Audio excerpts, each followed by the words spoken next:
Information from a high-ranking Iraqi nuclear engineer who had defected revealed that despite his public promises, Saddam Hussein had ordered his nuclear program to continue. The evidence indicates that Iraq is reconstituting its nuclear weapons program. Saddam Hussein has held numerous meetings with Iraqi nuclear scientists, a group he calls his nuclear mujahideen, his nuclear holy warriors. Satellite photographs reveal that Iraq is rebuilding facilities at sites that have been part of its nuclear program in the past. Iraq has attempted to purchase high-strength aluminum tubes and other equipment needed for gas centrifuges, which are used to enrich uranium for nuclear weapons. If the Iraqi regime is able to produce, buy, or steal an amount of highly enriched uranium a little larger than a single softball, it could have a nuclear weapon in less than a year. I mean, look, people, Iranian submarines periodically go down. Someday one of them might not come up. Who would know why? It starts with a simple question and ends in objective reality. Through our journey from there to here, we find one another and ourselves. And as the next 24 hours breaks free from our last, we gaze onward in reflection of the day. Come to your own conclusions. Stay vigilant. Welcome to the Daily Wrap-Up.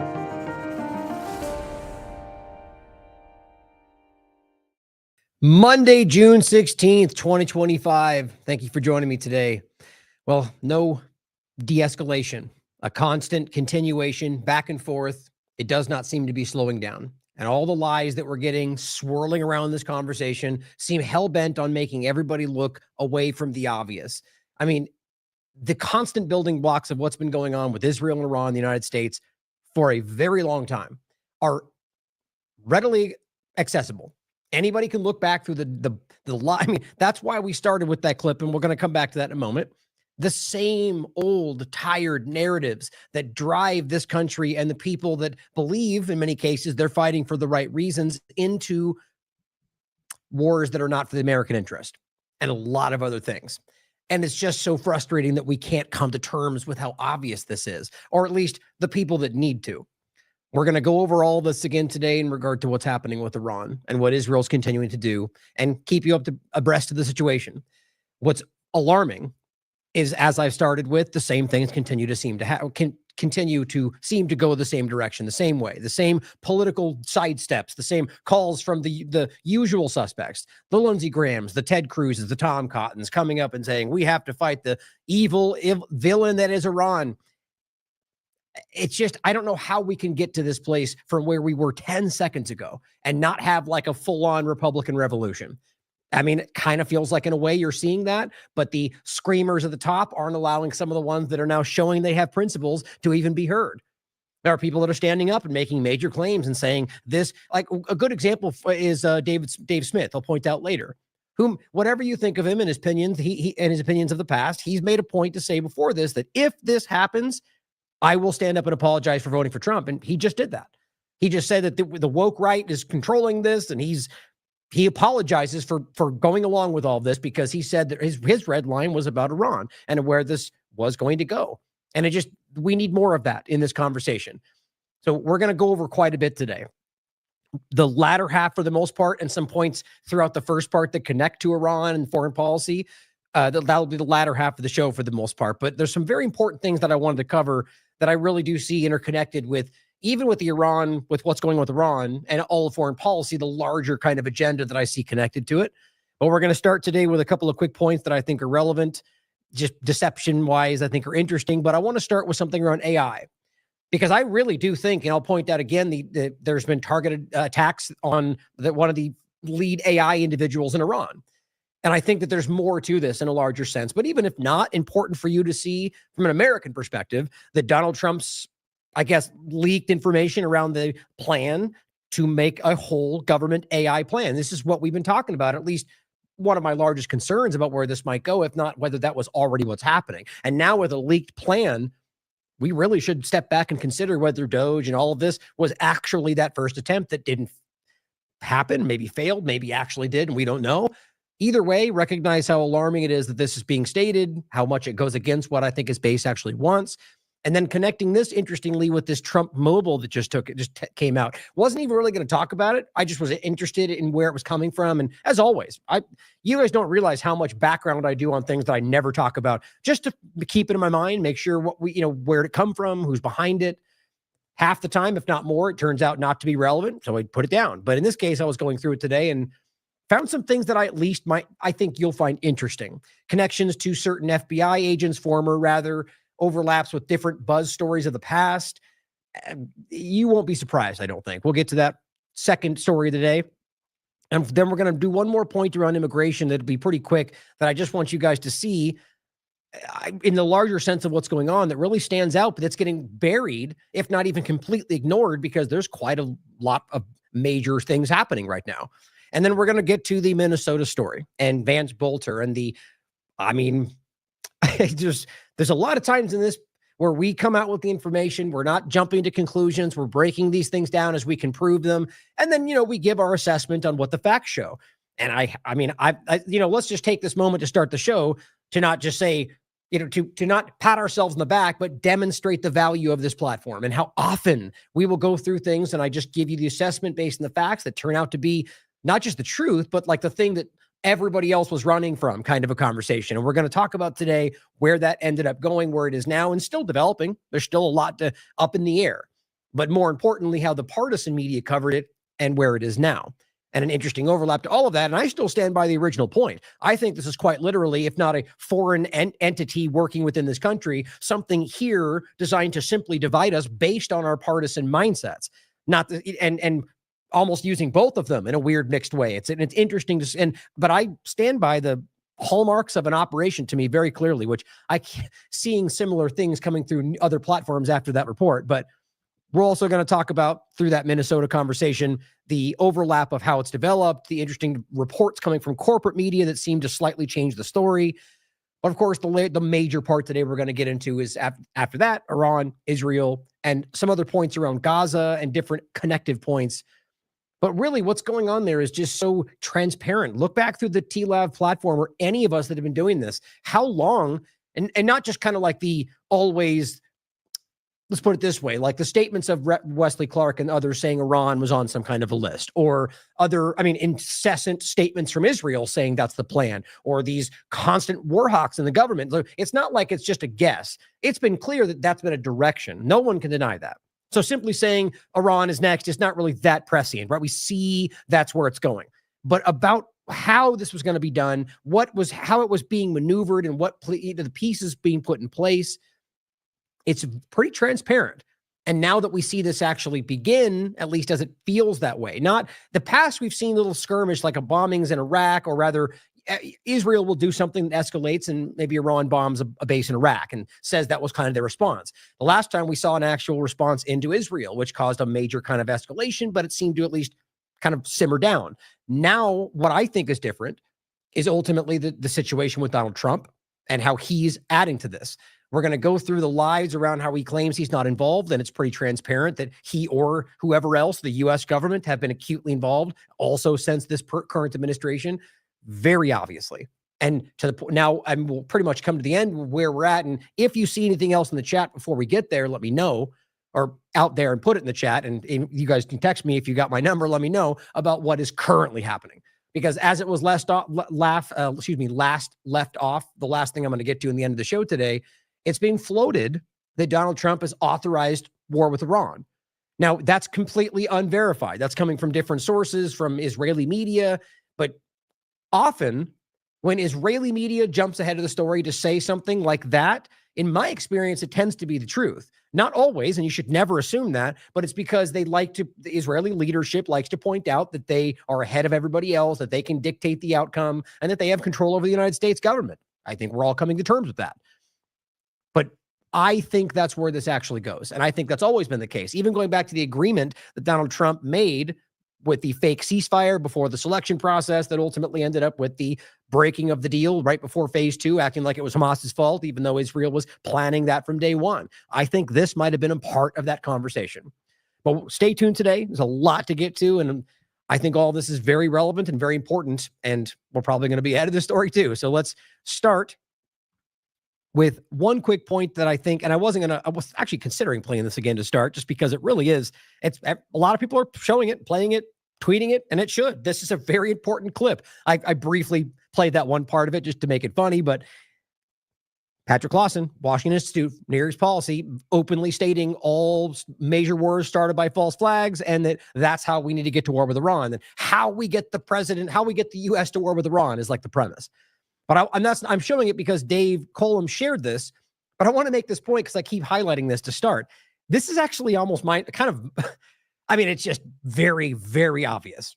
So it's got some, started to get a little bit of reach, got a lot of comments, then it just kind of died off. And let me show you why.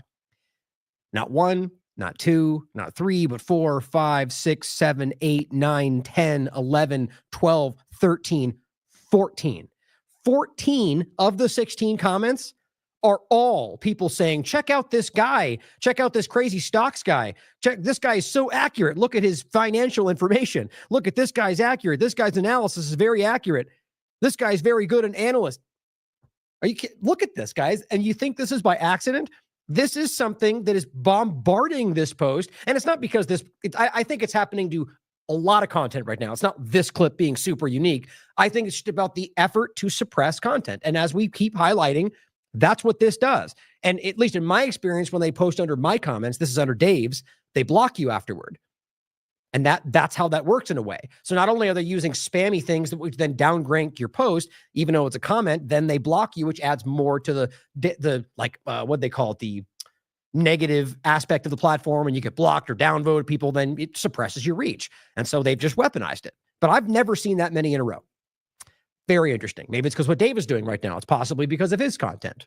Very interesting. Keep that in mind. Come back to it. And just on general manipulation, we'll point this out later in the show. I just thought this was interesting, and we're seeing a hell of a lot of this right now. We're going to come to one in a minute about a bomb that was in China from 2015 that's being circulated as if it just took place in Tel Aviv. Now, there's obviously bombings in Tel Aviv, but I find it like just exactly what I expect. Despite the fact that you have bombings that you could show, they choose to take some major explosion to get Zionists and partisans all worked up, or rather, they're the ones deceiving everybody, but screaming about how this is obvious and they're under attack. And it is happening, but they have to lie about it even though they have evidence. And it was an old image, and there's so much of that flying around. This is Alex Jones getting caught yet again. Here it is right here. And since I posted this, they might have taken it away. For a second, there was an added... Yeah, there it is. It wasn't there when we first posted this. The picture was AI generated. It's an image from an AI generated video. So that means either that he did that and is lying, or somebody else did that and he didn't check it. Your choice. And has no connection to the actual events. He says, Tel Aviv and other Israeli cities are beginning to resemble Gaza. This war needs to end yesterday. What a fake effort, in my opinion. First of all, how dare you even act like you care about Gaza, despite how you constantly ignore the story. Secondarily, Gaza is way worse than that. Like, show some rubble on the ground, that will be Gaza. And thirdly, you're using this to try to act like you're concerned about the war for everybody, but shifting outrage to bombing of Israel? Despite the fact that we'll get to, they build their locations underneath civilian areas. They're refusing to let people fly away despite Netanyahu flying to Greece. Yeah, let's cover this. I just want to point it out. That this is an AI video, and that's what keeps happening, or rather image, and it is things like this. Just take note of people out there that are not doing their jobs, that are constantly pushing out false information. They should be held accountable for that. Now, I wanted to include this quote from, at least cited as Friedrich Nietzsche, and I like this quote. Somebody sent this to me because it's something that really it makes sense with what we do. There's a lot out there going on, and a lot of times it can feel detrimental to your health. Obviously, it literally can be, to seek truth. But, to find the unpopular information, to try to promote that. The quote is simply, in the mountains of truth, you never climb in vain. That doesn't mean there's not consequences, you understand. But in the mountains of truth, you never climb in vain. And I just really, really like that. because what we're doing matters. What you're doing matters. And if you are seeking out the information that matters, the truth, even if it's not what you want to hear, even if it's not what others want to hear, it's still important because the truth matters. So when you do this, you're not doing it in vain, guys, despite how that may feel, despite the consequences in your life. There's something bigger than us. I just thought that was important to share. Also, one point on health I just want to include. I will be doing more focus on this in other stories as this develops, as well as I reached out to Denny Rancoux to do a possible update on all of his work for TLAV. I believe he said yes to it, but I haven't followed up in regard to, the when and what we're going to do there. But basically, I just asked him, I said, hey, would you like to do kind of a all-encompassing follow-up on like your opinion on whether this existed, whether viruses exist, with anything, like his general opinion around what, and here's one of our interviews. Denny Rancoux interviewed, data proves COVID-19 is actually an illusion. And this is his recent study. It's a preprint on preprint.org.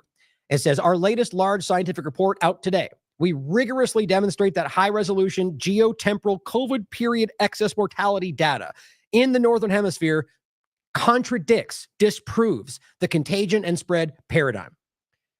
This is important. Now, many of you already know this kind of thing. Not he's doing something new here. He's simply proving this even more so in a more exact and scientific way. But there's a lot of evidence out there that discusses how we can see the illusion of all this. Denny Rancoux, one of the people really spearheading this a while back. Make sure you check this out.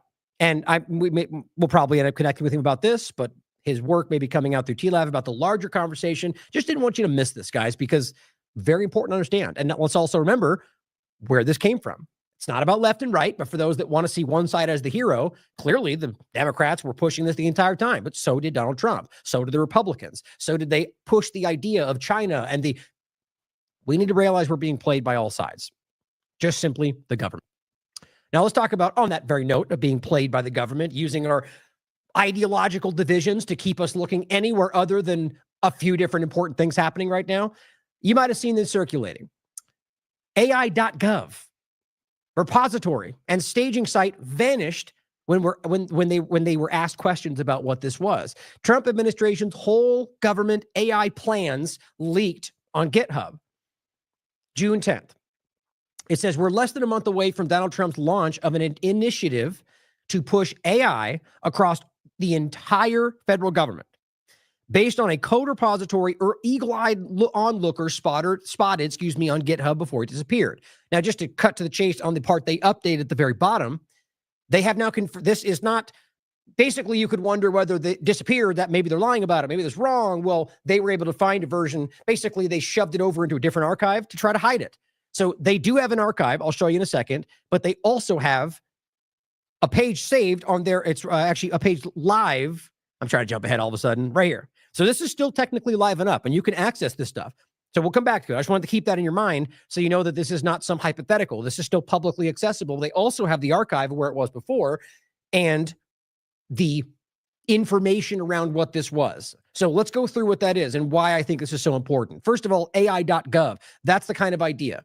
They're creating a central point to roll out the idea of AI, whether it's decision-making processes like they discussed in the big bill, or simply like a GSAI bot, or simply AI run departments. Excuse me, I couldn't think of the right word, like these different areas. And how many people have we heard float this already? Or the people like the Elon Teal kind of side, actual string pullers telling you that this is where we need to go. And there's been weird pushback, despite the obvious AI overview of like everything happening right now. It's when this gets brought up, there seems to be weird sidesteps. But now suddenly we have actual evidence that suggests that not only was it always the plan, but they're quietly instituting it behind the scenes while we're distracted with other things, and that they basically got seen and then rushed to hide it. I think all of that's very relevant. Now, of course, you could argue that it's simply they didn't want you to see it before they unveiled it or whatever, but it's just, that's not how government's supposed to work. These are things that will radically change your life and how you engage with government, if not government itself. You have a right to know before this gets pushed into your face. Now, it says the U.S. General Services Administration, the federal government's purchasing arm, and its technology transformation services, TTS, group are working on an AI.gov website. Now, first, this is what I found so interesting. So right now, this is just whitehouse.gov, right? Check this out. For those that are not on the podcast, I'm typing in AI, try it yourself, .gov. It redirects to the White House. Now, there are some, and just be clear, not all .gov websites go back to the White House. So what's interesting is that this is a White House page that they've basically redirected back now, and but it shows you that they own AI.gov. That's really important. That's how domains, and that's this works. And it says, according to the GitHub repository, that vanished from the web shortly after they sent an email asking questions about it. And they have an archive. And that's the one I'll show you in a second. I just briefly pointed to it. The repository was previously reported by 404 Media. I have that here as well. GitHub is leaking Trump's plans to accelerate AI across the government. Now it says, what's interesting, I don't see very many people talking about this right now for obvious reasons. It's not all big deceptions every time, but Palantir and genocide and war with Iran, there's a lot going on. But I find this to be, equally important. Like in a lot of, what this is it may not be as pressing in the exact, in like the moment compared to people being killed, and I agree with that. But where this goes in the long term very well may be more important than anything. So it's worth considering this because, like I said, this will change everything. The way we engage with this, the way our lives are managed, as that's how they see it. We shouldn't want any of that. Frankly, I don't want anybody dictating or managing anything around my life. But the way they see it is that this is necessary because we don't know better. We have to understand how the paternalism is just front and center in all of this. Now, this is not just about efficiency around departments, guys. This is about everything we keep seeing. Look, you can't remove the fact that both sides of the government are telling you that there are certain things you're not allowed to say. There's certain context in which you're not allowed to operate. They are screaming these things, whether woke pronouns or anti-Semitism or the mashing together of both. It's simply a step into the idea that they know what's better for you. Just wait until AI starts dictating these things. Eric Schmidt told you a while ago that we'll get to a point where it makes decisions that we don't agree with, that we think are immoral, but it'll know better. Barely paraphrasing, but that's exactly what he said. Now it says, for what we were able to gather before the feds presumably locked it down, AI.gov will serve as a hub for government agencies to begin adding AI to their operations. Doesn't this sound like exactly what, pretending we live in a representative government that we as the people being represented would have a say in? Are we now just pretending that whatever Trump decides that day was the mandate you all voted for? Did you guys specifically vote for AI government? I don't remember that. I don't remember that even being a talking point. So if and when this rolls out without our knowledge, is that okay? This is important to think about. It says, as was envisioned by TTS chief, and the TTS again was the Technology Transformation Services, and that's Elon Musk ally Thomas Shedd, when he took control of the team in late January. Now, it says he reportedly wants GSA to operate like a software startup. We've heard this already. And proposed a whole of government AI-first strategy to automate much of the work done by federal employees today. Now, that may sound great to you if you don't consider all the other points, including that it might not actually be more efficient based on certain factors, but usually I would imagine that's the case, but to a lot of detriments. For example, the lack of security, privacy, invasiveness, the fact that the 100 different ways I've already shown you, which we're going to get to right away, that foreign governments have infiltrated these things. In particular, Israel, not a secret. We'll go over that in many ways, including an interesting overlap to the phone point around Trump Mobile.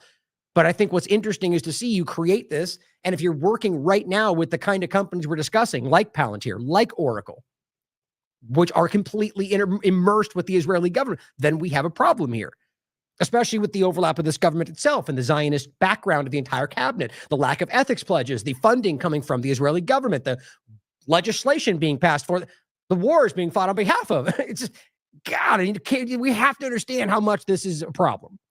Now, it says, based on a staging link of the AI.gov site hosted on GitHub that has also been taken down, they have an archive. I'll show you this as we go through it next. Shedd's mission will kick off in earnest on July 4th, because, of course, the apparent law, and they'll probably warp it into some jingoistic pro-America concept, even though it won't be.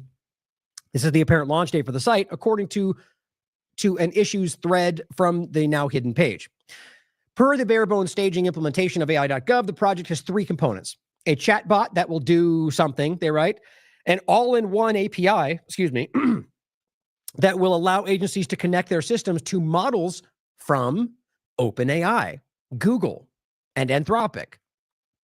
Okay, so now we're finding basically OpenAI, Google, are these things that you're synonymous with with American, interests, with freedom, with July 4th?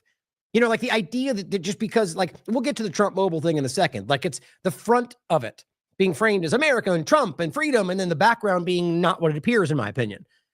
It's or like the crypto things they're doing, or any number of things where they present it as that, and then really it's completely something else. That worries me.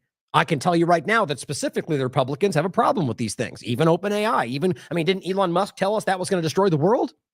I guess that doesn't matter anymore. And it says, and something called Console, which the page describes as the groundbreaking tool to analyze agency-wide implementation, which we'll have to look into more. It says, from what we could gather based on the staging site, which didn't include working copies of subpages, Console will allow agencies to monitor AI usage at their agencies in real time to see how employees are using tools and which ones they prefer. I can almost promise you that goes far beyond that. The staging site indicates that GSA is working with FedRAMP certified vendors, which I led to look that up. It's essentially a federal risk and authorization management program, the United States federal government-wide compliance program that provides a standardized approach to security assessments, authorization, monitoring, cloud services, and all that. So arguably, not that I ever trust their due diligence, but the process to make sure it's secure and that it's going through the proper channels and blah, blah, blah. So what it says is, according to API documentation from the GitHub page that they have saved, AI.gov will serve AI models via Amazon Bedrock. Another great example of freedom and liberty, right? Most of which listed in the API documentation are known to be FedRAMP certified for government usage. But we did note the presence of a model from enterprise AI firm Cohere in the API documentation, and it doesn't appear that Cohere has been FedRAMP certified. So interestingly, you even have a company involved that isn't certified to the channels that are arguably done to make sure that it is safe and not, I don't know, infiltrated by a foreign government or, wherever your mind wants to go with it. I just use that as what, my thoughts are. The fact that that's happening, along with the ethics pledges lacking, along with the, the things they've been doing from day one that show you that it seems to be going a different way, not using the transition locations, using their own servers. Everything screams that there's something going on here. Not proofs, mind you, but to me, those are major red flags with all of the different access we have, that what we can see on the surface from the Israeli government. But back to the point about it, Amazon Bedrock, Google, OpenAI. Do you want these things running your government? That's essentially, look, going back to the main point that we're making since he got elected, this feels like a technocratic transition, does it not? Every single step we're seeing is a slow transition from government the way we know it into basically Silicon Valley. Do we forget that Teal and Meta, or rather Palantir, Meta, all these, they just got put into the military? The examples of them becoming military entities like this, they were watching this shift over into control structure, which arguably it always has been. But now we're, as Matt would put it, they're stepping back out of the shadows, wanting to take the reins, essentially, or however you want to see it. Recognize that we're seeing this transition shift of power and control into the hands of people that are, a Musk, a Teal, a Karp, not what we argue we elect, even though I don't think that's how that works at all.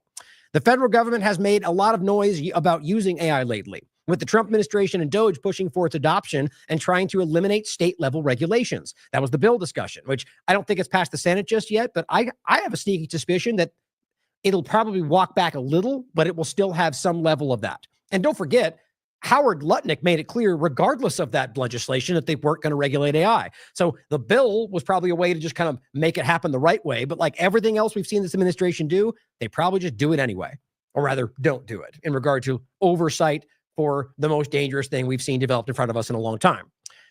And it says, while government agencies increasingly adopt it to replace employees eliminated in widespread layoffs and rely on it for critical decision-making. So replacing the people that they pretended they need to get rid of because of COVID and, 1, 2, 3 step from Biden to Trump to, that's how this works. Like Corbett pointed out, experts have expressed concern, stressing that widespread adoption could create considerable safety or security risks as AI systems gobble up confidential data and personally identifiable information about citizens. But no big deal. Amazon, Google, we could pretend they've got it already. Who cares? But that's the last way you should be thinking right now. A reader has, this is just the last part, I've been updated. That basically they found the actual page they basically, it says the GSA team just simply tossed it into a heap of other archive projects thinking they wouldn't find it, and they did. So all that's being said, include all these for you. Here's the archive version of it, right? And then this was the one that is currently live. So you could dive through this. I will myself. And then here is one of the pages before they removed the actual page to show you that it did exist. AI.gov. Okay, it says accelerate government innovation with AI. Now, why would they hide this right now, guys? Because you know as well as I that the people that are pretending this current administration is saving them from the other side of the government, which is just the government, wouldn't want this, I argue. And I think that's uncomfortable for them right now. But look through it for yourself. They're building this out and trying to hide it from you right now. Oh, and they mentioned this. This was the Amazon services they were mentioning. This is from April 14th of 2023. Amazon Cloud Services debuts generative AI stuff so smart you might give it your money twice. It's on Thursday. Amazon Web Services announced the API platform named Bedrock. That's what the AI.gov platform was, at least in part, utilizing, which hosts generative AI models built by top startups. AI21 Labs, Anthropic, and Stability AI, which I have gotten a chance to go back and look at those as well. All these separate connections matter. They don't necessarily prove everything, but they definitely matter. While Microsoft and Google compete to bring it AI, there's plenty in here. The point is simply just that it is an AI platform service or a service being used for their AI.gov direction. And I'll include my discussion about this from March 8th, the impending future of AI government, but who controls the AI? Yet again, seeing where it's going. And by the way, let's not forget, as we'll come back to in a second, that in Iran, the Israeli government targeted, his name was Professor Majid Tajan Jari, a leading Iranian AI expert. You see, as I simply said when I posted this, there's always more going on than it appears. Not that it's the only thing, but realize that there are multifaceted agendas here. And as they're rolling out some AI effort to sort of, whether it's about them trying to stop their direction or them stopping their AI, research that they might work to counter what they're doing against them, who knows? But that is not about stopping bombs. That is not about stopping the military or getting after terrorists. They're targeting people that they're murdering innocent people in a lot of different ways. And it's more provable than ever today. And then, of course, overlapping this with the direction of where this goes. Right? AI government, guys, that is what this is really about. Welcome to the Palantir World Order, as Tarek wrote. This is not just surveillance, guys. This is the technocratic future being built out. I'll actually include this one, too. Because personally, this is where I see it the most. And this show was called The New Trump Administration and the Technocratic Zionist Coup of the United States. Very much believe that's where we are, unfortunately. And Jason Bassler says, whatever happened to those Doge fraud arrests? Remember all the USAID crimes, provable, right?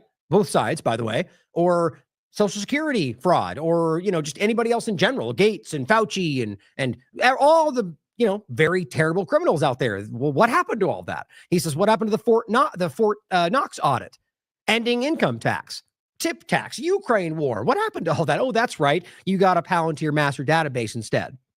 It's the truth. And then, of course, we have the spyware discussion, which I think is very much worth your time to think about, right? So knowing that these things overlap, right? We're talking about these overlapping companies that have inner working connections between all of this stuff, the spyware entities. And we know that Israel is immersed with all of those things, including Google and Microsoft, and to a very, very obvious extent. So as Derek wrote in November 30th, 2024, meet the spyware companies preparing to unleash their tech during Trump's second term. So considering that rollout, considering the overlapping connections between all of this, and knowing, by the way, that this is already happening. He wrote this in 2024. This has already begun. We've already covered it. This is worth your time to hear again. So please think about this with the AI overlap and what's currently happening. In late September, the U.S. Immigration and ICE signed a $2 million one-year contract with controversial Israeli spyware vendor Paragon Solutions. The contract involved Paragon's U.S. subsidiary based in Chantilly, Virginia, and ICE's Homeland Security Investigations Division 3.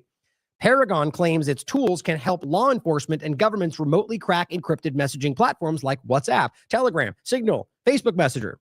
The agreement calls for Paragon to provide ICE with a fully configured proprietary solution, including licensed hardware, warranty, maintenance, and training. The agreement was first reported by Wired. Within weeks of the ICE Paragon contract, now realize that's the overlap of Palantir, that's immersed and overlapped with what they're doing with ICE to surveil everybody. That's Israel, guys. You can't hide this stuff. This has been publicly announced. They have been caught in very, very public ways. Israeli spyware firm NSO Group found liable for hacks, major cases. And yet the U.S. government still overlaps themselves with this Israeli intelligence spyware. Within weeks of the ICE Paragon contract, which is a real thing, links are in this article, becoming public, Wired reported the contract was under review by the White House to see if it violated a 2023 executive order by Biden. Executive Order 14093 was signed by Biden in March of 2023 as part of an ongoing U.S. government effort specifically aimed at restricting the use of commercial spyware by U.S. agencies. Now, it says, following a Wired report in October, the New Yorker reported in early November that a source at Paragon told me that the deal followed a vetting process during which the company was able to demonstrate that it had robust tools to prevent other countries that purchased the spyware from hacking Americans. But that wouldn't limit the U.S. government's ability to target its own citizens. Now, that's just a statement, by the way. I think that's, if this was something being done by the Israeli government or vice versa, they always allow themselves a backdoor. That's my opinion. But the point they're making there is, even if that's not the case, the U.S. government can use it against you, which I think we already know is part of this. But I believe it's both. Paragon claims that it limits its extraction, and this is in regard to intelligence and Israeli connections. Paragon claims that it limits its extractions of information from targeted devices, quote, to conversations on chat apps, and that it, quote, works solely with police forces and intelligence agencies that meet the standards of an enlightened democracy, which it says only 39 countries. But speaking of the chat apps, worth considering the other part of this conversation, right? So Israel, Paragon, is literally saying that we only focus on taking information from these chat apps, right? You mean like Signal and really telemessage that is archiving Signal like Waltz was caught using, or that it turns out most of them were using? Yep, just like that. State Department revealed to be using Israeli intelligence-linked chat app involved in a Trump hack. Now, this was already done. It got the smallest part of the story. The focus was on how they were using Signal. That's how the mainstream alternative media and the mainstream media manipulate you. Yes, it matters they were using a Signal, but which isn't necessarily top secret secure. But it was that he was using telemessage, which is an Israeli intelligence app that simply archives the Signal message. And that was being done at the highest levels of power. Amazing how that's not like the craziest story in the world, because, we know how partisanship works. But back to the point. So that's where we are, where Israel's using those apps to spy on all the American government, and we don't seem to care. And it goes on to say, even if the public were to take Paragon's words as gospel, the reality is that even so-called enlightened democracies have a tendency to target journalists and activists who expose government corruption. We know this. Paragon's co-founder, director, and chief shareholder, Ehud Shonerson, was a former commander of Israel's elite unit 8200. Weird. Who could have seen that coming? Paragon CEO Idan Nurak, the CTO, and many others are also Israeli intelligence. Former Israeli Prime Minister Ehud Barak is also listed as a co-founding director and investor. Barak is known for his connections to Israeli firms Toka and Carbine 911, now Carbine. We've talked about this many times.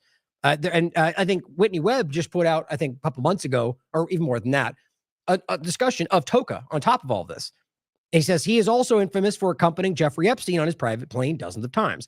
Forbes recently reported that in 3 months leading to the 2024 presidential election, this is from 2024, ICE signed $20 million in contracts for spyware, surveillance, and forensics tech that will likely be used to track down people who Trump has promised to deport. And here we are. Now, it lists off all the different companies they're working with, each one of them having obvious connections to Israel and Israeli intelligence, or Palantir, and both. Clearview AI, Magnet Forensics, PenLink, Cellbrite, all the different ones we've talked about. Now, keeping all that in mind, AI role in government using Israeli linked information and companies, it's kind of obvious where we are right now. So keeping that in mind with Trump Mobile. Now, again, if you didn't hear the opening of the show, I didn't. This is not some huge bombshell. But this stood out to me as relevant enough to include with where this seems to be going and all the other things we've seen, like the crypto things we pointed out. I called that out the first few days. I said, guys, this is what a pump and dump looks like. And it's only gotten worse since then. People just don't want to hear it. But a lot of other examples, like the lacking of ethics pledges, or rather specifically making this more about the business side of it. My point is all that seems to open up a door for potential infiltration, but specifically about what the Trump organization is doing, like the crypto different ventures, the many different examples of things that seem like profiteering, if not conflicts of interest, because Trump's already been shown to not really be disconnected from his company. But a Trump organization enters phone market with a $499 Trump mobile device. Now, let's not forget, we saw the MAGA phone from Eric Prince unplugged that was not what it appeared. The Trump organization launched a self-branded mobile service, $499 smartphone on Monday, dubbed Trump Mobile. Quote, it says, we are going to be introducing an entire package of products where people can come and they can get telemedicine on their phones for one flat monthly fee. And other things, they mentioned unlimited texting, different 100 different countries they can talk to. But that stood out to me, right? Telemedicine was one of the things that was called out by Republicans during the COVID-19 discussion, because that was one of the directions toward, the go online, no personal contact, the great Build Back Better, Great Reset technological direction. That's part of it, guys, as well as the fact that we're dealing with AI when you do that. I just think that's an interesting direction, seeming how it doesn't align with what they ultimately want. But it says T1 Mobile is what it's called, used the Trump name under a trademark license, similar to other Trump branded ventures where the brand is licensed to third parties, which is what this is. As a result, the Trump organization is not involved in designing the smartphone, manufacturing it, or providing cellular service. They literally just sold their name to other things. And so it's the idea this is somehow any way different is sort of a manipulation. We'll go into it. Now, DTTM Operations, the entity managing Trump's trademarks, has filed applications to use his name and the term T1 for telecom-related services. So let's go through some of this I found interesting. Oh, and then really, they call it a mobile virtual network operator. That was the point that we just read at the end there. So basically what it means is a wireless communication services provider that does not own the infrastructure, which is not as, there's some, but most of them tend to. And it says, I believe so. And it says over which it provides services to its customers. Now, it's not neither here nor there, really. To me, it's just pointing out that that means somebody else is controlling the infrastructure, the building of the phone. Basically everything other than their name. Now, they may still have oversight over all of it. I don't know. My point is that there's a lot of different issues there that stood out to me. And remember, this is not leading to some massive epiphany or bombshell. I just think that there's a couple things that stand out to me. I'm just showing you where my logic was on all this. And I worry that with all else that we know, that there's something that is behind this. And really that there's or that maybe they don't even know and they're being taken advantage of. But it says here, let me play this clip for you first. Now, this was fun. It's funny. I went through all this and tracked this all down in regard to the person's name, the address that was listed, where it was from, and ultimately then looked online, and I found Wendy here who had posted the same thing. But it's funny how I actually really like to see that there are people out there that are racing these things down right away. And a lot of them don't get that much reach, right? But what's interesting is that it's definitely, I think there's a lot of people out there that are starting to recognize that it behooves them to do their due diligence, which I love to see. Not familiar with Wendy, but I followed her because of this check. I think this is good work. So point was this clip, and then what she's highlighting is the connections to the company. But first, let's play the clip. And you've got an announcement on a new phone. Tell me about that and what you're looking to, quote unquote, correct here. Yeah.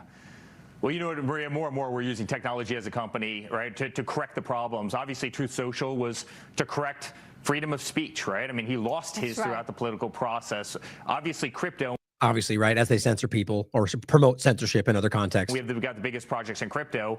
And a pump and dump. Was to correct another problem, which is the fact that they were debanking all conservatives. I was the most canceled person probably in the history of the country. And yeah, not true. But also the fact that they've been doing that themselves to people they don't like. But, hypocrisy. And now we're doing Trump Mobile. And Trump Mobile is going to revolutionize cell phones, mobile calling. We're going to do it better. We're going to do it safer. We're going to have more functionality, more features. Now, as of right now, based on everyone's reporting, there is literally nothing. It's preliminary, so we'll have to wait and see. But there does not seem to be any evidence of any of that. These are just statements, and based on everything I can see so far, it is preliminary. It seems to be more so a, like an Eric Prince type of claim, which we'll come back to, which turned out to be dishonest. And the coolest thing about all these ventures is we're doing it right here in the United States. You're not calling up. That's the most important one that does not seem to. Nobody seems to be able to verify that, and there's no evidence presented to make that case. Call centers in Bangladesh, you're not, you're doing it right out of St. Louis, Missouri, and you're going to have phones that are made right here in the United States of America, and it's going to be cheaper, $47 a month. You're going to have more international dialing for free, hundreds of countries, international dialing for free. It is the biggest bang for the buck, and we're really excited to get into the space. I mean, when you take kind of technology, obviously real estate's always been our bread and butter, but when you take the technology world between the social platforms, the actual hard devices, which is really what Trump Mobile is, and then kind of the true retail banking, CeFi, DeFi, worlds of cryptocurrency, which is no question where the world is going. I really believe we're going to have one of the great kind of tech platforms as part of the Trump organization of any company in the world, and I couldn't be more proud of Trump Mobile. So, Okay. So preliminary, you never know. It could end up all this being different, but let me show you what she was showing here first. Now this is what I had found based on the searching for this person. Now, so if you look this stuff up about what the company is, T1 Mobile, or specifically T1 Mobile LLC, what you find is that an agent name is Stuart Kaplan, and the address associated with it is 3399 PGA Boulevard, Palm Beach Gardens, Florida. Here is the address of a Stuart Kaplan. Stuart Kaplan. Same address. So this is Stuart Kaplan as a lawyer. Same person, same image. You can see right here. Here's his LinkedIn page. Stephen Kaplan is a former FBI agent. I thought that was sort of interesting, but it doesn't have to prove that it's all various. But there is the address right there. So just to make sure we're confirming that it is him. Oops. And here is the special agent, FBI, until 2006, they claim. She also included this, and she's saying the same thing. There's T1 Mobile LLC incorporated there, same address as a lawyer and former FBI agent. So here is one of the articles about showing you just his opinion. This is from 2023. Now it says, as days continued to drag since the attacks on Israel by Hamas, the U.S. is ramping up its efforts to recover American hostages. That's kind of, where they're talking about this stuff. And it says former FBI agent Stuart Kaplan told CBS News. So well before this, he was sort of it seems like an odd person to tap. Unless they're, you don't just randomly tap. Like the fact that you see him as a recurring media tap, that usually shows me something. But it says that it's important that people realize this isn't a typical hostage situation. This is an active war zone, he said. The point that I think is important, he says, Hamas's only intended purpose was to kill Israelis, to kill Jewish people, to kill Americans. There's nothing the United States has to offer these Hamas terrorists that would be sufficient in exchange for the release of Americans. Okay, so you see where his mind is at. So he's part of that game. He's either misinformed or a dishonest person in the conversation. That's my opinion anyway. So asking Grok about this, I simply just wanted to see what they said about it. I'm always interested to see if I can catch Grok in a lie as well, which you've already done more than once. T1 Mobile LLC is a U.S. company incorporated in Florida in April 2025. New, but yeah, that's what we're talking about with Trump. What is the registered address? And it said the registered address is 221 North Hogan Street. I said, okay, wait a minute. That's not what's listed. That's not what's publicly there. That doesn't make sense to me. And I said, but you just told us that it was this address. And he goes, oh, I apologize. The registered address for T1 Mobile is in fact 221, the different one. But it says the address 3399 does not appear in the official records. It's possible that Palm Beach, blah, blah, blah, which does not, that's confounding because it seems to be publicly stated. But here's what I thought was interesting. I said, then why is it listed here as the information for that?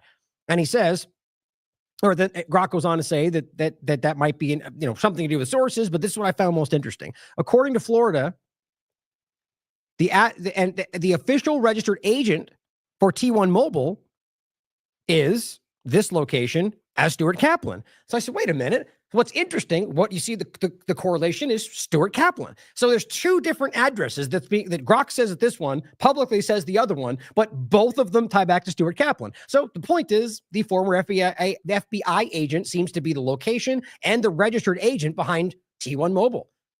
Is he a telecommunications guy? Does he start a cell phone company? It seems kind of odd to me. Okay. So that's one of the things that stood out to me. And then what I found even more interesting, just randomly searching for stuff, it's somebody that Laura Loomer debated, which is crazy to me, seeing as how I don't know why anybody would ever associate this person. I just debated Stuart Kaplan, she said, the criminal defense lawyer representing Broward Sheriff Israel. Oh, that's actually his name. It's Scott Israel. But this is Parkland. This is these major shootings conversations. Remember, he was called out by DeSantis for basically not doing his job. That was the framing. Interesting, right? I mean, so how does this all tie back in together? It seems very weird. And it says not only is Kaplan a former FBI agent and Scott Israel's attorney, but he's also representing the gun store owners who sold Parkland Shooter, the AR-15s. Now, I'm just reading what she wrote, by the way. I'm not endorsing or even, what I want you to see is that she was talking about him and she claims that she debated him. It simply says the attorney, Stuart Kaplan. And here's just the page for Scott Israel. Just so you want to see, that's the guy that Kaplan apparently defended. And you can just go, so you want to look into the Wikipedia page anyway about these shootings. Now, I just simply asked again, I said, list all the companies connected to Trump Mobile. And it says Trump Mobile, launched by the Trump Organization, operates as a mobile. That's right there, the mobile virtual network operator. That's where it means it doesn't have its own infrastructure, that it's run by somebody else, and is primarily a branding and licensing venture. It's not how it's really being presented, is it? They're being presented as we're changing we're breaking the paradigm. We're coming out with a different model. Well, that doesn't seem to be the case right now. Rather than a company that directly designs, manufactures, or distributes its own products. The following entities are connected to the Trump Mobile based on available information. Okay, so T1 Mobile, we know that. That is the LLC we just talked about. That's basically at least stated the registered agent and location is Stuart Kaplan, FBI, former FBI agent, current lawyer.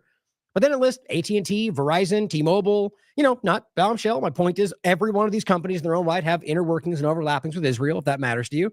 And it says the unnamed U.S.-based manufacturer. It says the T1 phone, a gold-colored Android smartphone priced at $499, is described as being designed and built in the United States. However, the specific company manufacturing the phone has not been disclosed in available sources.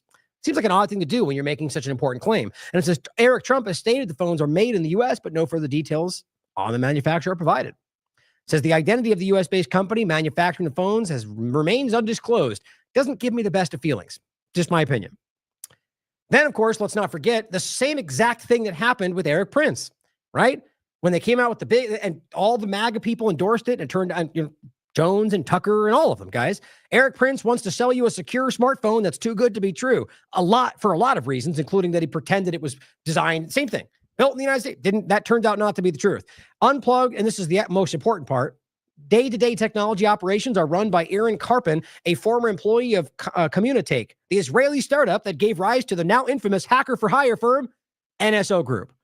There, Karpin built the Intact phone, which the company called a military-grade mobile device. He's also a veteran of the Unit 8200 in Israel, an agency that conducts cyber espionage. Okay. All right, so that matters to me, clearly, seeing as how we know what they are, and then that's clearly being interwoven with the current administration. Also, hey, Grok, where did Eric Prince's unplugged phones get produced? Oh, they were manufactured in Israel. Okay. Yeah, you already know this if you follow the show, though. So obviously, an Israeli manufactured phone that's probably embedded with every kind of thing spyware, NSO Group, Pegasus. Now, I'm simply wondering whether it's the same situation here and why they're not disclosing where it's built. We'll have to wait and see what plays out. I thought that was interesting. Maybe it'll turn out to be irrelevant. It stood out to me as something that's worth flushing out. There's also this report, Israeli spyware firm NSO Group found liable for hacks of WhatsApp users. So these are the groups that are interwoven right now with the current administration, with what they're pushing on you as somehow freedom and rejecting these things when in fact you're interwoven with these things. Important stuff. Now let's talk about immigration for a brief moment. I simply include this show because we discussed Trump's jarring immigration shift, which was mainly his statements in the briefing about somehow just now. And well, what he said was we have to, basically consider that some of these people aren't bad, like, farms, hotels, restaurants, and saying that some of them are here, some of them aren't bad. And then after that specific statement about some people not being bad, broad stroked and said farms, road, hotels, and restaurants no longer. They're not going after those illegal immigrants. But what's interesting is it turns out, despite him saying that publicly, Tom Homan just said, I have no idea about that. I have no direction about that at all. So either Trump said that to basically lie to people to get them to pull back, or Tom Homan doesn't care what he has to say. Either way, it's a very important thing to cover and how this is shifting. Now, this is what Nick Sorter put out and says, President Trump just announced he's expanding ICE raids, but in specifically Democrat power centers, Los Angeles, New York, and Chicago. Oh, I see. So you basically say hotels and restaurants and farms that we like, those don't apply, but we're going to simply focus on the Democrat locations because they're bad guy. People like Nick Sorter cheer like a teenage girl at an Elvis concert for dumb stuff like this because they're ridiculous. The bottom line is this is hypocrisy, guys. Even if you think the Democrats are more responsible, it can't be aimed, focused, only the team you don't like. That's ridiculous. You know as well as I, as Trump just publicly admitted to, that there's the same thing going on in places that they like. They just gave them a pass. I just think this is insane. This is childish. And I know that everybody out there, the majority of people, recognize how stupid this is. Don't fall in line with people like this. I simply said, so Trump makes a big public shift regarding illegal aliens that work in certain people's restaurants, hotels, and on certain people's farms, and then turns around and starts a focus on Democrat power centers, screaming hypocrites. That's team sport politics for you, for sure. Now, Luke simply points out that it was 6 likes. It's now 31 with 75,000 followers. I wonder if you're being suppressed. Now, the point I just want to point it out because I do think that's obvious. Who knows? Maybe people don't enjoy certain things I have to say. The point is not about the engagement, as always. The point is about that. If you scroll by this, that counts as a view. And the bottom line is that ultimately that's supposed to be happening. And you should, if you have 100,000 followers, you should expect whatever that general percentage would be. 20,000 views on average. It fluctuates, but there's a metric there. But if you recognize that you get, hundreds, if not just a barely over, that is a very, very, very clear indication of suppression. But you already know this. We've already seen 15 ways and exposed through Grok or at the which one was it? Let's see if this still pops up. Yep, right there. Still pops up. APAC Tracker found this, asking Grok. TLAV itself had 60 different flags, more than anybody, that were tagged along with my account that Grok exposed, showing me, and that was until they shut it all down and hid it, like they seem to do. But it's obvious, guys. I mean, so the blocks and everything else were being suppressed. So thank you for pointing that out, Luke. But back to the point, immigration, which you just saw, the clips are both right there, telling you that we're going to be allowing legal immigration and then going back and attacking anybody else. Now, this is from Pravada. President Trump just announced he's expanding ICE raids. So if you want to read more about it, here is his post. Just, making the same, like this post itself should be contradictory to what he just said. Unless you somehow magically know that everyone on farms are somehow not. The bottom line is that it's nuanced and there's people all over the place. If they're illegal aliens, then that's the law, right? So that should be held or dealt with in an equal manner. But they're not doing that. And then people act like it makes sense because they hate Democrats and they know they're the evil ones or whatever their mind tells them. And they make sense of this. They pretend like he's doing the right thing by targeting the ones that are abusing it. But those ones are the good immigrants. The same people that just told you there is no good immigration are now making that argument. It's frustrating.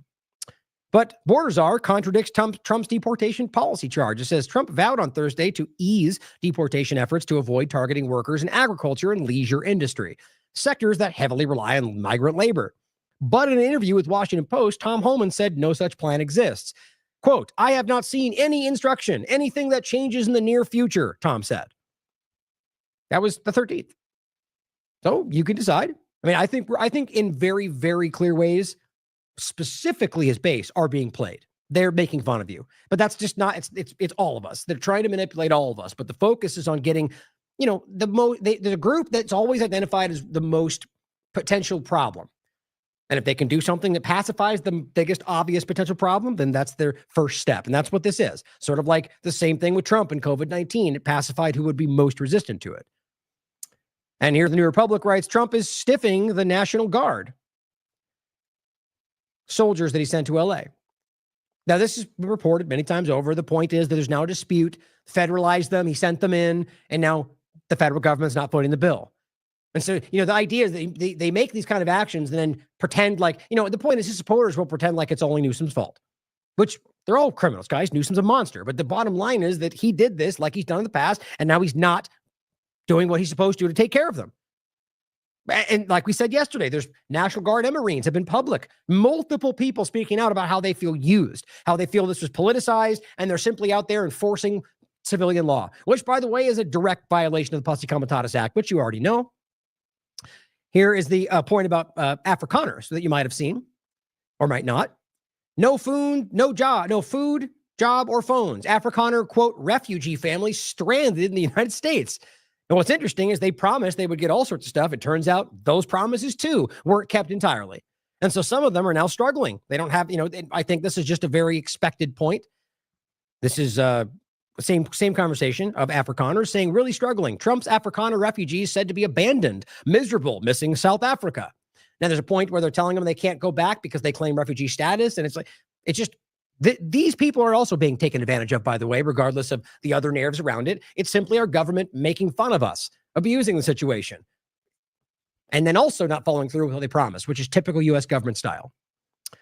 And of course, on top of all that, they're still letting in, they're now going to let in more South Afrikaners, which they are not suffering through a genocide. Yes, there's racially motivated violence. That's an obvious point, but in no way, shape, or form is it a genocide taking place there right now, on top of the fact that they are ignoring countless other locations that they already had committed to while making sure these people get in, looking like they just stepped out of some middle-class town in the United States.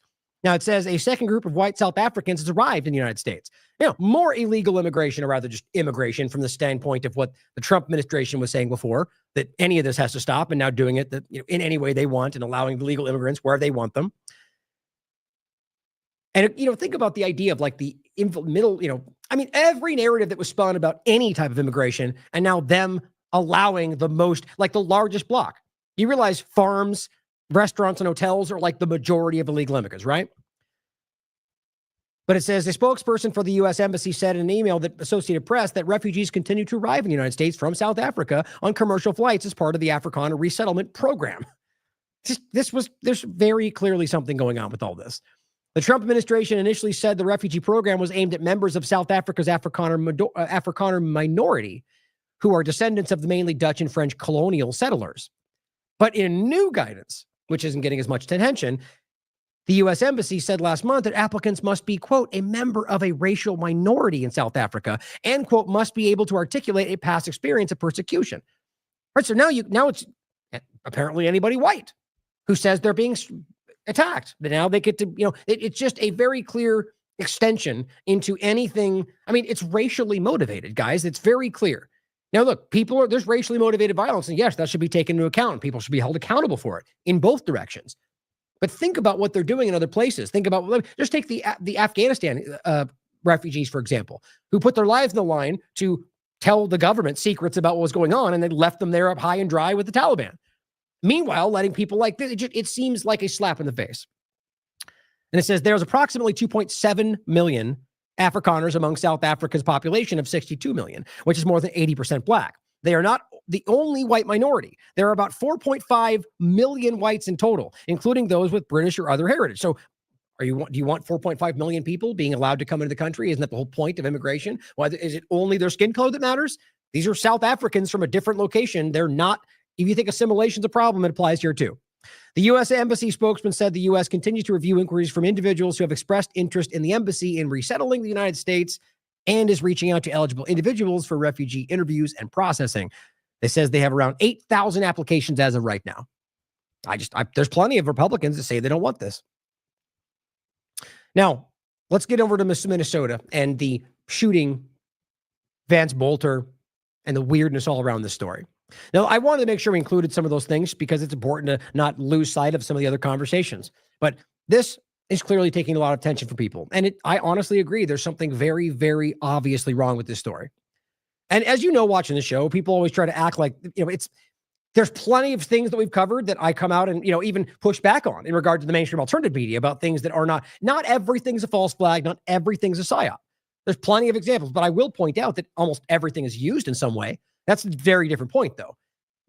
Things happen that then get taken advantage of because powerful people will use anything they can. But the bottom line is that sometimes things just do happen. But in this case, my point is that there's a lot of obvious indications that there's something off with this story. Now, we recently covered this on the 14th. Minnesota suspect, which, by the way, again, ahead on a lot of things that are now currently being discussed, was security contractor tied to Gaza and West Bank, which very few are talking about. And already I'm noticing they deleted that page. There's very obvious things going on. AI.gov website being removed or rather shifted away. And now same thing here. But remember this, guys, he was a security contractor for the Praetorian Guard securities or security services, I think. And then he was also the head of the Red Lion group that apparently already shut down. Think about this. And he was a contractor in the Middle East, Lebanon, Gaza, West Bank. There's one more I'm forgetting. You don't end up being able to go into the most dangerous places in the world as a security contractor without very high connection. To pretend like this makes sense. I mean, I think this was not supposed to be recognized or some way around it. That's just my gut feeling, because that then adds more to the story, unless that's the path we're supposed to be looking at. Consider all of that. But all of this is to be said. In case you don't remember, watch the show for the full background on what happened and how it's the bottom line is this was a person they claim was a Democrat. Turns out now today we have information coming out from his roommate or his friend saying he was a Republican and Trump supporter, which has apparently caused Alex Jones and others to kind of lose it. We'll point that out in a second. But clearly it felt contrived. So a Democrat they claimed, it turns out to be stated as a Republican. That seems interesting. But not flyers, a bunch of printer paper with no kings written on it. That's very weird. And goes and shoots Democrat lawmakers, has a list of other Democrat lawmakers, including Waltz, by the way, which all the Republicans leave out, which is just so obvious. They're so dishonest, the partisans, I mean, left and right. And wearing a mask, which wasn't confirmed, rather has now been confirmed. Very weird looking as well, overlapping with a few different things. But so a new development came into play where apparently the report they're giving out now is that they confronted him before he went in the house, which is starting to feel a lot like the recent alleged assassination attempt for Trump. A lot of conflicting confirmation coming from the people that claim to have the story. Now, watch this if you want to go through it. We'll add some more points as we go. But to start, the website's gone. The Praetorian Guards, it's gone. Wix.com, looks like this domain isn't connected to a website yet, which isn't even the way that's supposed to look. Usually there's a different page when it's been removed. This is like as if it's never been used. That's pretty weird to me. But here's another thing I think is weird. You look it up and you can see it. It's right there. But every one of them, this is the point about somehow being able to manipulate the archives. Look at this. The writing's gone. It's not, and no, every one of them. There's like 11 pages archive. Every one of the pages, the writing underneath them is gone. That's the main part. Same with this one. Everything, even the pictures are gone. How does that make sense? How are you even able to do that? But lucky for you, I don't know why it looks like that right now. Well, see how the window is all small? Isn't that weird? 117. Lucky for you, I had it on the show yesterday because we're ahead of the story. Right there. See it? I'm going to play it so we can look at it. Close this. Isn't that weird? Why is it all small right there all of a sudden? Okay, so leader, see, there's the page. Meet the leadership team. Praetorian Guard. There's Vance Bolter. There's what it says. Dr. Vance Bolter has been involved with security situations, that's a security contractor, mercenary, in Eastern Europe, Africa, North America, Middle East, including West Bank, Southern Lebanon, Gaza Strip. So basically everywhere the Israeli government is manipulating, bombing, occupying. That's not, you guys, you don't have access to those things. And it says training by both private security firms and people in the military. So you understand, you do not get into the Gaza Strip. Like there was a long time ago that might have been potentially possible with a certain thing. For a while now, that's not even possible for most people. For this guy to be accessing the West Bank, Southern Lebanon, and the Gaza Strip, this is not some random guy. That's just, and maybe that's what we're supposed to see. It's still worth pointing out, especially since now it's been deleted from all these pages and that the website is down. That always shows me something. All this included, as always, with the link for there. Now, here was the recent, this is from today, it looks like, or either yesterday, later today. Oh, yeah, it looks like this was probably, well, either might have been earlier this morning, but either way, yesterday, today, news report. I'm not familiar with the account. Based Bandita, it says, are you kidding me? Officers arrived at the scene before he even entered the home. So they say anyway. You know, it's so easy, these things end up down the line where they go, oh, I misspoke. And then, you know, like, I think a lot of times we have to consider that they float things like this in order to cause the kind of chaos. But that's not to say we should ignore it, not even remotely. Very well, this could be exposing that there's more to the story, which is what I genuinely think. So check this out.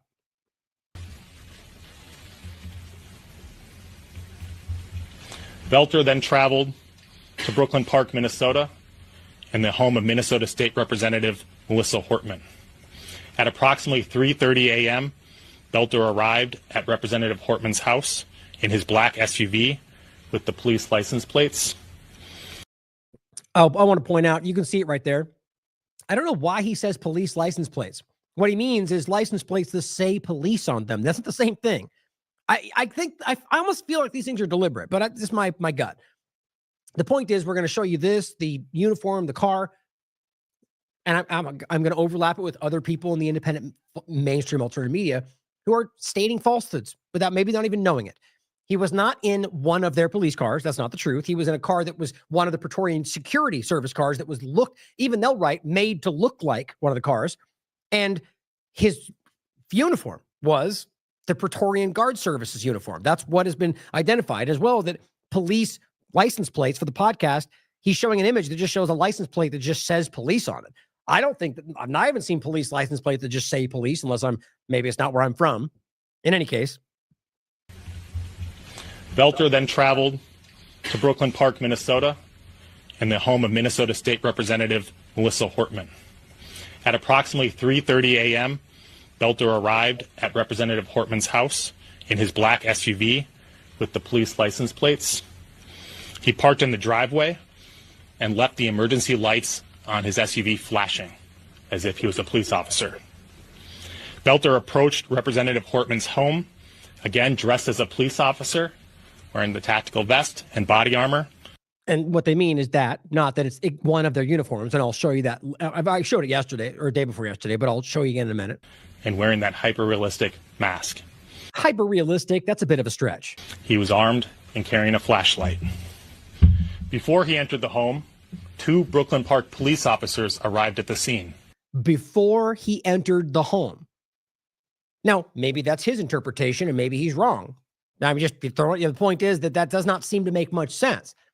So either that's a trip up, and they're revealing something that does not add up, which makes me even more suspicious, or he'll come out and be like, I misspoke, whatever. But the point is, if they showed up before he went in, what they're saying is they then showed up, fires exchange, which we'll say next, and then they let him go in the house, and then apparently let him kill those people.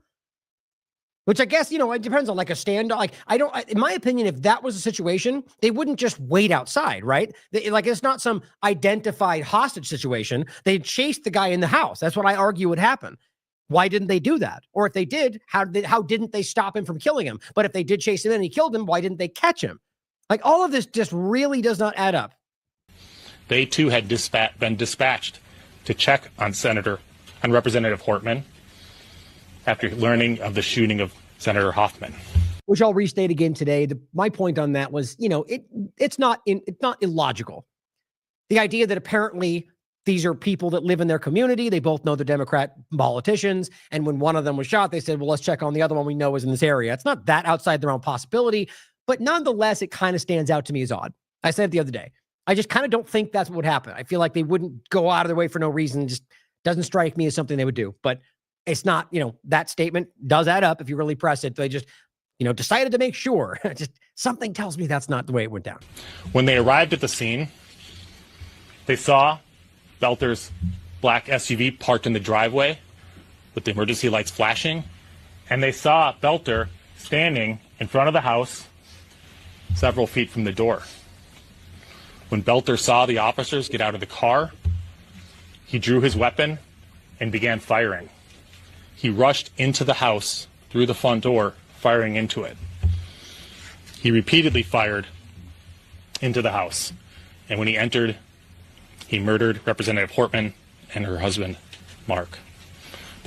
So that would imply that it's like real time, right? So you exchange fire, he shoots, he runs inside, and you either waited, which doesn't seem like it makes much sense to me since you're supposed to be there to protect people, or if you didn't, you rushed in after him. And then in what context do you not engage that or catch him? If he slipped out the back, that's not how they're explaining that, though. There's no indication that there was any engagement outside of that. You tell me. That doesn't make any sense at all. Brooklyn Park police officers fired at Belter as he rushed into the home. So they fired at him as he went into a home when they don't know if there are people in the home? Okay, either shocking incompetence or that's not really adding up. But he escaped into the home and out the back. Officers recovered Belter's 9mm Beretta, along with the body armor and the mask, behind the home along his path of flight when he fled on foot. And does it make sense that he would drop his gun and everything else? I mean, maybe if you're trying to hide or blend in, but worth pointing out. They later searched Belter's car, where they found 5 more firearms, including assault-style rifles and a large quantity of ammunition. Belter also had in his car notebooks containing a list of more than 45 Minnesota state and federal elected officials. Oh, that's a good point. Somebody asked, was the door unlocked? Right? Right. So how was he, if he hasn't gone in yet, how was the door open? Does he have a key? They see these things matter. Now, maybe, as always, I say this every time. And we need to be objective about this and consider this every time. Right? We ask these questions, right? But there may be something that comes up tomorrow that makes it all make sense.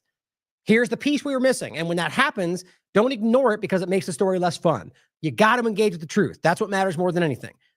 But question that, but also they could be making, but the point is evolve with the information. Don't just, that's what the partisan media does more than anything is they just kind of fixate on the original idea and that's the story. And they'll force everything into it as you go forward because it's more entertaining, it's more grabbing, it's more partisan. In this case, realistically, if the door was open, that would make sense, but that would imply that he was already in there and they're claiming they stopped him before he went in. If it was unlocked, that's possible, right? But it doesn't make sense. Usually it's nighttime. Who knows? But these are anomalies that stand out to me. And I really do feel like this story feels contrived and it feels like a shift from what was originally told, which has happened before. Including Representative Portman. Now, Belter planned his attack carefully. He researched his victims and their families. He used the internet and other tools to find their addresses and names, the names of their family members. Sure, that was mentioned for a reason. He conducted surveillance of their homes and took notes about the location of their homes. He also prepared in other ways. He concealed himself as a police officer, outfitting his black SUV with police lights and a police license plate, wearing a black tactical vest and body armor, carrying a police flashlight and a handgun. And of course, he wore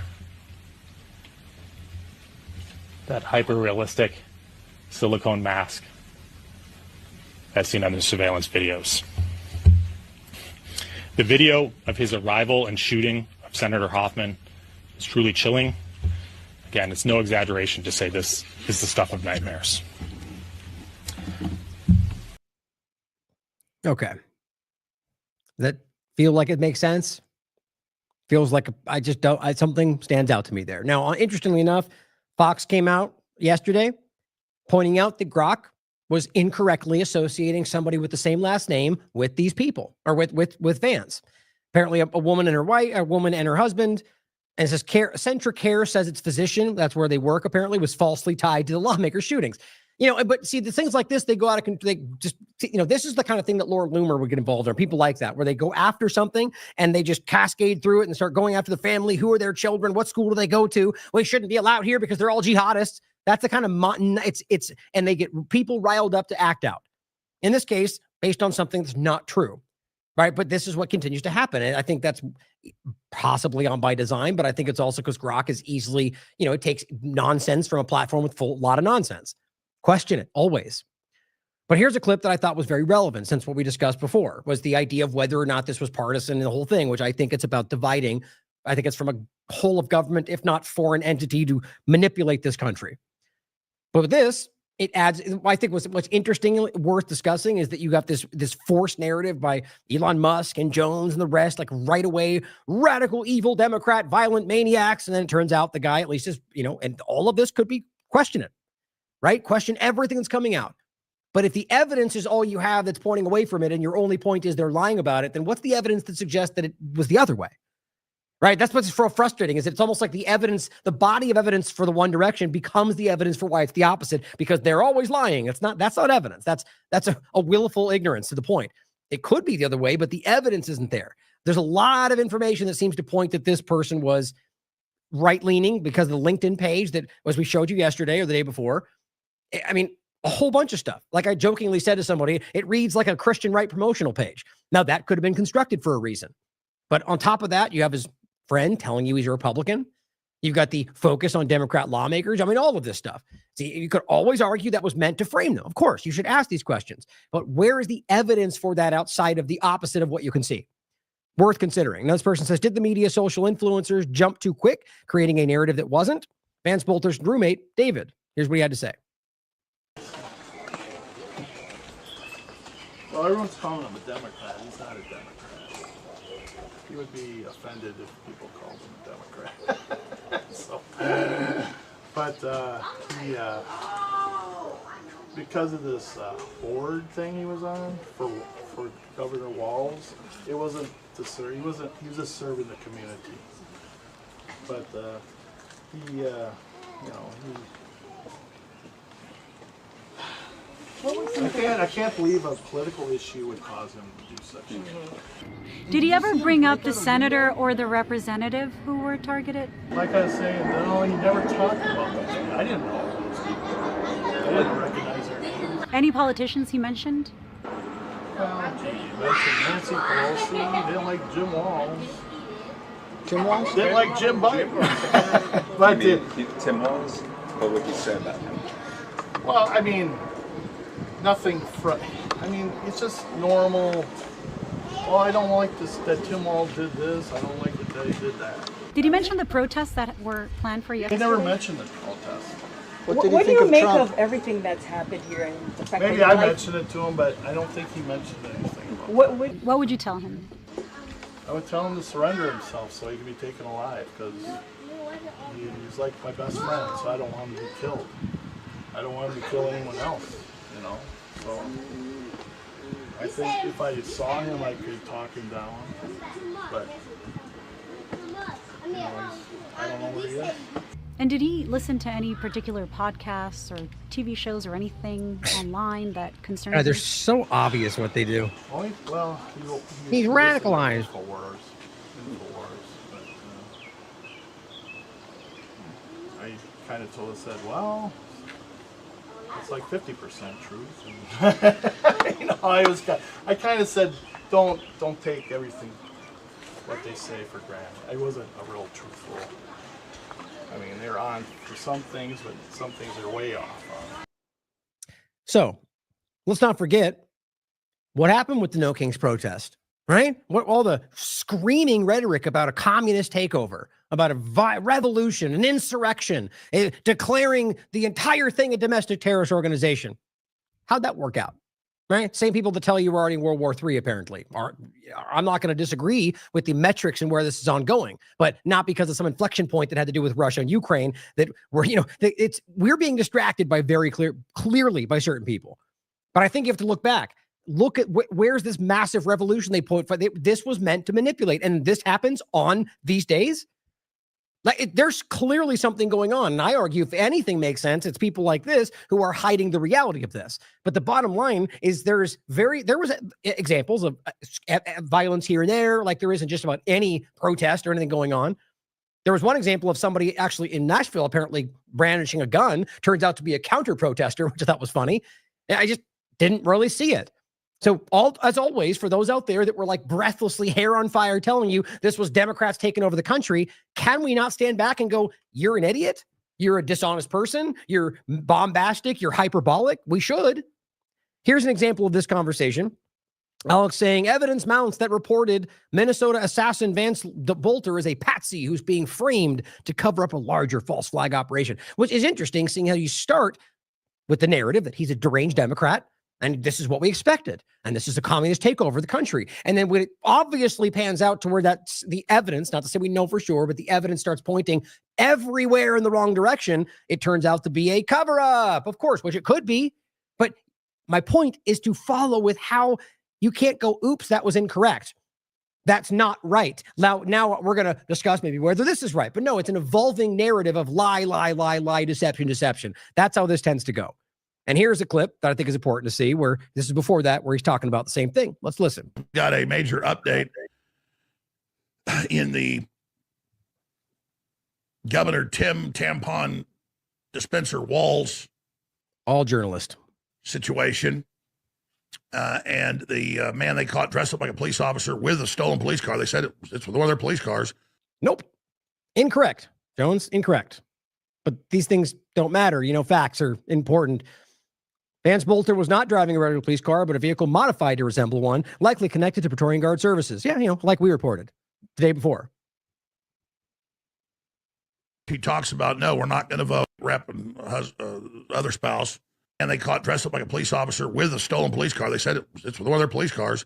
They never said that. They just killed a state senator and her husband and shot and almost killed a state rep and other spouse. And we actually have a clip I forgot to play of the senator where she talks about, no, we're not going to vote for illegal aliens to get health care. She was leading. Yeah, laying groundwork for why he attacked Democrats as a Democrat because they didn't do what he wanted. Certainly possible, right? But that's not correct as far as the evidence. My point is now what they're saying is going away from that. Maybe we should wait for the facts, Alex. The Democrat group that was against that, and so was the other state rep that was shot. So very, very interesting now. And we'll go to that video here in a moment. But first, Minnesota shooting suspect car had no King flyers and sickening manifesto with targets. Now, the targets were largely Democrats, including Waltz. And the manifesto, apparently, they're not releasing, which I find interesting. That just say that there's no evidence of motive. My gut tells me it probably wasn't even there. I find it hard to believe there's a manifesto every time, but we'll wait to see what comes out of it. But the No Kings flyers, I don't know why we're all going with that, guys. It is a piece of paper with clearly like a Sharpie written in No Kings.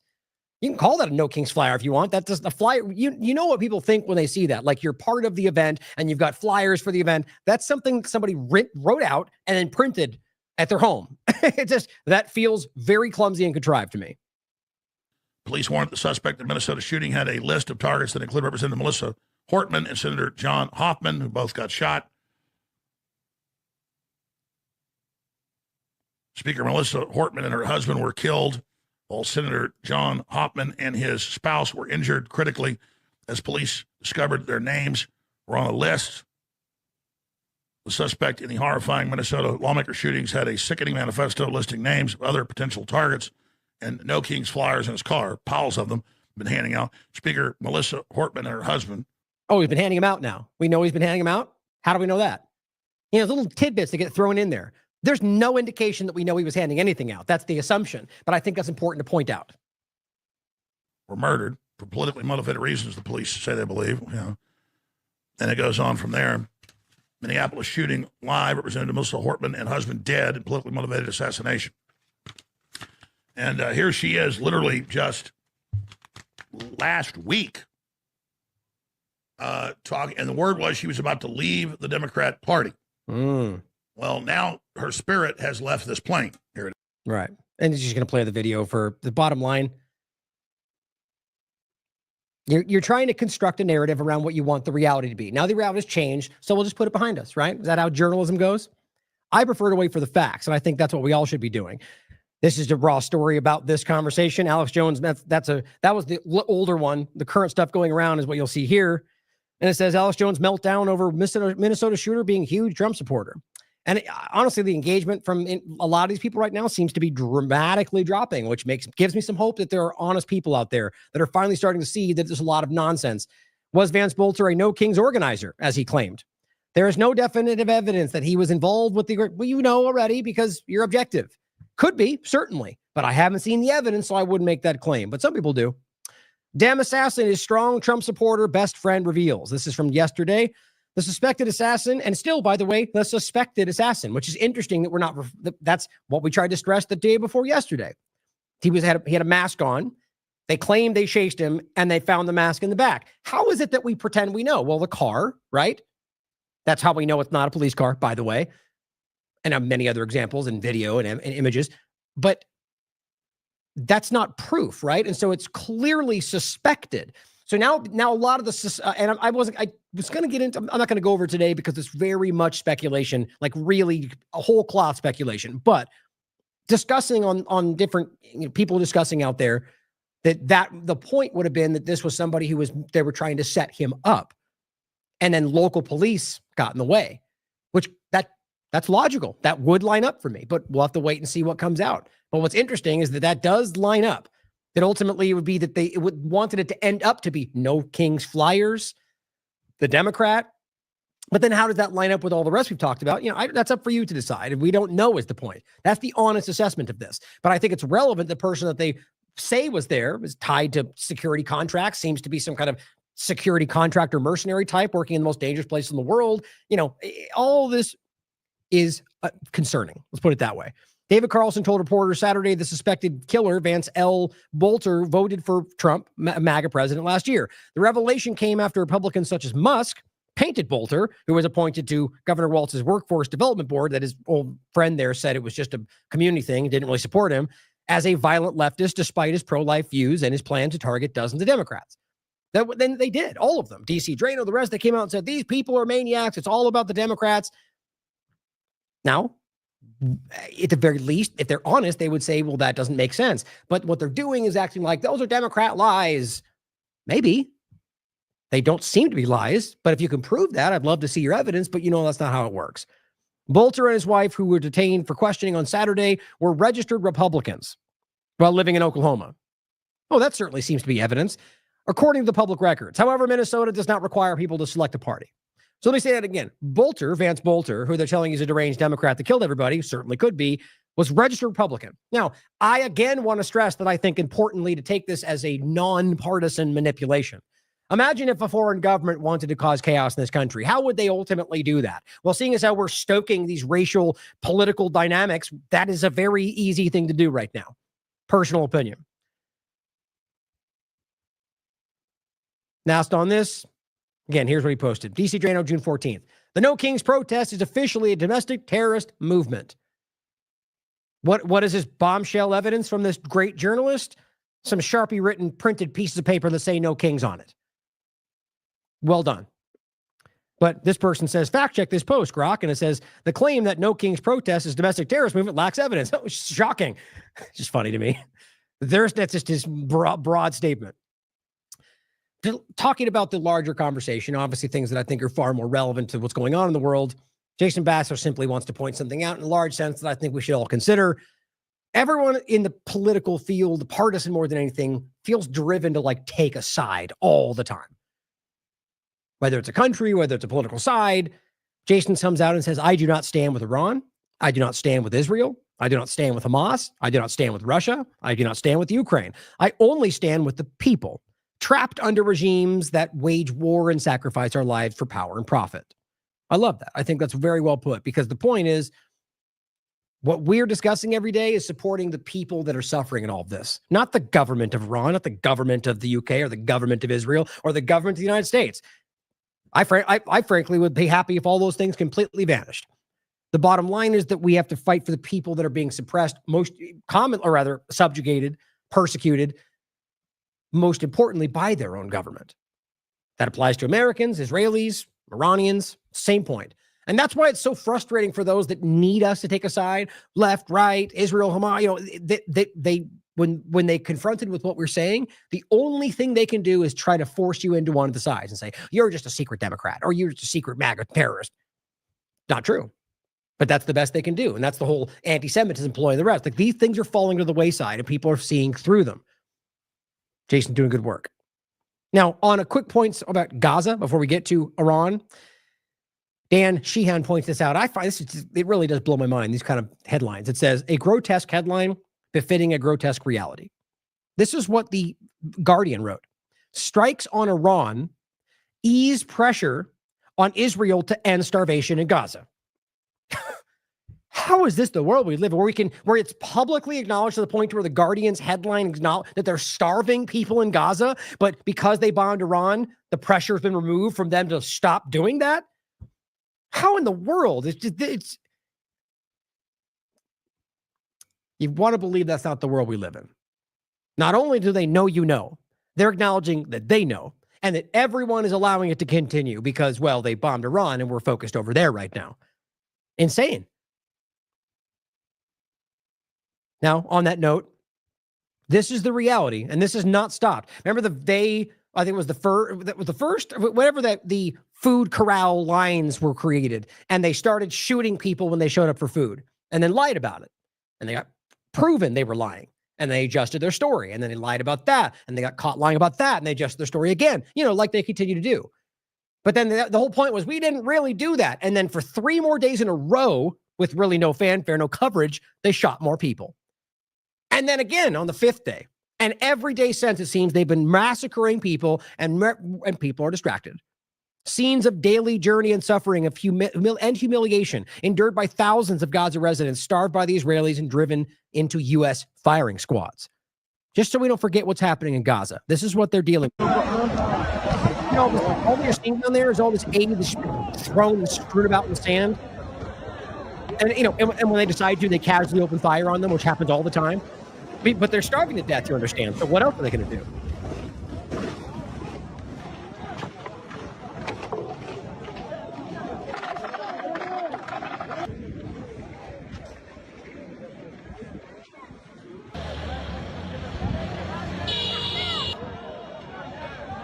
And I hate to make this point, seeing as how it's so grim.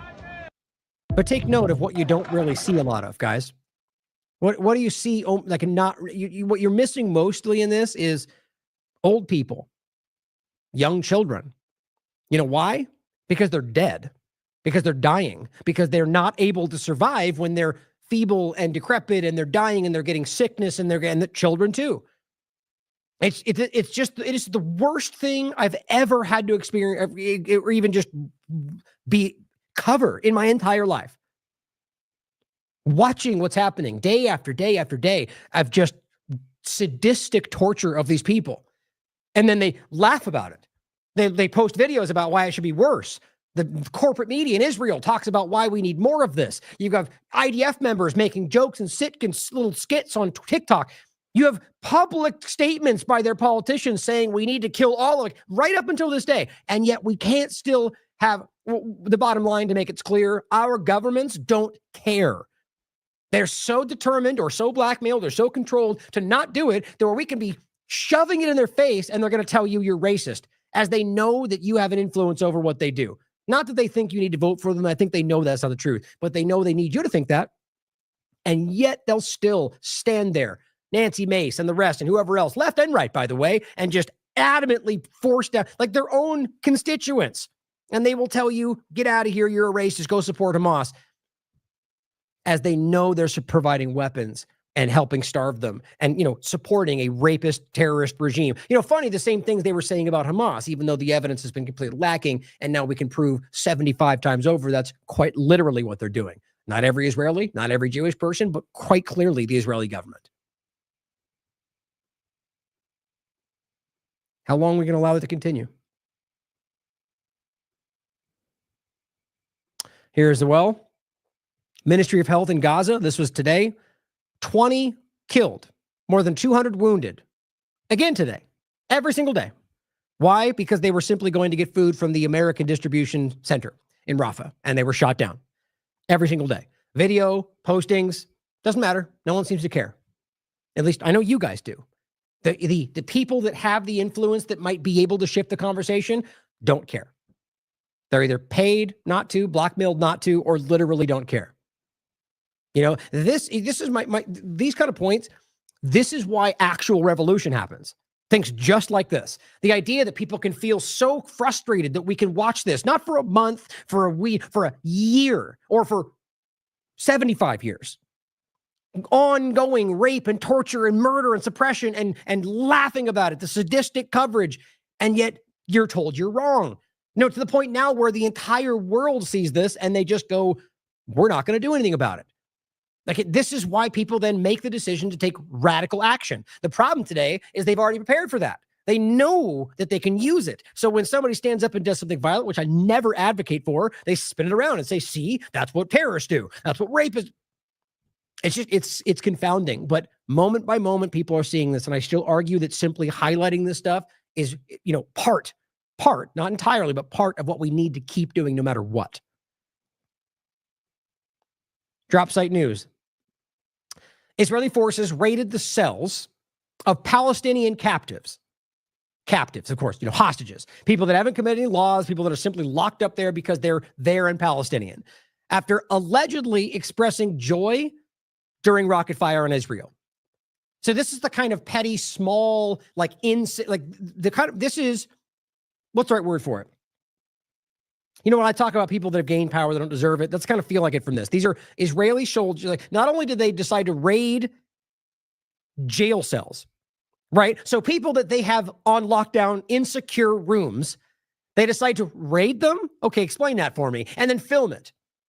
Watch, this is going to make you furious because they're doing this as a publicity stunt to punish these people because they cheered when they got when their captors got shot at. And so they decided to raid a room that they're locked in, acting like that makes them tough. Like, these are people that clearly are getting completely destroyed, and the world sees through them and sees what they are. And this is probably what they do to let off that steam, or rape people at the said team in torture camp.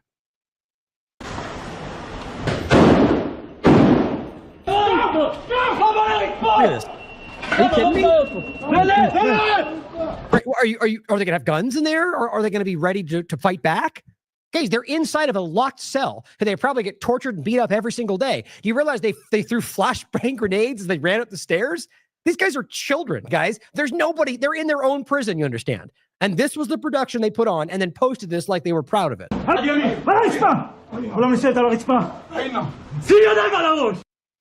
we expecting here? They're gonna revolt? I mean, guys, it's just so transparently petty and sadistic. You're simply trying to torture them on camera to show people that we torture them when they cheer for things we don't like. Is that in line with the Geneva Conventions? Or is that okay with the way, every single thing about every single thing they do every day shows you that they could care less. They could not care less about international law, about human rights, and will happily say those things when they're talking to Piers Morgan, but they don't care. Oh, okay, yeah, let's zip tie them because they weren't already in a cell. This is a movie production, guys, but with real people that they're torturing. Of course, when they're dealing with actual people that can defend themselves, they get destroyed, which is usually why this stuff happens. And just so you know, that's not some frustrated moment. That's history, by the way. Look at every single time they tried to do anything in Gaza without the help of everybody else. I just can't express how much this frustrates me. Watch the flashbang. Right. So does that make sense to do a flashbang in an area you control when there's nobody else around? The ones they're raiding are in the cells that are closed. God, it's just insane. Like, you wonder whether these people don't even know how stupid they look. These are monsters, guys. What they're doing is disgusting. Every single thing they're doing. Lastly on this, Michael Tracy points out one thing that's reassuring at the moment with all that's going on, is that the current U.S. ambassador to Israel is an adherent to end times theology, right? Does that make you feel better? How many times I make this point? These people, like the Besants and the, I'm forgetting the other guy's name. That's the one he's referencing. I can't remember. Huckabee or Waltz or any number of these people. Guys, these are people that are like avid biblical Zionists, or Hegseth, for example. They believe that the end times are near, and that from the Israeli Zionist perspective, that means the West must be collapsed before that can happen. Does that make you feel better that those people are in the midst of the highest levels of power in the U.S. government, and that they're going, yay, Zionism? So is that America first to want the collapse of this country? Guys, this is not some abstract opinion. Listen to what they're saying in Israel. It's all right there. Many of them think Trump's a prophet to bring on the end times, so to bring on the collapse of this country, of the West. It's just all right in front of you if you just care to look. Now, speaking of the Iran nuclear discussion, which is used to manipulate, like we've seen 1,000 times in the past, we mentioned that at the beginning. Ian Carroll had to say, your daily reminder that no one has produced any evidence that Iran is actually making a bomb. The U.S. intel community concluded at the beginning of 2025 that they had not restarted their nuclear their weapons program. The entire war is predicated on an Israeli trust me bro, just like Iraq. Now, yet again, the point to be made. I'm more skeptical. There's 1,000 reasons. Most importantly, that weird thing that happened with RFK and Candace, and the claim that this was going to be changing everything forever about blackmail and all that with RFK Jr. more than ever since that moment, I'm like, there's something strange with all this. But nonetheless, I don't care. When people say things that I agree with, it's worth pointing to for the very reason that it's about showing people whether you're, you know me, I question everything, everybody. I don't trust in this business. The point is that I will point to people that I think are correct, to incentivize others to be correct, to lean into the truth, because it should be more advantageous in the way the world should be, to be promoting the truth. My point, like with a politician, that all these politicians are trying to lie to you, but if you can convince them, maybe the smaller ones, to start trying to hide the truth, show the truth, because they'll get more support from the vast majority of people, whether or not Israel attacks them, we should all be doing that, as long as you don't ever blindly trust them, that everything they say, you question, you consider, you do your due diligence. So on that point, whether he's just trying to do this to manipulate, that's still true, isn't it? And I agree with that. That's my point. And I'm going to do that as often as I can with everybody, including people that I also support. But the point here is that this is one of the most obvious things in the conversation, including the fact that Tulsi Gabbard just literally told us that. Which, you know, it's funny. I made this point before. That's not the clip it's on right now. It's right here. Where was it? Right there. We just played this the other day. WikiLeaks shared this. U.S. intelligence assessed just weeks ago that Iran is not building a nuclear weapon. Now, what I was pointing to, the previous State Department administration or State Department assessment, as well as the previous International Atomic Energy Agency assessment that said the same thing. Then in the Trump's administration, you've got the same assessment. And yet still, you got Trump and the rest telling you they have a bomb. Why? How can we not deduce how obvious what that means, how obvious that is? It means that Trump is willing to state what Israel says, knowing it's not true, knowing that his own people told him it wasn't true. How you can't figure out what that shows you? He's working in the interest of somebody else, whether only in that moment or for everything, you can decide. That is what's happening right there. Here's Tulsi Gabbard yet again. The IC continues to assess that Iran is not building a nuclear weapon, and Supreme Leader Khamenei has not authorized the nuclear weapons program that he suspended in 2003. The IC continues to monitor closely if Tehran decides to reauthorize its nuclear weapons program. IC being intelligence community. But yeah, but nonetheless, you got the Tom Cottons, who are just pocket stuffed with AIPAC money, saying the Iranian regime has killed thousands of Americans, held Americans hostage, and regularly chants death to America. We can't let these terrorists develop a nuclear weapon. Despite that not being your decision, Tom, and how every country has legal right to do all the same things that you are, the point, and that's not pro or con, it's just making an obvious objective statement. As always, guys, they always say the same thing. Now, what's interesting is they've now shifted this into thousands. From what I can tell, they've always said Iran regime has killed hundreds of Americans. You know why? Because the only thing they can point to is when they were trying to invade, well, I think both Iraq and Syria, but specifically Syria, when ultimately the Iranian, and Soleimani, for example, was helping fight back ISIS and the rest. The point was they fought against the invasion, the illegal occupation of these areas. And in that case, yes, ultimately supporting their allies did shoot back against U.S. military and others supporting them.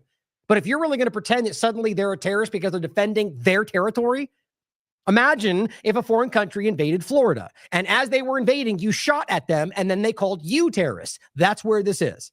So when they keep pointing at all the people they shot, that's what they're pointing to.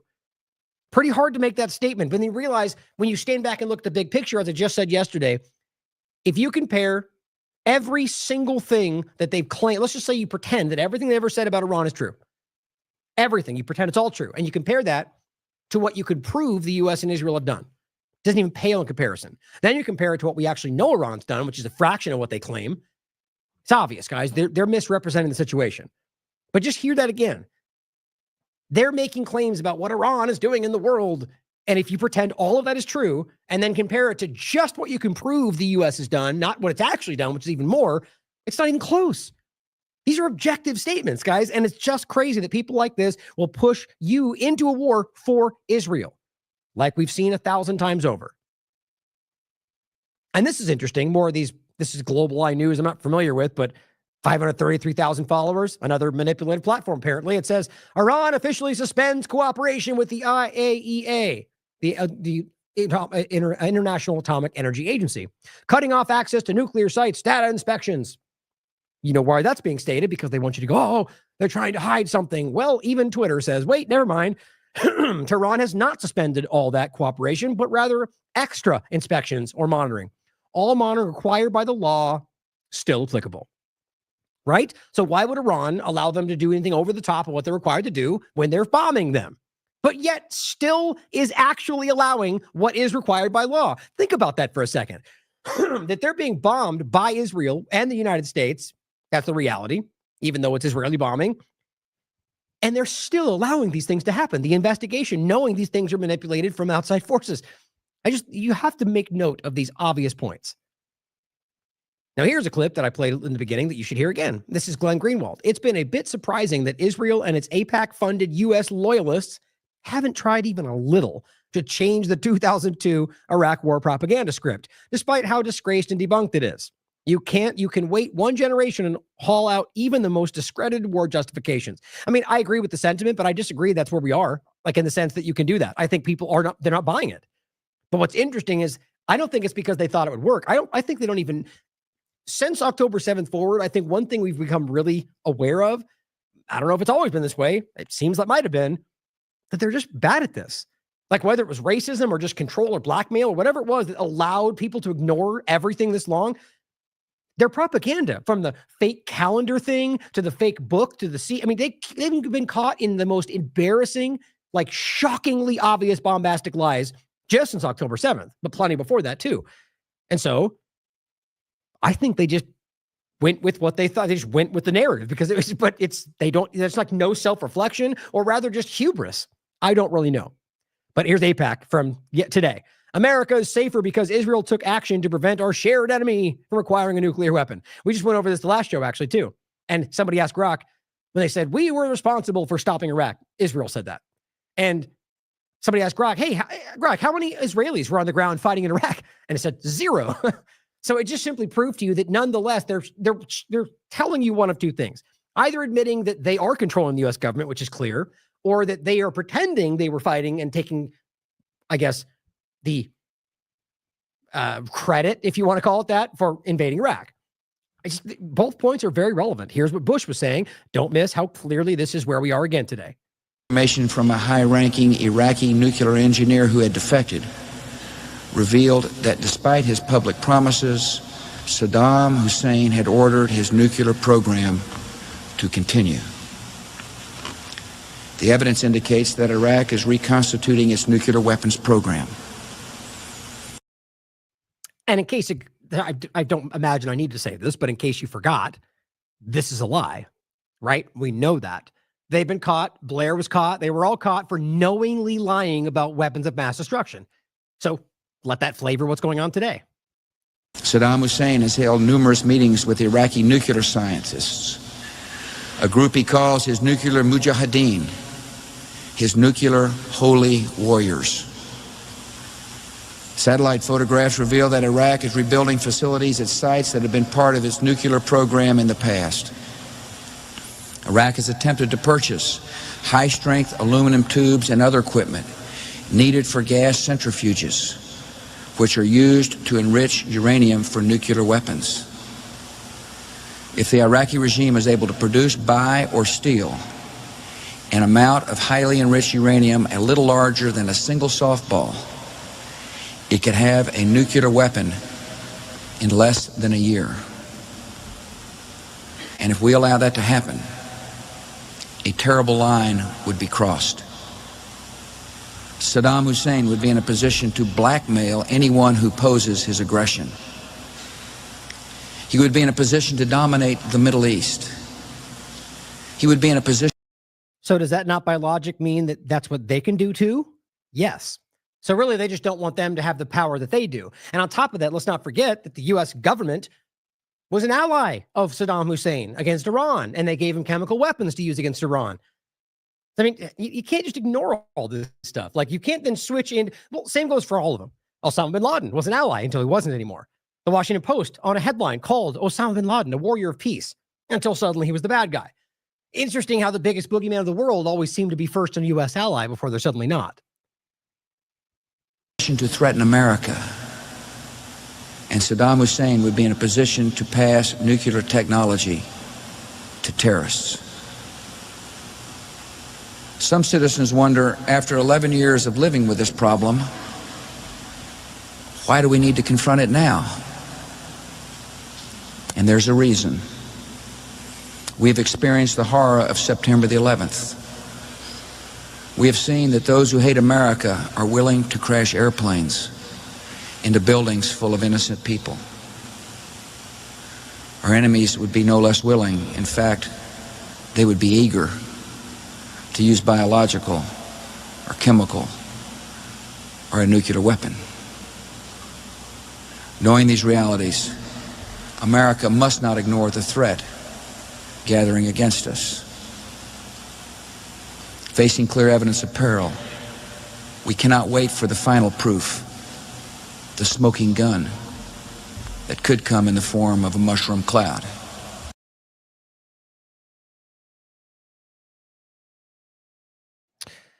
Just the same thing all over again. Now, I played a clip at the beginning, but I'll include this yet again. I wanted to point out what Nick said. And this is very prominent right now. I think I even saw Sal the Agorist say, "I love how everyone's expecting a false flag right now," which honestly, not knowing it, we shouldn't be assuming it, but simply that we're on guard for it is like the best possible thing in the world. Like, as much as people, oh, you guys are conspiracy. How is it a conspiracy theorist mentality to consider that something that they have clearly done before might be happening again? That's just called logic. Now, if you pretend it is, whether you know or not, if you say it is, even you don't have evidence, well, yeah, that's stupid. Just like it would be to do that in any context for any reason about any topic. My point is, obviously, carrying out an attack and blaming it on somebody else is something they've done many times. As Patrick Clausen in this clip will tell you, that's exactly how they started all these wars. That's his very clear statements.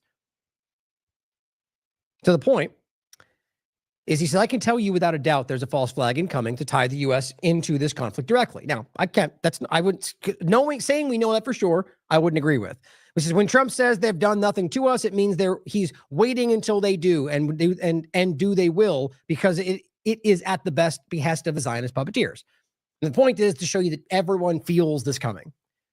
Be objective about this, guys. We can't jump at shadows. That's exactly what they want as well. And consider that maybe this entire thing is exactly what they want from you. Just always keep these things in mind. That's why question everything while considering all possibilities is the most important thing we can do.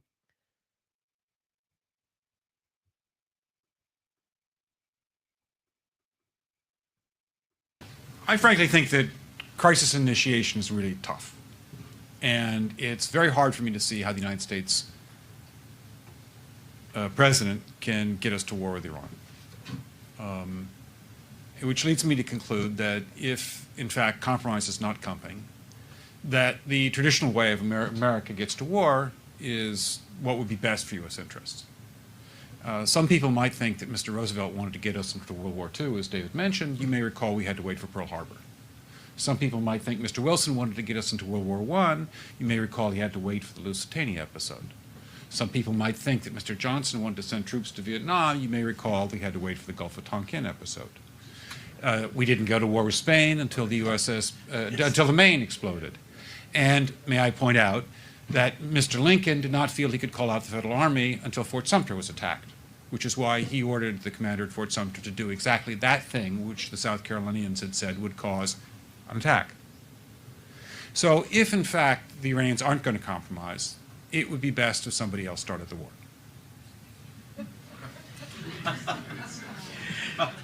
But I would just like to suggest that one can combine other means of pressure with sanctions.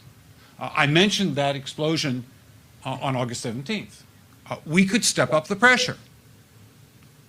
I mean, look, people, Iranian submarines periodically go down. Someday one of them might not come up. Who would know why? We can do a variety of things if we wish to increase the pressure. I'm not advocating that, but I'm just suggesting that this is not a either-or proposition of, it's just sanctions has to succeed or other things. We are in the game of using covert means against the Iranians. We could get nastier at that. Very clear. Very, very clear. Now here, on that very point, some other information, this person, same kind of thing, saying, what kind of false flag on the West do you predict? It seems like, I actually really love that this is kind of a central, but because it's become so focused, you're going to get the grifters, you're going to get the mainstream alternative media that swing in and bombastically throw in nonsense and videos that are old things that don't exist from today, old clips from before they claim are from today. Every single time. Just always expect that. My point is, because it's become so prominent, that you will see more effort to derail it or use it against you. But if we're remaining objective and you are questioning whether or not you're wrong, whether you're missing something, and if we don't know for sure, you don't claim you know, then this is important and good. I love that we're questioning this. This is obviously, it will be something big enough to blame on Islam as a one-size-fits-all, and will implicate Iranian terrorists who will, they're all in quotes, and who will also speak fluent Hebrew when cameras are off. Like, they're just making a point, right? The idea that what we've seen in the past is stuff like that, right? Where it's, and you get the loomers and the rest that come out and just rail it forward about how we have Islam and Muslims are bad and we have to go, almost before it even happens. That's happened more than once too. And so Ed just simply goes, the target could be inside the drinking water infrastructure in the U.S. More info can be found listening to this podcast with me and Whitney. And this is a show that I think is important to listen to, the Cyber Threat Intelligence League and its impending false flag with Whitney Webb. Now, in this discussion, we discuss, there's some interesting points we made about the, not just cyber, but like the larger picture of how she's pointed out over the years that Israeli government has kind of worked its way into infrastructure in this country. For a lot of reasons, that's important. And here's just one tweet she put out. She says, I covered the CTI League in depth over 3 years ago, and Schellenberger, this is just he posted about it, barely scratches the surface about why they are so sinister, and also seems to downplay how it was chiefly created by Israeli intel operative. See the common thread here, guys? All of this comes together. It says they got CTIL got into misinformation as a side gig. The bigger problem is the spook parade has had access to the critical systems of major U.S. hospitals and critical infrastructure, including water systems in the U.S. for years. It was founded by a foreign spy. All of this is very easy to prove. You can listen to the conversation. All the source links are there. Of course, it's been deleted from YouTube and everywhere else. Now, here is something we recently pointed to, and I'll include the pager conversation as well, because it's the same point about whether or not Israel will infiltrate and carry out false flag operations, or in this case, take credit, but Israel's infiltration of U.S. tech in light of the pager attack that took place in Lebanon, as they claim 10 years went by until they executed the explosions of pagers that ended up in 75% of women, children, elderly. And there's plenty of evidence to this point, well documented from international entities, showing all these children with missing eyes and blown off fingers, and it's just disgusting, and still praised as some kind of a monumental success by even the corporate media. I shouldn't say it like that. Just the point is, you'd expect them at least to pretend to be outraged with something so grotesque. That is straight up textbook terrorism. But as you saw here, based in Iran, Mossad planted kamikaze drone base near Iranian capital in a major covert strike. They had years of planning. So this will connect with what we're going to get into in a minute about Trump now more so admitting that he was involved and knows, as we said the other day, he said, I always knew the date. He said that publicly. There it is. I think I can get it to pop up. Trump tells the Post on the 13th, I always knew the date for the attack on Iran. Despite people in the media, like the Jones and the rest, trying to claim that that's not true and he was played. Which Kerry Wedler put a great point out about that, which is basically the logical thing to think. And so your big narrative is this guy's going to take down the deep state, right? But then simultaneously, you keep showing us how he's unable to see through the basic manipulations of the deep state, keeps falling for it. So why is he the guy you think is going to somehow take it down? You know why that works, because it's whatever works in the moment for the interest of the agenda, not facts, not saving the country, keeping you in the dark about whatever's going on. But years of planning. So they never intended to do anything else. They had always planned to do this. And so ask yourself how many kamikaze drone bases are jammed in this country right now or anywhere else in the world. It's just as logical, guys. And we've had examples of them doing this to their allies more than once. Don't forget the Stingray devices on the White House and Trump's last administration that Israel was caught for. Now, here's an interesting point to go into the further point of before the attack. Now, it says Israel's hidden army inside of Iran. 3 days since the beginning of Israeli strikes against Iran, this is on the 15th, they posted this, it seems apart from the first 12 hours that Israeli jets fired missiles into Iranian soil. The rest of the attacks that have been ongoing, I mean, in the first couple of days, I'm sure, I think beyond like yesterday and today, there have been more bombings. But it says across the country, they've taken place by Israeli collaborators. Now, it says, this is something Roberts talked about a lot as well. This disciplined small but killer army of Israel has been busy with wreaking havoc inside Iran by launching small surface-to-surface projectiles, suicide drones, and planting bombs. It is believed drones are carried out to locations with mainly pickups or small trucks. Now, I haven't seen any reporting I'm sure it might be out there and I could have missed it, but from Iran. So counterbalance that with this also could be misinformation in some way. But it says, at times when we hear the sounds of explosions, we don't hear sounds of jets flying overhead. So the point is, it's very clear they do have these kind of things. Robert made this whole point about a specific population in Iran. Like, I think it was Azerbaijan, or one of these different countries that have a large population in Iran, and that Israel's been somehow trying to supplant that. So I very much think the idea is correct, whether or not this is, you question everything. But it says Tehran police captured 200 kilograms of explosives in a workshop south of Tehran where suicide drones were equipped with explosives. So, this is Sunday's discovery, happened after a drone attack on one of these fuel depots that we've already reported on. I mean, it just goes on from there. And the point is to consider that they have inside operatives that are firing out attacks and so on. That means there's they're seeking regime change right now, guys, like they have many times in the past, while trying to continue to pretend like they're fighting for some kind of amicable solution. Now, this is what's been going around very prominently. In fact, Charlie Robinson just texted me saying that his post had over 1 million. I think I have it right here. Hold on, let me open it a different one so I can grab it real quick. But he shared this and has like 1 million shares on it. Which, I mean, honestly, because I think Charlie is an honest and very important person to listen to in the conversation. Meanwhile, runs Active Post, in case you don't know. He sees it. Two-party illusion, the whole thing. We've talked many times, and I'll probably be connecting with him here soon, coming up this month. The point is that why these controlled manipulative platforms would allow him to get reach on that is what you should ask yourself, right? Because it said he got over 1 million views, which I'm glad, but I just wonder whether that means that whether it's because it's Jackson Hinkle that's sharing it, which then allows people to ignore it from certain perspectives, or maybe because this is what they want us to think. So question all of that. But I too think this is important. I had that lined up next. This is what Sharmeen Narwani pointed out. But that's interesting though. But I love it. I'm glad he's getting the reach, and I'm glad that people are thinking about this. But again, let's not assume we know for sure, right? But so she wrote, the USS Nimitz is being sent to the region for Israel to sink it. That's her opinion, but I think it's very much worth your consideration. For them to sink it, for U.S. politicians to blame Iran, and then launch direct war on Iran. You never send big targets like aircraft carriers into waters when your adversary has missiles that can easily target an expensive asset. But on top of that, publicly acknowledged now that it's apparently a carrier that's 50 years old that's been set to retire this year.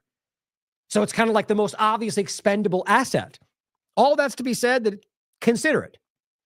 If something happens, well, then you wonder, Jackson looks like one of the, looks like maybe somebody else posted it and he shared it or whatever, but that's the one I can see. So consider why on one side of it, that would be something they want you to look at. But on the other side of it, consider that this is an obvious point that would make, it's almost too obvious when you think about it, but maybe that's the exact point. So we'll have to wait and see what happens. But I'm very much of the mind that whether it's a false flag or some kind of psychological operation, that's how these things operate. Listen to Patrick Clausen. They will tell you that. Now, here's what James Lee had to say about this kind of same overlapping point. Many know Israel, quote, mistakenly attacked the USS Liberty. It wasn't a mistake, as that's his point. Fewer know it may have been part of a CIA Mossad false flag op called Project Cyanide. Touched on this in the past. In all of this overlaps with Egypt. We've talked about that as well. Listen to some of these USS Liberty veterans that will still tell you a lot of this. Here's what James Lee had to say in his clip. Possible that we would blow up our own ship just so we could go to war? Because when I saw this news this morning, major alarm bells started going off. So if you don't already know, this is the story of the USS Liberty.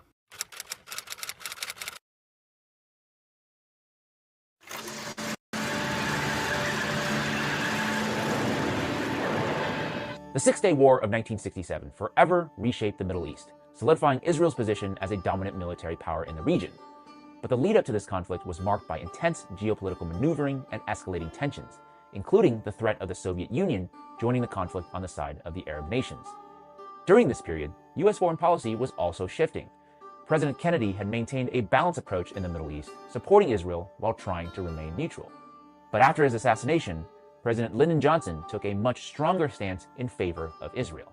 In a now famous quote, Johnson told an Israeli diplomat, quote, "You have lost a very great friend, but you have found an even better one." And on the eve of the Six-Day War, the United States sent one of its most advanced Navy research vessels, the USS Liberty, commanded by Captain William McGonigal, to international waters off the coast of the Sinai Peninsula. Officially, its mission was intelligence gathering. But some aboard the ship allege there was a far more sinister plan at play. James, we were deliberately sent there. All the ships were going one way. We were the only ones going that way. We were sent there by the Johnson administration in collusion with the Israeli government to sink that ship and blame it on the Arab states. On May 30th, 1967, just 10 days before Israel's attack on the USS Liberty, General Mir Amit, the head of Mossad, the Israeli equivalent of the CIA, flew to Washington, D.C. for a series of secret meetings. The first person he went to see was James Angleton, then the CIA's head of counterintelligence. He then went to meet with CIA boss Richard Helms, and then finally a meeting with Robert McNamara, the Secretary of Defense. I told him, look, we don't want even one soldier from you. All what we want from you to stop the Russian coming into the arena, and number two, to help us after the war. So when I finished, he asked me two questions. One, how long it will take? I said 1 week. How many casualties? I told him less than the War of Independence. So I asked him, Mr. Secretary, what do you advise to me? Can I go home now? Or stay here until things will clear up? He said, no, you go home, your place is there. I drew the conclusion that it was a green light. Amit also said that McNamara consulted President Johnson several times during their conversation, so there was no doubt he was fully informed. Fully informed of what? That is the critical question. Eshkol and LBJ and their cronies together had a tight-fisted group that said, let's get this going.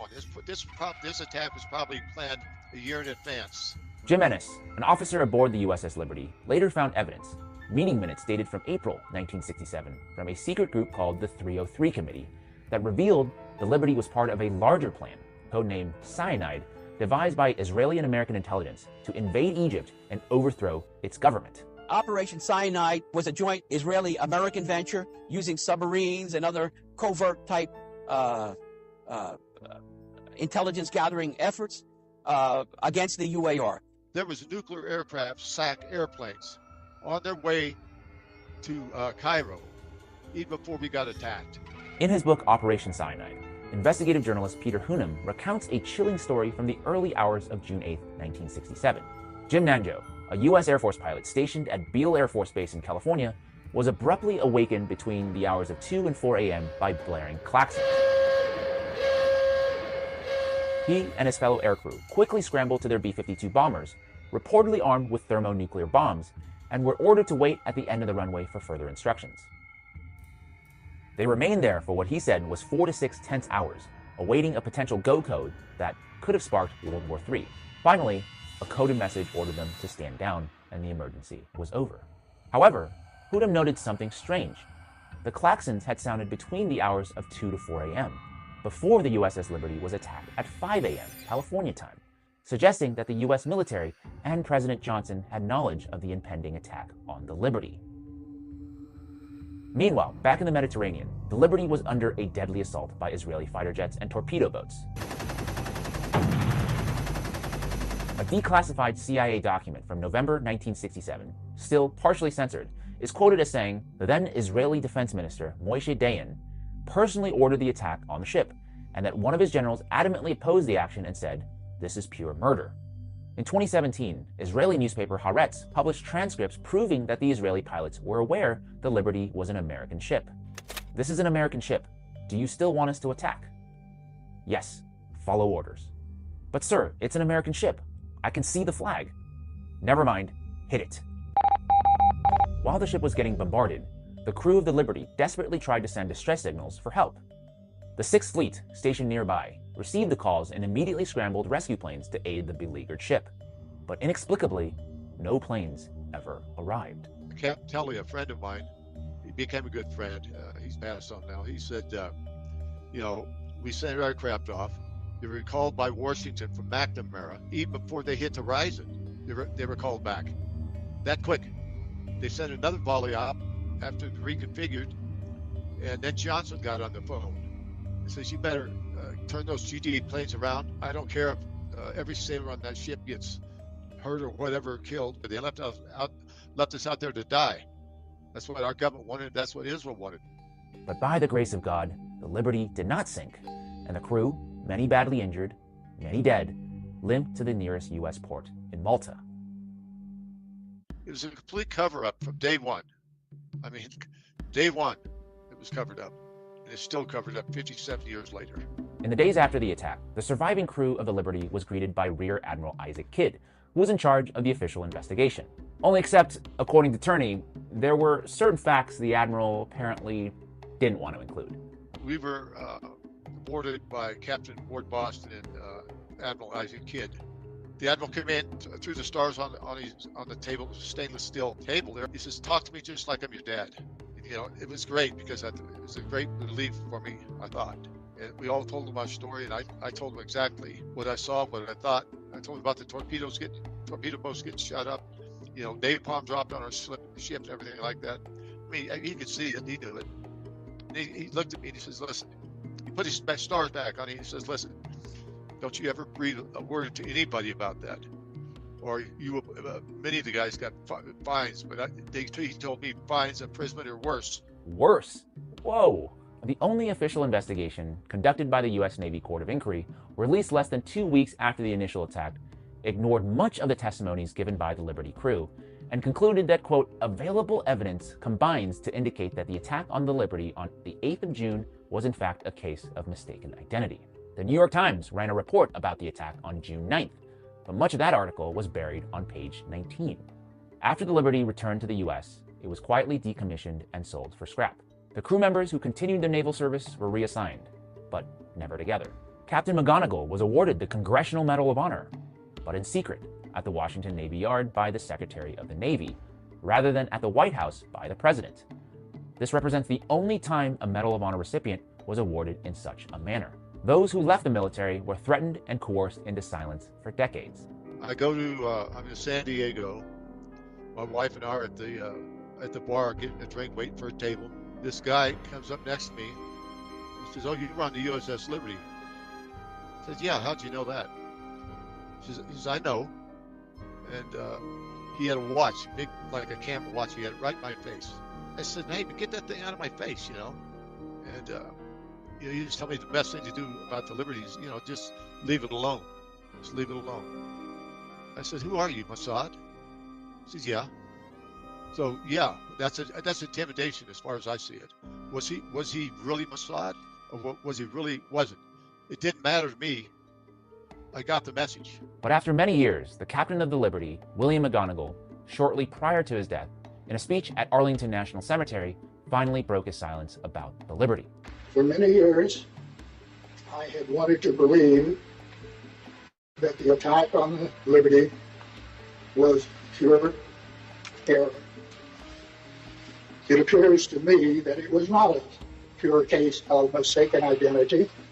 I think that it's about time that the State of Israel and the United States government provide the crew members of the Liberty and the rest of the American people the facts of what happened and why it came about that the Liberty was attacked 30 years ago today.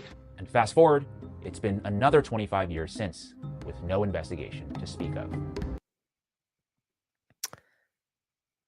So I didn't actually plan on playing that whole thing, but there has been some developments that I'm wondering if let me just show you some things really quickly, and just in case something actually pops off right now, and we'll come back to, let's see, let me just get this lined up really quickly. So there's a few things I want to show you just in case. We're going to come back to this article, a great article written by Dr. Pierce Robinson.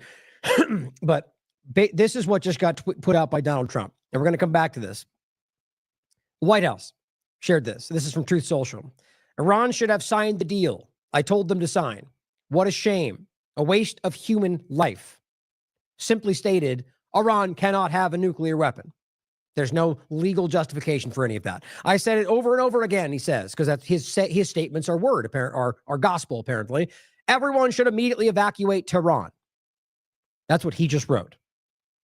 Now, I got to be honest, I'm not usually one to jump, something about this just gave me a really bad feeling. I just want to be honest about that. I actually just text, or some others in Orwell and saying, just while we're live, if something happens, let me know.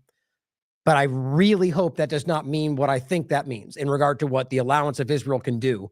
Because we're going to get to it in a second as we finish with Iran and back and forth. They've been going back and forth the last couple of days today. Iran had just stopped a recent bombardment. Israel just started another one on Iran. And for him to say that just now, like recently, I'm worried about what that could mean. But let's go back to this to understand why we're worried about this. As Pierce writes, Pierce Robinson, the war against Iran, 30 years in the making. He writes, there's a grim inevitability about the developing war aimed at overthrowing the Iranian government. And oh, by the way, I think I said it earlier.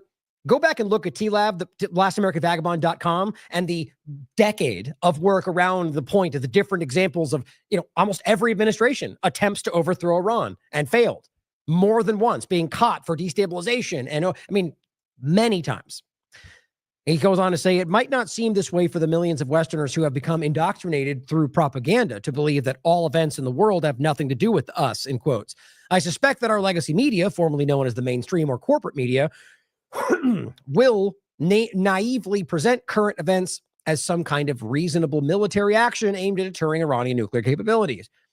It was always, of course, about much more than that. And most importantly, the ongoing conflagrations are the direct result of, quote, our geopolitical machinations. Now, read this for yourself. For time, we're going to go past. It's really well done. You've heard all this from most of it from me in the past. There's more nuance than probably that we've gone into, but the point about the PNAC, the Project for a New American Century, the discussion of a new Pearl Harbor-like moment, which they've said, which, by the way, don't forget, Trump himself has said a new version of that, saying we need like a new 9/11 kind of thing. He said that before.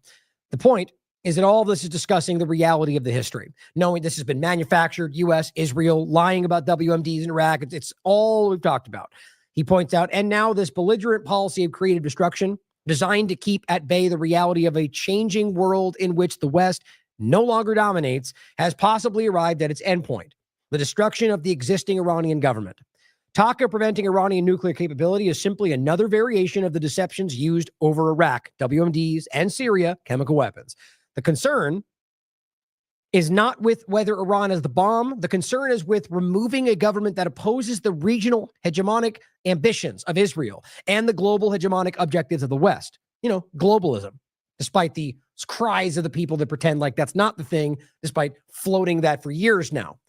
Whatever happens, Western public should be under no illusion as to how the situation has come to be. The conflicts are the direct consequence of our governments and their associated military industrial complexes pursuing policies of war, and to do so, engaging in covert actions and major deceptions, which include the 9/11 false flag. I'm glad he put it that way because it's the truth, as well as the utilization of brutal extremist groups in countries such as Syria, still going on to this very day. The death toll from these conflicts run well into the millions, while the misery is incalculable. Propaganda, deception, and lies, all in the name of war, are becoming firmly established as the parting legacy of the Western Empire. Make sure you read this article. Maybe I'll go through it in depth just to read. These are all very important points, like specifically the point that you've heard probably a lot in the past about the new Pearl Harbor-like moment. But Pierce is someone you should follow anyway, Pierce Robinson. Now, on the point of false flags, this is from today. Sea Trade Maritime reports warning to ships of electronic interference in the Straits of Hormuz. Now, how long have we talked about the one of the objectives of why they tried to occupy and have continued to fail, Yemen, and really the Strait, or the Bab al-Mandeb Strait, right? So on one side of the landmass, you got the Bab al-Mandeb Strait, a choke point. On the other side, right here, you've got the Strait of Hormuz, which Iran controls. And so they've always known that, and Iran has always threatened, and right now, maybe that's already beginning to happen, that if this happens, I think it's largely about the U.S. more than anything, they will shut down that strait, which dramatically influences, reduces, collapses the oil trade, and a lot of other things. And so they've been trying, and that's actually a really close shot of it right there. You can see the landmass, right? So the square there is the Strait of Hormuz. The other side of it, or the pointer is, that's the Bab el-Mandeb Strait. The idea is that they've been trying to gain the control of that. And it has to do with, and same was up here, which is Sinai, or what's it called? I'm blanking on it. The point is they took over Egypt as well for the other part of that up there. Now, the important thing to realize is that right now, the Strait of Hormuz is a very important inflection point in what they end up doing. And I think they're already planning for a lot of different action. But if we're already seeing action taken in that area, it very well could be Iran. But historically, they haven't just attacked, like same thing with Yemen. They're not just going after anybody despite the claims. They're going after specifically those that support Israel and no casualties as far as I can tell.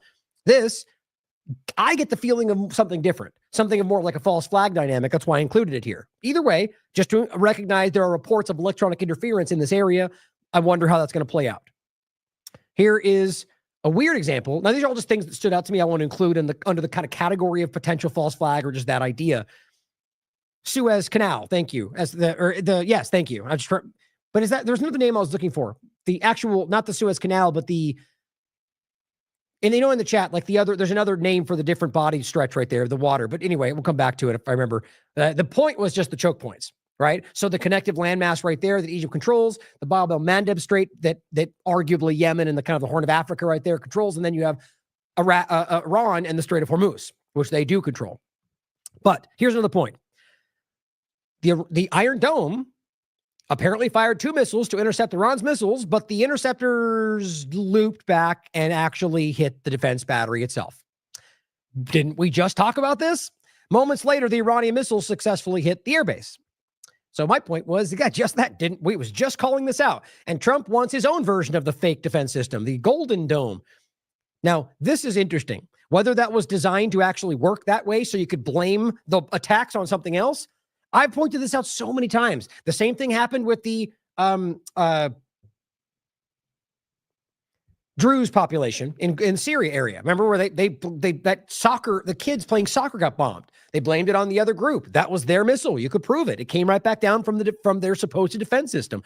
I kind of think that's the way it's supposed to work, or it's just so not what it appears to be.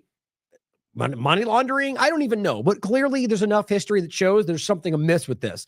But here we are with more bombs. I just think that's interesting to consider what we just talked about and how that could still be used to bomb things and claim it's somebody else. Ali Abunimah from the Electronic Intifada highlighting what Thomas Van Lynch here says, and he goes, the Communist Party of Iran, interesting, calls of a national uprising to overthrow the Iranian regime while at the same time condemning both Iran, Israel, and the United States for the current violence. And he points out this guy was one of the biggest boosters of the NATO-Israeli regime change dirty war that installed ISIS and al-Qaeda puppets as king of Damascus. The Jolani head cutters that are currently running Syria. And it says now he's trying to market U.S.-Israeli regime change ops in Iran as leftist. It's just funny how all of this kind of overlaps, and they're just trying to paint narratives in a certain way to get certain people to accept certain things. It's just how this always works.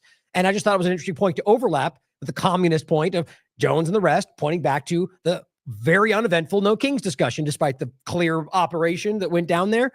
He says, and this was on the 9th of June. Are you ready for the communist uprising this Saturday? Like, can't we not call out people that make these bombastic claims and are dramatically wrong over and over, despite the narrative they like to spin? Official Communist Party of the USA in affiliation with Democratic Party and the CCP.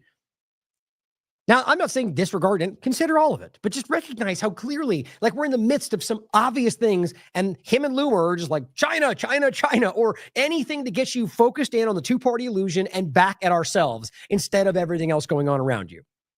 Here's another example. David Icke called them out and says, notice anything about the crowd of No Kings protesters? So they were so desperate to frame this thing as some kind of massive thing, sort of like the left was doing about January 6th. Even though clearly it seemed there was at least more violence on that day, but it simply was not an insurrection. It was a very clear operation, which was meant to frame Republicans. Same thing. And these people like this are involved with doing the same thing in reverse. In fact, arguably the same thing, really, if you look at it that way. But it says they're all old white boomers. They think they still have power over everyone else. What are you talking about, man? These people are so desperate to get you fighting your neighbor. They are all the past. We are the people of the future. They're Americans just like anybody else, man. And they're all out here saying Constitution. We want democracy. No kings. You can do your best to contort that into meaning something else, and maybe it does. But that's your subjective opinion. A lot of people, including a lot of Republicans that were out, especially in Tennessee, that I know that were out, were calling for the things to be done the right, for Constitution to matter. But I guess you don't believe in that, Jones. And David says, your comment does not fit the facts. When you see endless other images of the protest, right? He just plucked the one out he liked. Older people have an equal right to opinion. Number 3, there was a time you would have been against kings in America. Number 4, if Trump arse kissers, he says, like you are the future, then we're effed. What happened to you, Alex? Who owns you, he says. And again, here's him posting an image of a fake AI image, which either means he knew he did that or he didn't check it. You can decide what's more important. And I simply said, Alex caught sharing an AI-generated image claiming it's Tel Aviv, Israel. Did this guy check anything? It's actually worth playing this clip again since we're talking about it.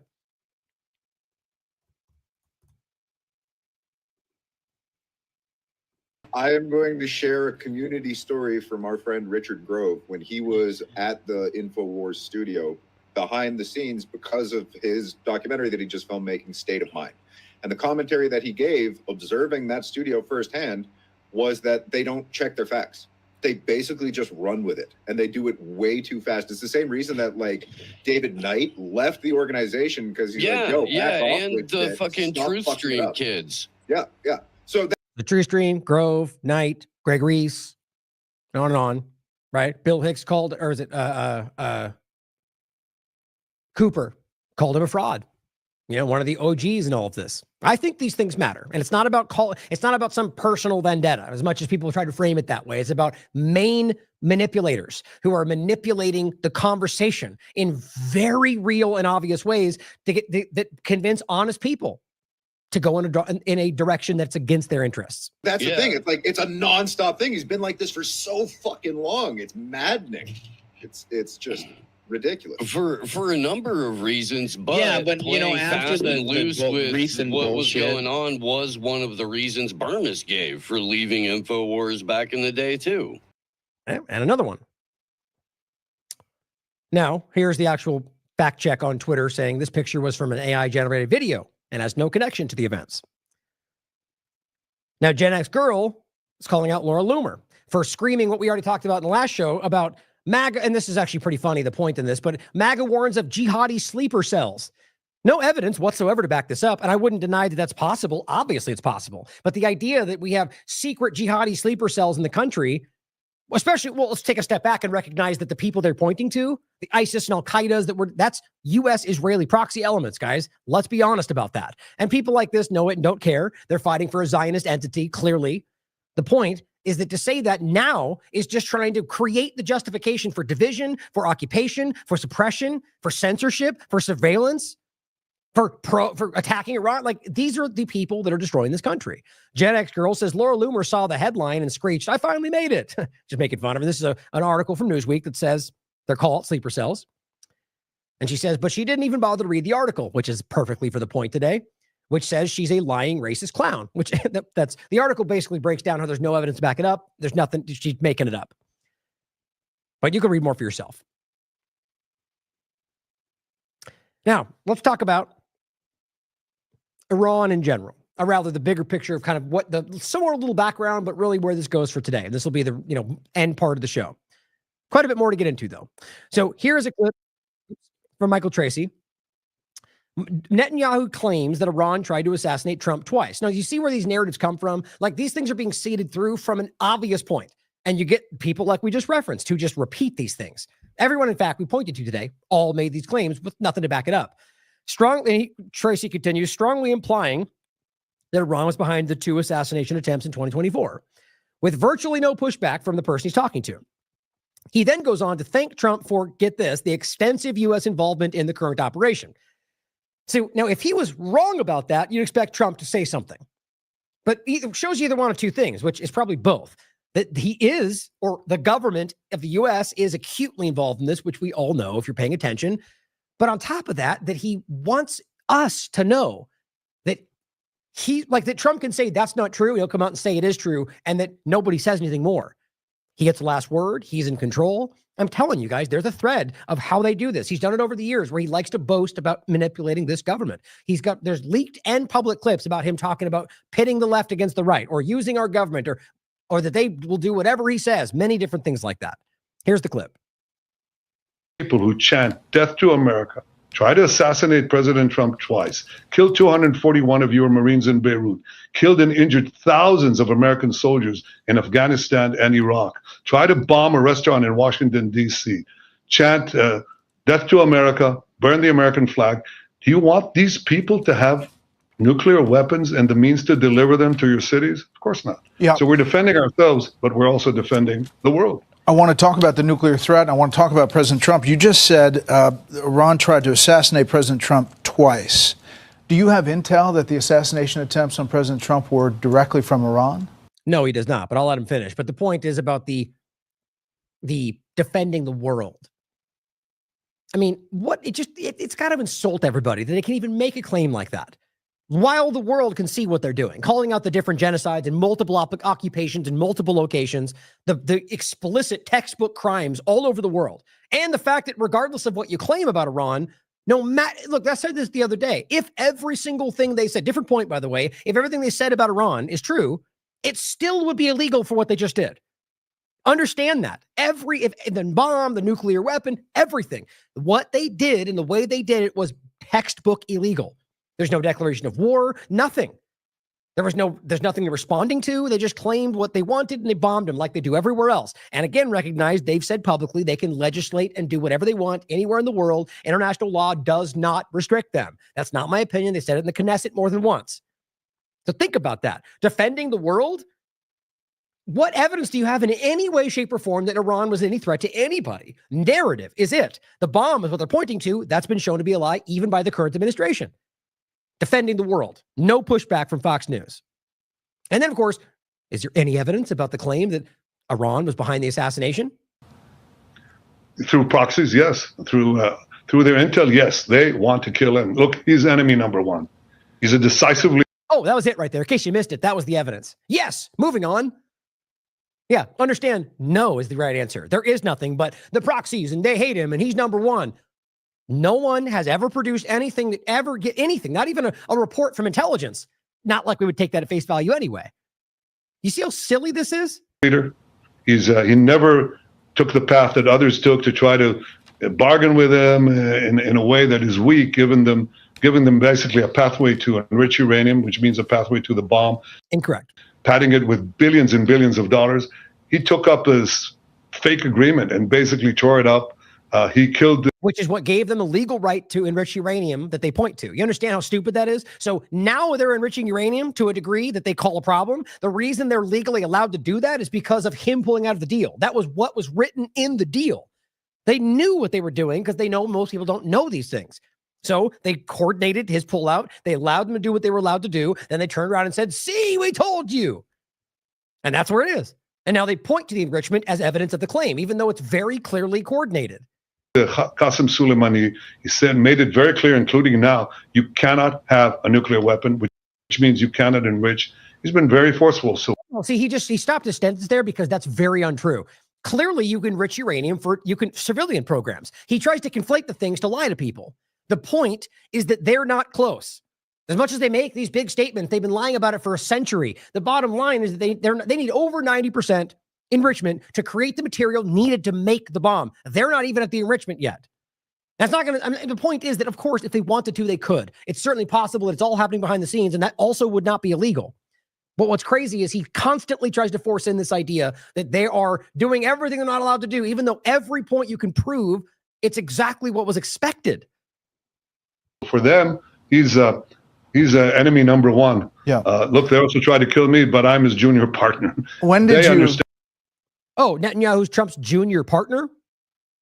That's an interesting thing to say. And President Trump is a great threat to Iran's plans to weaponize nuclear weapons and use them. American pilots are shooting down drones that are headed towards Israel, as do our pilots. American THAAD missile batteries are helping defend Tel Aviv and greater Tel Aviv area. American Aegis ships are in the Mediterranean. That's all a decision by President Trump, which I deeply appreciate. Again, his decisions on What to do at any given time is the president's decision. I trust his judgment completely. I mean, now what you're basically seeing is him putting off the responsibility to Trump, even though this is Israel's war, as always. Almost saying, assassinate Trump. He's the one, which Iran's not stupid. They know who's involved. They know what's going on. They're very aware that the U.S. and Israel, and likely the UK, they know they're involved. More specifically on the table right now, the U.S. and Israel, very clearly. But it's not far-fetched to consider that there's other allies involved as well. But my point is, Iran's not going to jump at that and be like, oh, Trump's the one. I mean, they're not childish as much as, they try to play these narratives. Now, Trey Yingst from Fox News says, asked about American support and coordination, a senior Israeli intelligence official. So Netanyahu, other mainstream reports, and now these intelligence officials to Fox News that, quote, we are fully coordinated. The way the U.S. is standing beside Israel is unprecedented. We feel it. Now, of course, they could be saying that to make you think that's what's happening, but unprecedented seems wild, seeing as how they've almost been lockstep forever. Now, unprecedented means a higher degree. The official declined to go on specifics about the level of coordination. So all this is to say the U.S. is coordinating to a higher degree than ever, according to Israel, with their actions against Iran. Not just today, but up until now and going forward. Glenn points the same point out. The Economist says, now Trump is urged to go all in on crushing Iran. Glenn Greenwald says the question is not whether the U.S. and its military will be involved with Israel's war on Iran. They already are and have been from the start. This is not some flimsy, contentious point, guys. This is what you can easily prove. The funny thing is you get bombarded with the mainstream BS and the mainstream alternative media that consume the conversation, despite I don't even think being the majority anymore. But this is the reality, guys. It's all out there. And, I'm glad that many people do get, at the end of the day, just engage with all the information. And if you're honest and you're objective, it'll stand out to you. And the truth is, they've been involved from the very beginning. He says, the only question is what will be the extent of that involvement now that Israel and its loyalists like Bill Ackman are demanding more. Here is a report from ABC News. Trump says it's possible the U.S. could get involved in the conflict. Here, let's just update this and see what's currently being stated. IDF reports several hits inside Israel. That's been going back and forth for a couple days. Trump rejected Israeli plan. We'll come back to that. I actually don't believe that, but we'll come back. So here is Haaretz from yesterday. Netanyahu is counting on Trump to finish what Israel started. So here's what's crazy. He goes on Fox News and says Trump's the one. He knows where he's the one they're fighting. Like he's passing it off on the Trump like he's responsible for everything. Trump saying, oh, we're just supporting them. Oh, everyone pointing at somebody else. And then Haaretz comes out and says what the reality is, I think, that Netanyahu needs, because they can't do this without help from everybody else, like usual, Donald Trump to finish what they started. I mean, how long have we been telling you this? Or Jeffrey Sachs or plenty of others, that always the U.S. has been fighting Israel's wars. Americans dying for Israel's agenda over and over. And Republicans, more than I've ever seen, are becoming aware of this. The Wall Street Journal, of course, reports the 14th, after sitting out the Iran attack, that's how propaganda works, U.S. steps in to help intercept missiles. So explain for me why they wouldn't be involved in the attack despite being lockstep up until now, and then the moment afterward they step in and put themselves at risk.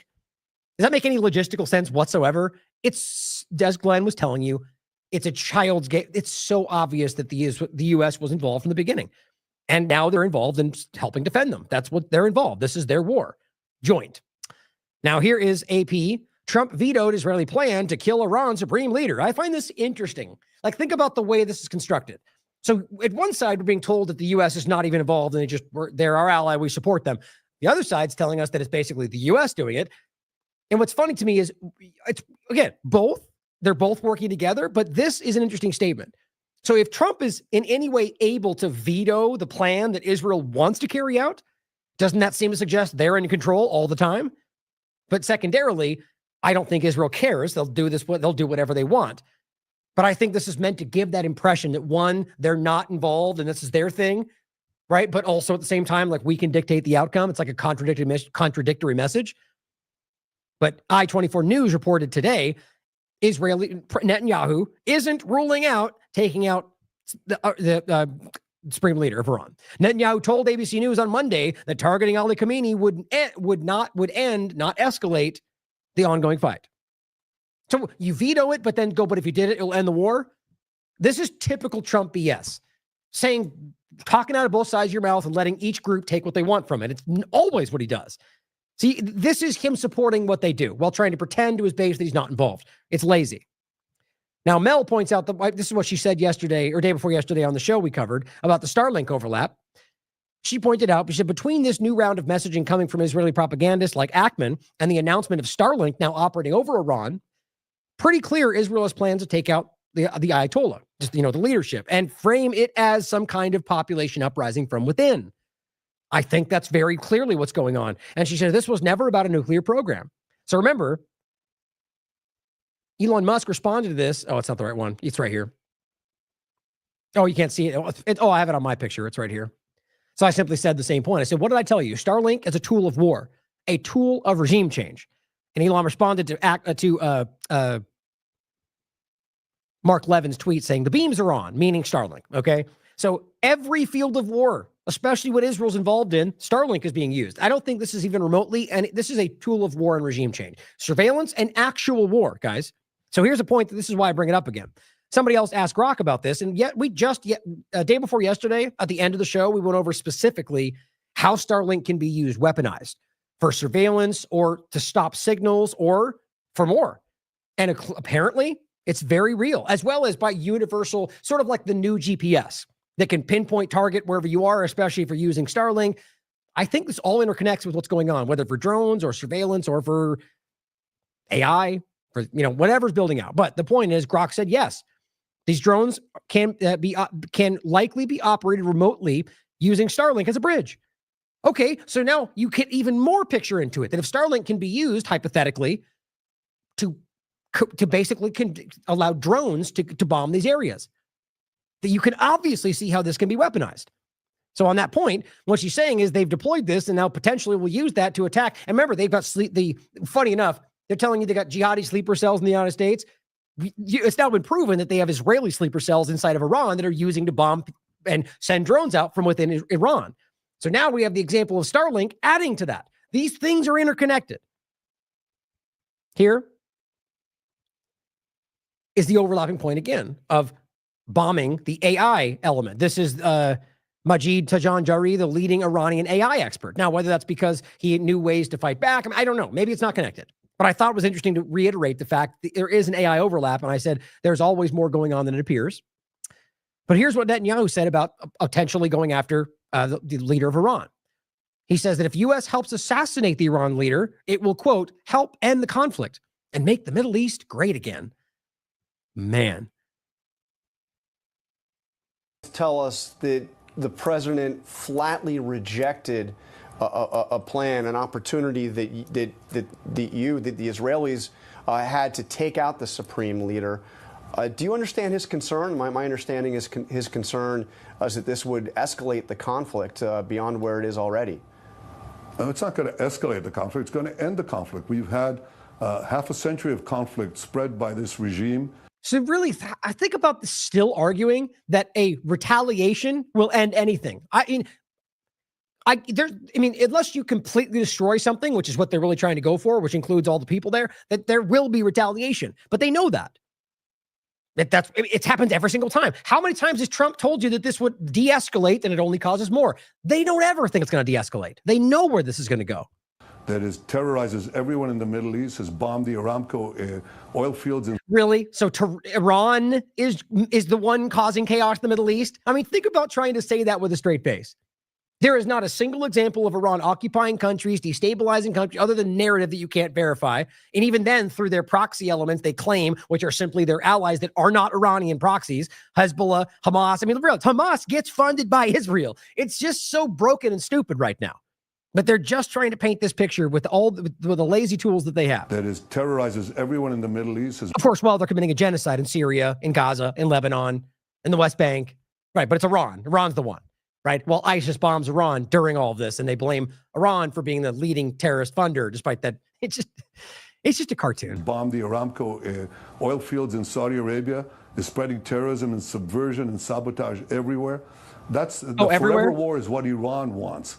And they're bringing us to the brink of nuclear war. In fact, what Israel is doing. Can you even, how do you even not laugh at this?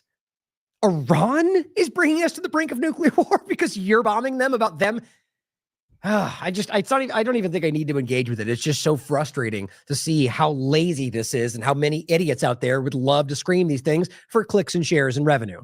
Is preventing this, bringing an end to this aggression. And we can only do so by standing up to the forces of evil. Look, democracies have had to learn this lesson. You know, they faced a tyrannical regime, a radical, fanatic regime. For 40 years, I've been saying, actually 3 years after the establishment of this radical Islamist Ayatollah regime in Tehran. What he means is when they took the country back from their oligarchs that destroyed the country. Operation Ajax was the regime change, and Israel and the United States put the Shah in, which is a complete monster maniac, and they're still his descendants are still out here acting like they're in control of Iran. And the country was a despotic hellhole for everybody other than their elitist oligarch, inner circle and those that blindly adhered to what they wanted. That's the reality, guys, and you could easily prove that. And they took their country back, and of course it still has problems. Every country has problems, and now they're pointing at that and saying they destroyed the country. And they can't even acknowledge that they illegally took the country in the first place. I said that the greatest danger, not only to the survival of my country, but to the peace of the world, is Iran's pursuit of nuclear weapons. And they are on the brink of achieving that. Here we are again. Imagine what they're doing now without nuclear weapons. Which is basically nothing. On the brink of the nuclear, for what? Decades, he's been saying that. And everyone makes fun of that. And yet here we are again. And every single time it gets pushed, the governments fall into it because they're a part of this or they're controlled. Chanting death to America without nuclear weapons. Imagine what will happen if they had nuclear weapons and the ICBMs, the intercontinental ballistic missiles, to deliver it to every place on Earth. We're preventing the most terrific war imaginable, and we're bringing peace to the Middle East. And I believe that after our action, we're going to be able to bring the Middle East to new heights that nobody even imagined. God, it just makes your skin crawl. You're going to bring peace to people that you're currently genociding, raping, torturing, and starving to death? Sure sounds that way. Well, let's remember what he said in the past. Well, first, here's what Dropsite News pointed out. All right, that's the wrong one. It's this one here. The Cradle, Israeli cabinet member, Gila Gamaliel, quote, "We categorically demand that the United States join the war against Israel." That is the kind of hubris and what's the other word for it? Hubris, but there's a word I'm missing on that. But the assumptive part of it, that you feel you have the right to demand that you step in, because that's how they see this. Netanyahu at least knows how to water these things down, but they're not used to. It speaks for itself. You out there, Americans, MAGA, Republicans? Israel demands that you stand up and fight their war for them. Speak up. There's never been a more important time to speak up. Now, he wants to tell you that we've been fighting this for, the prediction, the bomb's coming tomorrow, it's going to be a week away, or go fight this country because it'll save everybody. It's worth remembering that this has been done before. If you take away the Soviet Union and its chief proxy, the PLO, international terrorism would collapse. If you take out Saddam's regime, I guarantee you that it will have enormous positive reverberations on the region. Obviously, we'd like to see a regime change, at least I would, in Iran, just as I would like to see in Iraq. The question now is a practical question. What is the best place to proceed? It's not a question of whether Iraq's regime should be taken out, but when should it be taken out? It's not a question of whether you'd like to see a regime change in Iran, but how do it... Are there any other nations that you would recommend that the United States launch preemptive attacks upon at this point? The answer is categorically yes. The two nations that are competing with each other, who will be the first to achieve nuclear weapons, is Iraq and Iran. But a third nation, by the way, is Libya as well. Libya is trying very rapidly to build an atomic bomb capability. So you have here now three nations. All stand together to stop Iran's march of conquest, subjugation, and terror.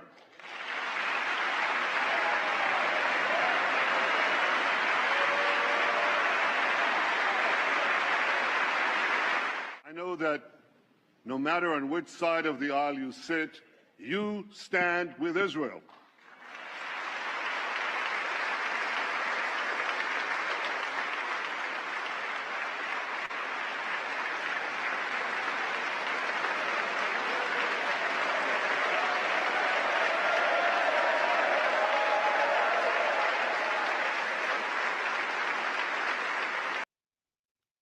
Bipartisan support as always. Well, here is Yoav Gallant saying the same thing. The U.S. has a, quote, obligation to assist Israel's operation in Iran. He's the former defense minister. An obligation. Don't these words make you a little bit uncomfortable, guys? Especially those out there screaming America first and Donald Trump and the rest blindly supporting what's going on here. Obligation. We demand categorically your support. Maybe you should be upset about this. Sure bothers me. Here's a clip of Tucker Carlson pushing back on this, which I think is interesting. I'm not sure how to place it. I get, my opinion about these people. It's right now is a peak moment where you, like with COVID, where people stepped in and started saying the right things to carry it over into whatever happens next. Not to say that we know that. We don't know, but it's worth considering. When people like this step up and shift teams all of a sudden in the peak moment, it could be that they finally see it, but why now? What changed? Why? It's no different than it was the last month before, but maybe Iran was a line for him. It's worth considering. Don't throw the baby out with the bathwater, but very much also consider that this is them trying to gain your trust right before whatever comes next. Tucker Carlson, it says this on Bannon's War Room. The reason I'm speaking out is because if we get dragged into this war, he says, we could be witnessing the end of the American empire. And he calls out Donald Trump, and Donald Trump responds to him. Here's the clip first. I really love Trump. I think he's a deeply humane, kind person. And I am saying this because I'm really afraid that my country's going to be further weakened by this. I think we're going to see the end of American empire, obviously. Other nations would like to see that, and this is a perfect way to scuttle the USS America on the shoals of Iran. But it's also going to end, I believe, Trump's presidency and effectively end it. And so that's why I'm saying this. What do you mean by that? That's coming from you. That's look, I knew Bush. I knew George W. Bush. We had, family connections to Bush. I knew Bush. Personally, I still see Bush sometimes. And, of course, he hates me, and he does because I criticized him on Iraq. And that war is the sum total, from a historical perspective, of his administration. But I knew him, and he had all kinds of plans for the things that he wanted to do. But once domestically, right, to improve the country. Right. And you may agree or disagree, but in his mind, he wasn't just about the invasion of Iraq in March of 2000. No, he was going to. Come on, guys. Oh, really? I mean, look, I don't buy that for a second. That is a ridiculously naive take. My opinion. Redo Social Security, he had all that, so all types of. He was going to take care of the entitlements issue, and he really thought it was going to work. Yep. And you could laugh at that or whatever, but the point is, the second you get enmeshed in a real war, not a fake, let's go bomb the villagers and declare success. Though we don't even have a good track record. Why are the Houthis still there? No, there's a whole other question, which is how prepared is the U.S. military? Clearly, right? I mean, ideologically, it's obvious these people are all on the same side, just based on just that alone. But really, the full picture. But why are the Houthis still there? Maybe because they have a right to be there. Because the people support them, because you guys have been trying to overthrow them. It's just insane to me. Why are they still there? They're one of the only groups in the effing world that stood up to defend the reality, what the international law of the world say, what the ICC and ICJ agreed on, that Israel's breaking the law and everyone supporting them is breaking the law. They stood up and fought against that without casualties, mind you. And yet they called them terrorists, pirates. It's insane. For a real conflict. And the answer is totally unprepared. Scary unprepared. I don't think people understand that. But anyway, there's a whole other question, which is how prepared is the U.S. military for a real conflict? And the answer is totally unprepared. Scary unprepared. I don't think people understand that. I agree. But anyway, the only reason I'm saying any of this is because I really, really care. Yeah, maybe. It's certainly possible. I mean, what that would show me, if he's being honest about that, is that we're in a dangerous time where the people that they told you to support are the ones leading us into the bad direction, which is exactly what those of us screaming about this before that were trying to tell you, whether Kamala or Trump. That's the reality. Now, here is what Steve Cunningham pointed out, and you probably caught it at the beginning.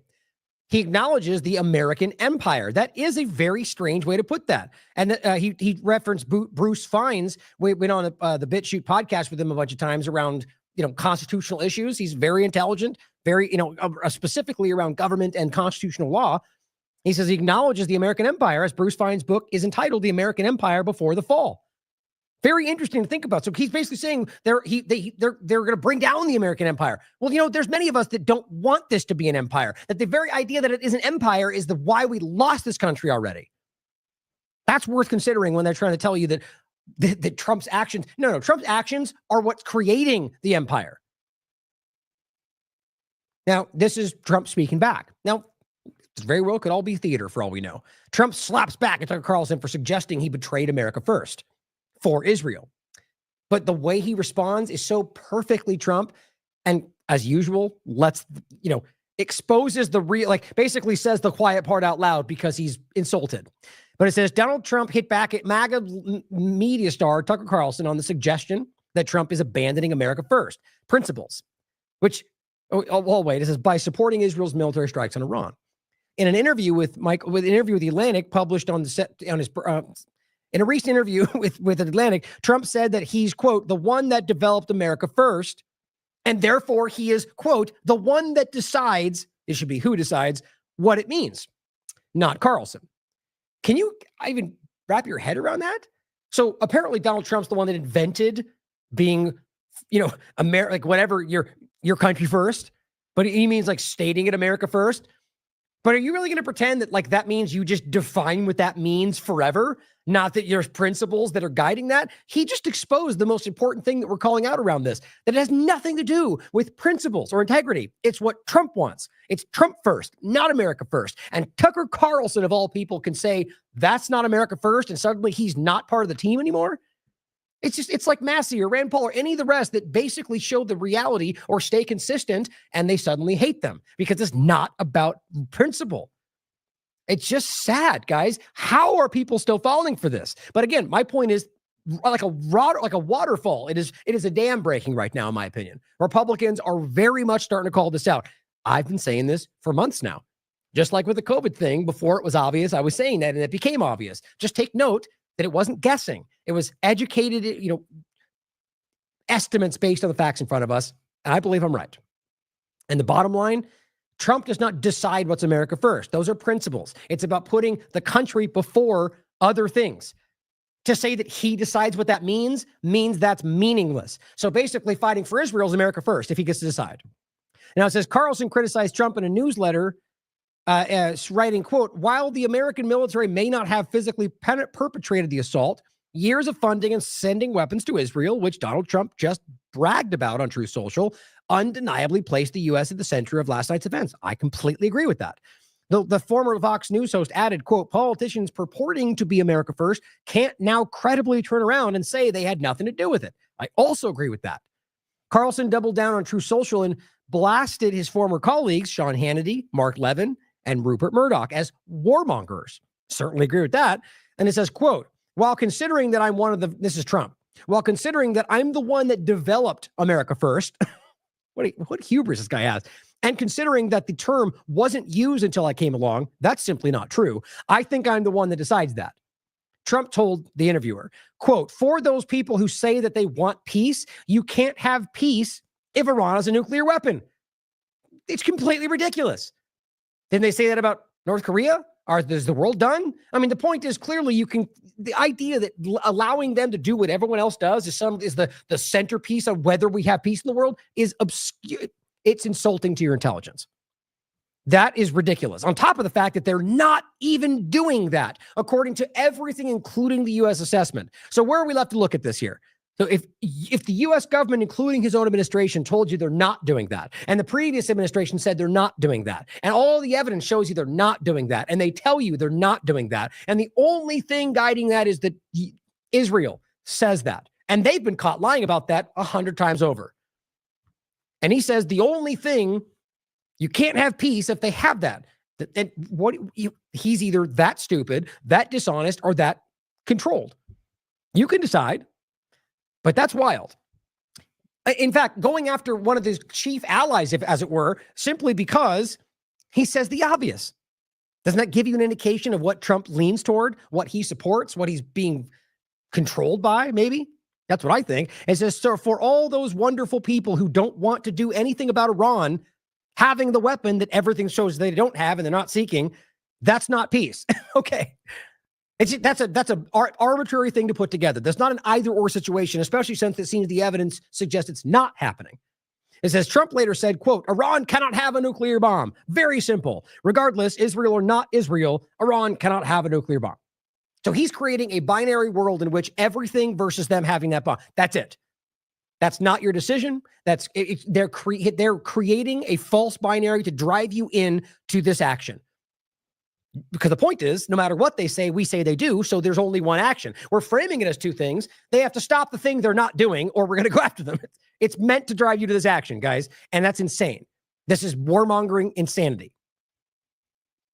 Let's not forget, though, just in case, question Tucker too, here's what he said in 2021. Now, yes, it's obviously possible he could have changed his mind, but I think it's relevant that you could have this kind of an extreme opinion and then suddenly change that. I mean, I'd like to ask him what changed if that's the case. Aren't we the only country allowed to make preemptive strikes? Who the hell does Iran think it is?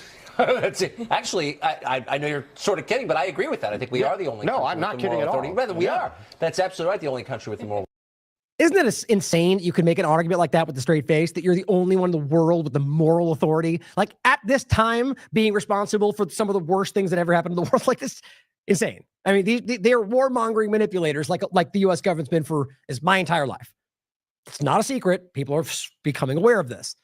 But to stand there and act like they have the moral authority and the only one in the world to decide who does, as they support Israel, Saudi Arabia, I mean, it's just so ridiculous. Do you think he didn't know these things then? Or you can make sense of it how you will. Either that shows a shocking naivety or being uninformed, or he was lying at this time and now he's changed his mind. I don't know. But the facts are clear. Authority sufficient to do that. The only country that doesn't seek hegemony in the world. Except not, except the exact opposite. I do think, I'm sure I'm the lone voice in saying this, I think Iran deserves to be annihilated. I think they're lunatics. I think they're evil. Oh, okay. All of Iran. All of them. Evil. Annihilate them.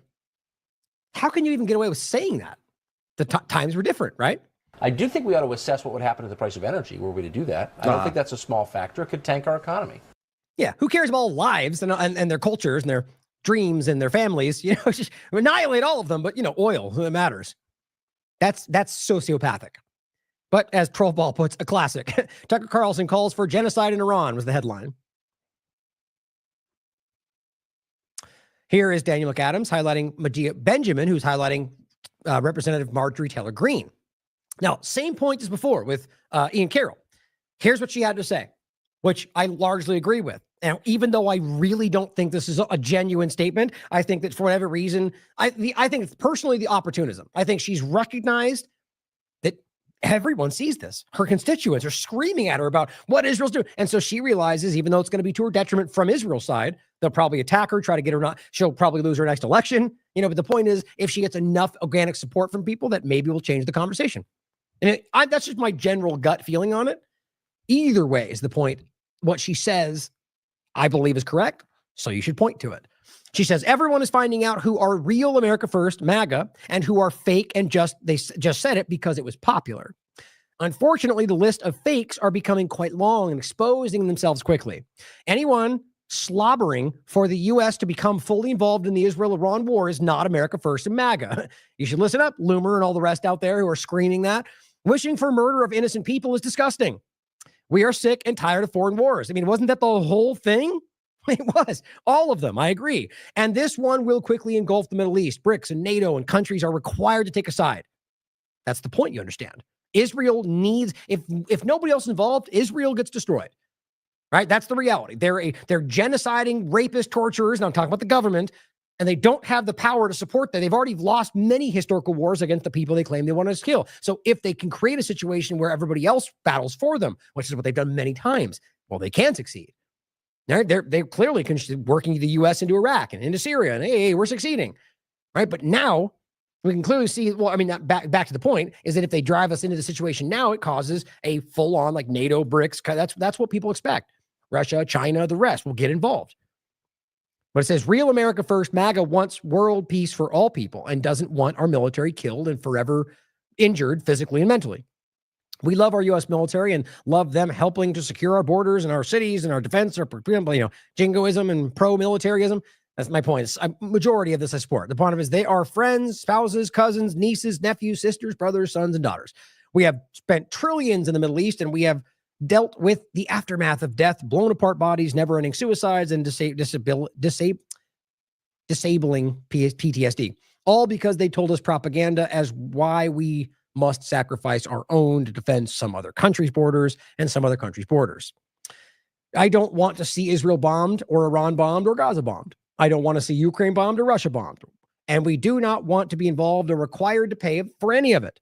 We are 36 trillion plus in debt and have mountains of our own problems. We have giant planks sticking out of our own eyes while we complain about splinters in other eyes. Every country involved and all over the world can be happy, successful, and rich if we all work together and seek peace and prosperity. Taking this position is not anti-Semitic. It's rational, sane, and loving toward all people. Taking this position of peace and prosperity for all is not isolationism. It leads to great trade deals and great economies that will help all people. It's what many Americans voted for in 2024. America first, America first, America first. This is how we make America great again. Well, let's ask you, I didn't see she posted this. Look at this. She posted the thing from, I think the account was the United States of Israel. But all it really is the list of how many times they've claimed Iran was this close to a bomb. 92, 93, 95, 96. They're on every single time. A month away, a year away, 2 months away. They're lying to you guys. The evidence proves that. So what's important about this, though, back to her first part, is that, largely is saying what most Republicans thought was where they were going. And now you're starting to recognize, okay, the, cat turd types that are like blind support no matter what, it's starting to feel very uncomfortable because you're going, well, it's not like we slightly disagree. We're talking about the diametric opposite of what we said was going to happen. And now you're telling us we're not America first? That is a guaranteed way to cause this division, which is why I think that's by design. How would you explain that these people would blow up their own momentum? I think it's because there's something else that wants this country to collapse. You know my opinion. I'm not saying you have to take my word for it, but consider that. Oh, damn it. Hope it goes back. Okay, good. I wanted to read. So Medea Benjamin says, you don't have to agree with Marjorie Taylor Greene on everything to applaud her incredibly strong anti-war position. See, this is why I don't agree with Medea Benjamin on everything. Because I think a lot of them are partisan in their own ways. And I think that's largely my biggest issue. But that doesn't mean we can't see, like, anyone that's able to cross a party line like that and say that means that they're guiding them by principle. And if the principle aligns, then hey, we're on the same point. Most partisans are unwilling to do that. By design, you understand. And that's like the team sport politics. Clearly, Medea Benjamin cares about the principle. And she says, yes, we are sick and tired of foreign wars, all of them. And yes, we don't want to be forced to pay for them. I agree with that. And lastly, Daniel McAdams says, only a true beyond left-right coalition can stop this war. Agree to disagree on unrelated matters, but hold strong on this one critical matter. No more wars. Here's a clip from David Smith. What it basically says is, here's Dave Smith apologizing, I was talking about earlier, for voting for Trump and calling for his impeachment. The woke right is the fusion of the intel op with useful idiots. Now it says, call for David Smith for having the decency and courage to admit that he made a mistake, a massive mistake in promoting Donald Trump. The story is so much bigger, Dave, than left versus right and Trump versus Harris. They are the oil rags of global control, not the engineers. And this goes way down the rabbit hole beyond the diversion of politics. When are Carlson's, Rogan, Brand, Jones, Carroll, Owens, Johnson, Poole, Kirk, Shapiro, et al. Going to admit the same instead of saying, who, me? But I never. Or even doubling down, like we keep seeing, on the way they misled people into supporting a blatant and obvious myth. Trump owned by Israel was all they needed to know since way back to see what the game was. But they didn't or were fine with that. Worked out well, didn't it? And so this is my point. It really does. It's worthy of praise for somebody to even if you think it might be like too late for somebody to come out and say this and say, I made a mistake. And I think that what we're doing is, it takes courage to do that. Now, as well, consider whether that might be done for the same reason, like with Tucker, to simply lull you into support for what comes next. You can decide for yourself. Nonetheless, calling this out, I do think takes courage, and I think it's worthy praise. And I think it's important that we see more, it's more people out there that may be on that side. You will gain more respect from everybody if you simply come out and acknowledge what's obviously happening. In 2007, that the Pentagon told George W. Bush that we cannot go to war with Iran because we do not have escalation dominance against them, essentially meaning that they can hit all of our bases and embassies in the region, and we are very vulnerable to them. And we've already seen demonstrated since the Israeli attack that the Iranian, the missiles that they sent last year toward Israel, as many of us guessed, that wasn't really their best. They were intentionally making an attack that wouldn't really hurt anybody, that exactly like we reported, because that's what the facts showed. Wouldn't really lead to a war, which Iran has done over and over again. But now we've pushed them to the point where they probably don't feel that they have the option not to respond. And Donald Trump telling them to come back to the negotiating table now is a joke. Yeah. I mean, what a impotent leader to be sitting there talking about coming back to the negotiating table. It's like sitting after Pearl Harbor and telling FDR, now's the time to go negotiate with the Japanese. Negotiations are over now. The time for negotiations was before this. And so, yeah, Donald Trump looks, and man, I supported him this last year. I apologize for doing so. It was a bad calculation. At the time, it seemed like the right one. But I mean, I really got to reiterate, that feels very genuine to me. And this is, I mean, that's eating crow. That's not easy to do. And most people will refuse to do that. I get that. This seems like a very a principled stance based on, you know, and having integrity and wanting to be honest about what's going on. I think that's important to consider. he should be impeached and removed for this one, and not on some like not on some ridiculous Nancy Pelosi. Of course, the Congress will never do it because they're all a bunch of you know, corrupt hacks. This is the one thing they support. This is like the Donald Trump should be impeached and removed for this. All of his supporters should turn on him. It's the absolute betrayal of everything that he ran and campaigned on and everything that he stood for. And I will say, despite the fact that, you know, Donald Trump supporters have been labeled like a cult following, and that certainly is true for a percentage of his supporters, he is going to lose his coalition over this. Yeah, I agree. I really do. And I think what's important is that you recognize that David Smith is going to get already happening, attacked by all the blind followers. Another reason to point that out. But he's right, though. And I think that, back to my point, how does that make sense to you? Unless it's not his choice, or he's doing this in order to destroy this country, or, you know what I mean? Or somebody else is influencing over the top of him, like Israel. I don't know how we can make sense of that. This is transparent. I mean, look, even before this, as we were pointing out, there were major Republican influencers saying, if he does this, it will destroy MAGA. And they did it anyway. It's trying to pretend like they're not involved, but clearly I mean, Dave made it very clear, I think. I know I don't just speak for myself when I say there are a lot of us who simply will not go along with this. So it's just a devastating mistake. By the way, on top of that, he's also going to lose the deportation fight because of this. Because right now he needed all the political capital he could have to turn that, you know, you got a majority support for deportations, but the minority is very mobilized and they're out and they're protesting all around the country. He needed all of his political capital for that move. So here's what we got. The neocons win. More war abroad and, you know, bomb the world and invite the world. No matter who you vote for, you always get John McCain. Yeah. But, you know, but to be clear, though, I don't think it's about neocons. I mean, it's just neo. It's the extreme. It is the neoliberal neocon. It's the government that is, you know, these are bad people, guys. You know, but there are different factions. Whitney and I have talked about that. She's done a lot of work around that. It's important. Now, new groups versus old technocrats versus neocon, like that does exist. But at the end of the day, I'm of the mind they're all on the same page when it comes to whatever they can do to control your life. Now, on the negotiation overlap, since he brings that up, and it's really, I mean, it is an insult to your intelligence. It is insane to think that they were, first of all, don't forget, as I said earlier, that the reason they left the deal, the U.S. government removed themselves from the JCPOA was Israeli pressure on Donald Trump. And they unilaterally pulled out of it, which was a violation. And that allowed them the legal right, I believe it was Article 36, don't quote me on that, it's been a while since I looked at it, that allowed them, like verbatim, if the U.S. pulls out, it's because they knew this was going to happen, then they have the legal right. Now, I think it was more broad in some cases about anybody, but they was mentioned about specifically the U.S. because they had apprehensions about this, that they had the legal right to increase enrichment until they came back. And so it's like they've had this ongoing process, and we're well past the JCPOA at this point. But the idea is they use that and to make all of these claims, even though they knew what they would do.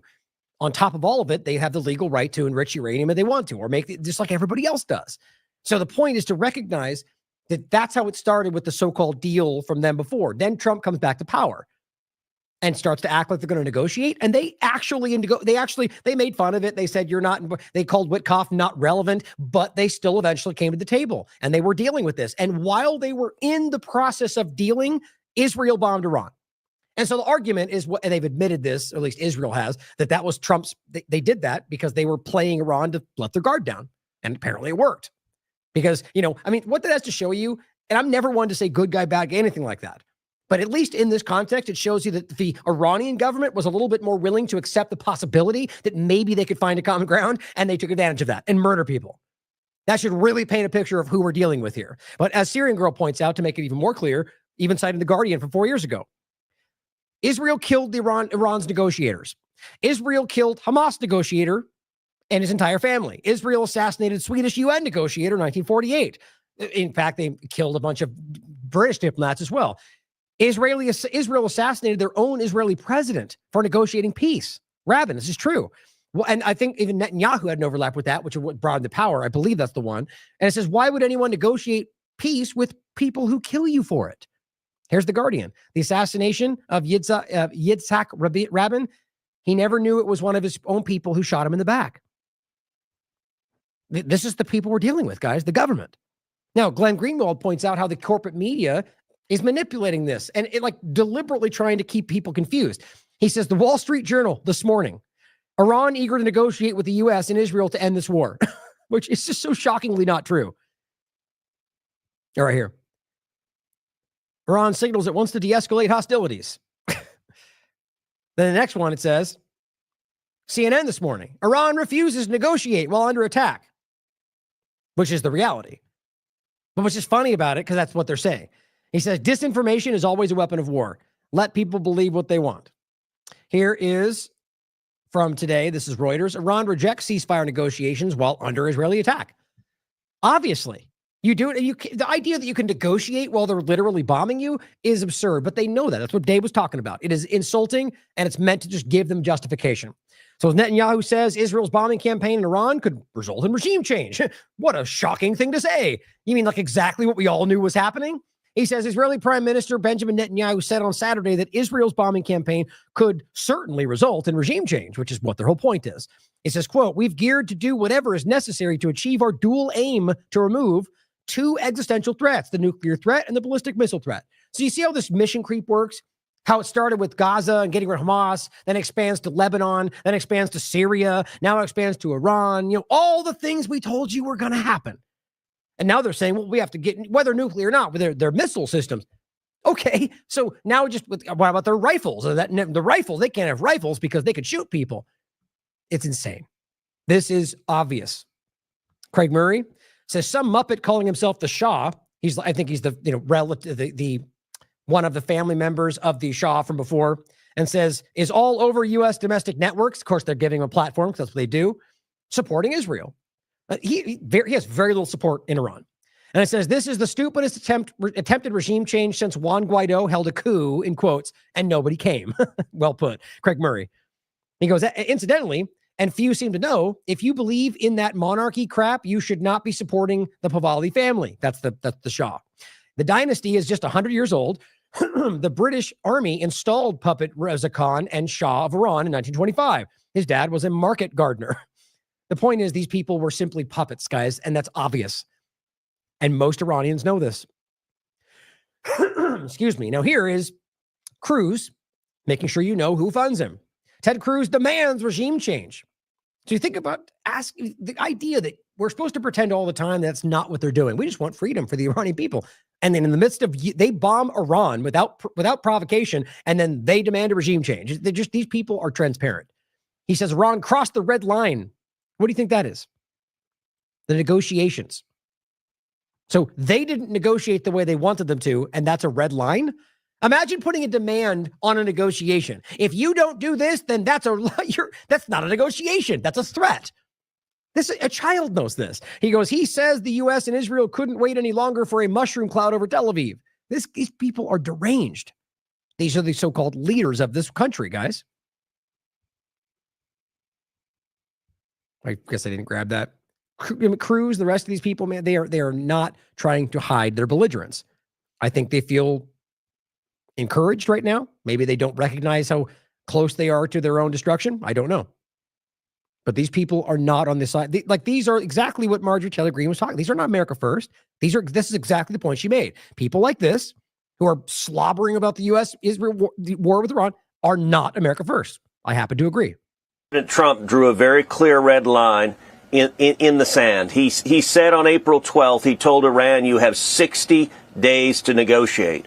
I led a coalition of 52 Republican senators, and we all said we stand with President Trump. President Trump has been clear that the standard for any deal must be complete dismantlement. No centrifuges, no enrichments. Right. So you're literally saying, like, unlike anyone else in the world, you're the only country that's not allowed to have a civilian nuclear program. There's no logic to that, guys. They're just because they know most people are aware of the lie of the nuclear bomb, because even the U.S. government's admitted that. So now they walk it back to just say none at all and no missiles or no. That's my point. It's becoming absurd. These people don't care about the facts.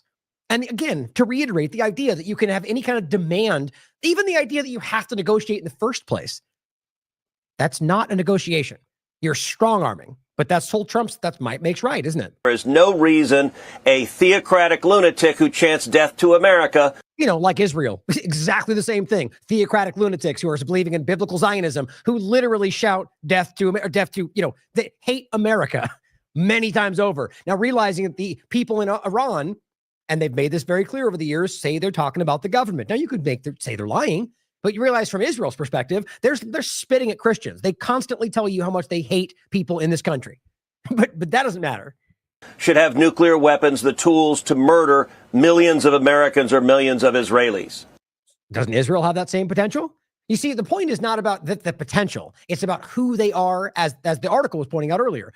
Ideological interest. They don't want them to be in control. So they point to something everyone else can do and say, they're bad. They can't be allowed to do the thing we all do. Right. And on top of that, knowing that the evidence shows they're not.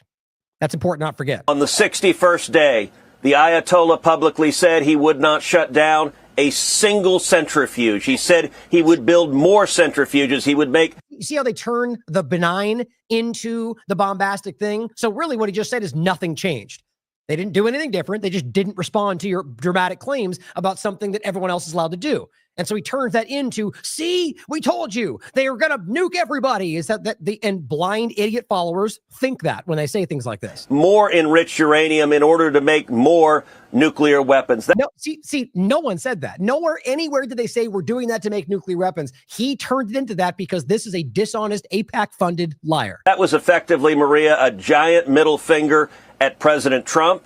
But it was also a message to Israel. We're not going to stop. And if you don't act, you're going to find out when we've achieved success with a mushroom cloud in the skies of Tel Aviv. This is cartoonish. Of course, is it possible? Yes. And especially possible for the one entity that's ever used them on people, like the United States, or the one that hides them from everybody, like Israel. But the point, of course, is possible. There's nothing to make any sense of that other than their bombastic claims. Everything points in the other direction. All the facts, all the evidence, all the statements, other than their narrative. And yet people like this are still given power. Are still allowed to stand there and point at whatever they want to and claim it's for America first while they're destroying this country. Here is what Anti-War wrote. Senator Tim Kaine, and of course, because it's a Democrat, Republicans will fight it, introduces war powers resolution to prevent war with Iran. We should all support that. The idea, and on top of that, why we even need to talk about war power? The Congress is the one that's supposed to authorize any acts of war. Technically, Israel's the one attacking. But we're going to get to in a second that seems like the U.S. is moments away from joining this. Understand, with public overtures as opposed to the clear support they already give. But the idea, and my point was that Congress is supposed to approve these things. And so this is about trying to reiterate things we shouldn't have to reiterate, that they don't have the unilateral right to declare war or go to war. And realize, just to be clear, that means acts of war, not just declarations of war. A bomb is an act of war. That's not supposed to be allowed without some congressional overlap or some specific act that allows it in some, there are nuances, but that is never happening anymore. Now, same clip from before. Drop site news simply highlights that Israel's now planning a Dahaya style, so mowing the grass, like we saw in Gaza, that's their term, assault on Tehran, according to Channel 14 reports.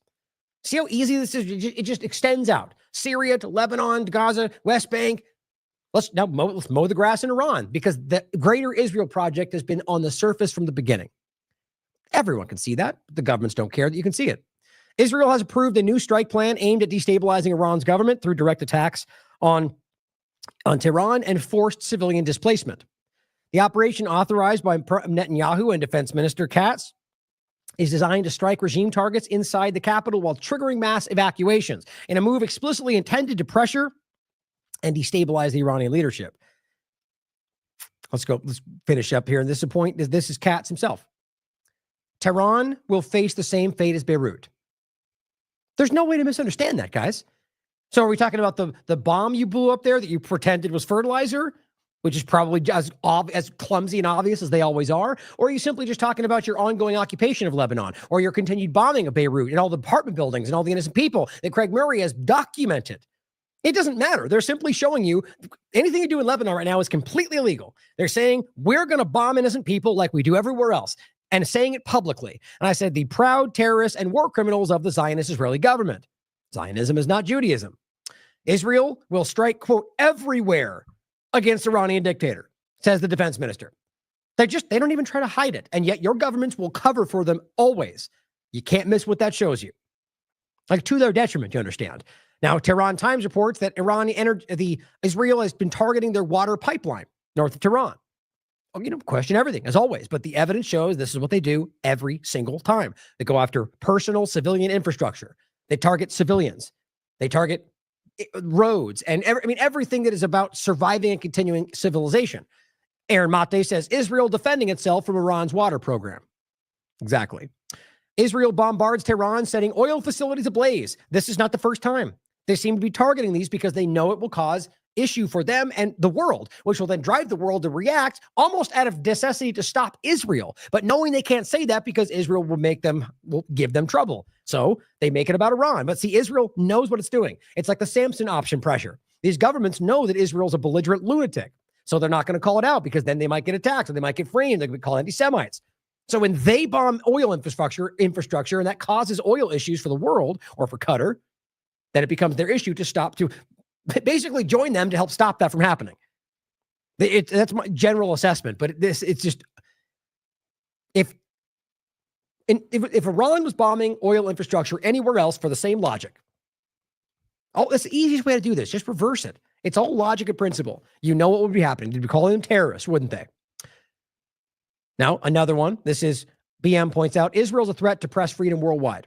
Now it's announced its intention to bomb Iranian journalists. See, nothing new for these people. They do the same things everywhere. And this is from an Israeli news channel. Will the Iranian regime's television stations be attacked soon? Defense Minister Katz, quote, the mouthpiece of Iranian propaganda and incitement is on its way to disappearing. That was earlier today. And then, like clockwork, debris falls in Iranian TV studio during live broadcast as Israel strikes state media. They publicly told you, and they publicly followed through. And they're literally bombing news channels, journalists, hospitals. We're going to go through it right now. And are we going to act surprised? It's exactly what they've done everywhere else they've bombed. I said, despite Israeli rulers openly and repeatedly telling you about the crimes they are about to commit, then publicly carrying them out, and then publicly taking credit, the U.S. government and other occupied powers will lie right to your face and claim Israel doesn't do whatever they just did. Every single time. And then, of course, we get 1,500 views with 75,000 followers because that's how this works. But, of course, plenty of others were calling this out. And people like Laura Loomer say, every American woman should be rooting for the women of Iran to get their freedom by overthrowing the Iranian regime. And Tony Montana says, you just literally laughed at the women broadcasters being bombed by Israel. This is a perfect encapsulation, because she did do that, of how ridiculously dishonest and so people like Loomer know what they're trying to accomplish and know they have to lie about it. What does that show you? So she had come out and said, fight for Iranian freedom. That's a Zionist line. They're trying to convince you that they're fighting for freedom, but she just laughed about Iranian women being bombed inside the station. So how do you make sense of that? She doesn't believe what she's saying right here. She knows she's supposed to, and she's putting it out. These people are disgusting. They're monsters. They're vile. Suppressed news. Israel has now targeted the hospital, the Al-Fabri hospital in the city of Kermanshah, Iran. The ICU unit sustained serious damage and patients were injured. Very publicly covered. There's images, there's video. They do this everywhere, guys. And again, this is not Gaza. This is a public area where they have video and people documenting. Here is Rami Abdul from the Euromed Human Rights Group. Israel targeted this hospital in Iran. ICU, children's units. It's just more evidence of the hospital being bombed.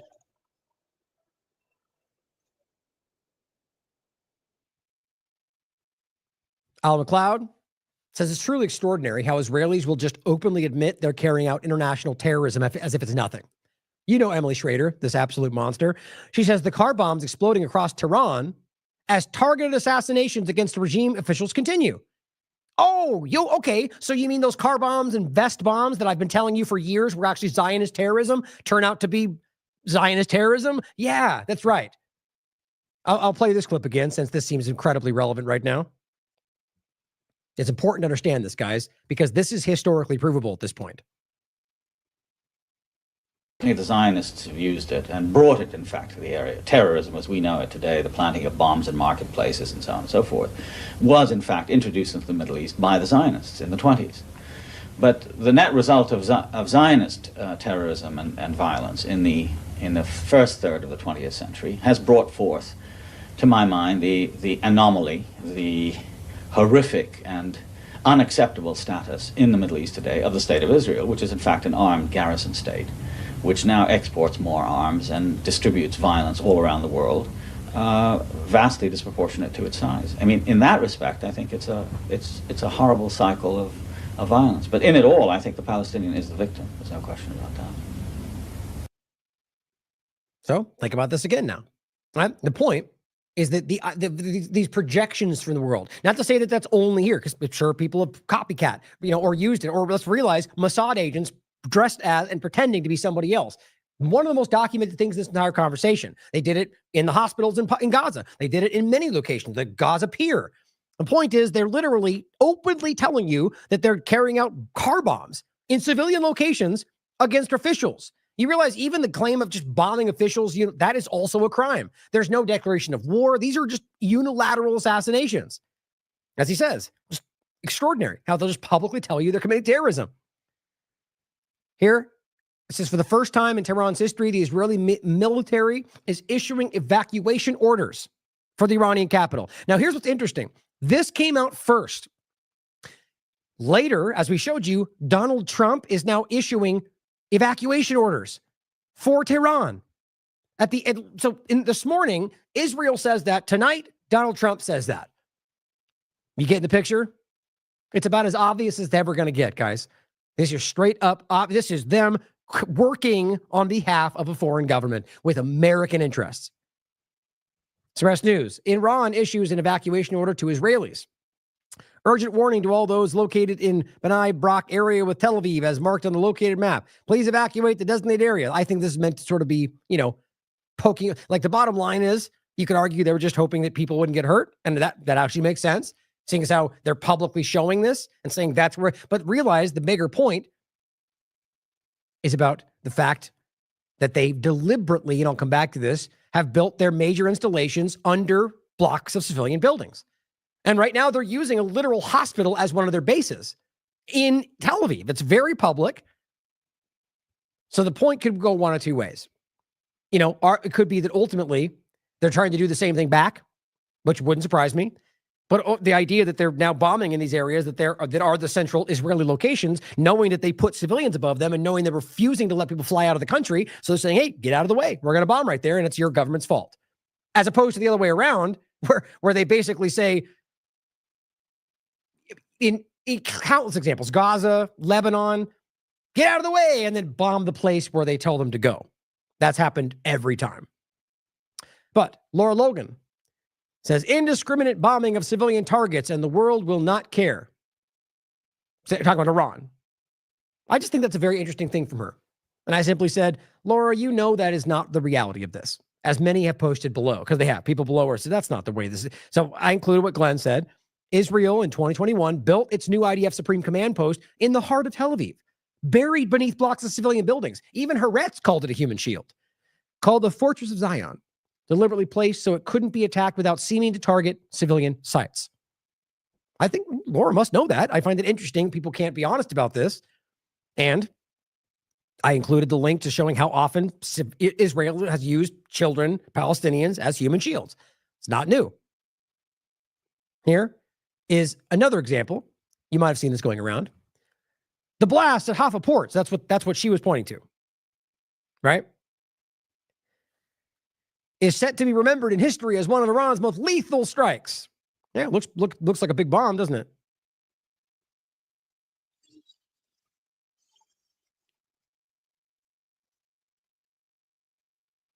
Wow, right? Except it wasn't. It was China, 2015. And so I simply said almost 1.5 million views on this video, claiming this was in Israel, and jumped on, and you'll see it's every dishonest Zionist and willfully ignorant partisan, despite being from China in 2015. Here's The Guardian, simply showing you the blast in 2015. Here's also a post from Twitter, this one's from 2018, so it's being reused in a wrong example. Again, that's how Twitter works these days. The point is, it's not from today. But this guy followed up and even responded saying, this is true, man. It's just, despite the evidence proving it's not true, the propagandists are out in force. It's everywhere. Here, as Dan Cohen adds to the story, saying Israeli Minister of Transportation, Regev, confirms that only tourists and diplomats are allowed to leave the country. Are you kidding me? So you're allowing foreign people to leave the country, diplomats, tourists, but making everybody else stay. He says, will anyone speak up for the Israelis being used as human shields by their despotic genocidal regime? And I said, especially since Netanyahu appears to have fled to Greece. That is the reality.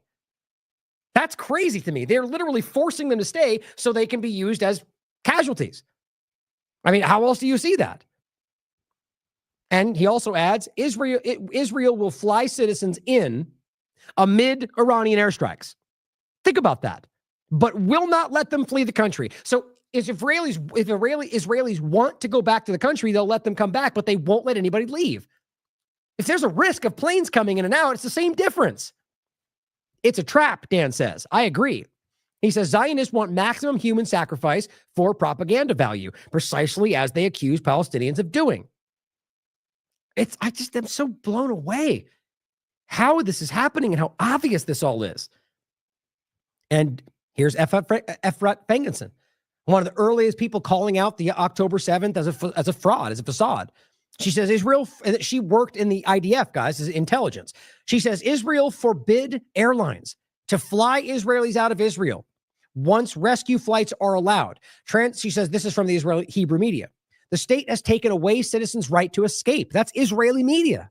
The government is severely infringing on our freedom of movement and stripped our rights of our most basic right to leave without risking death.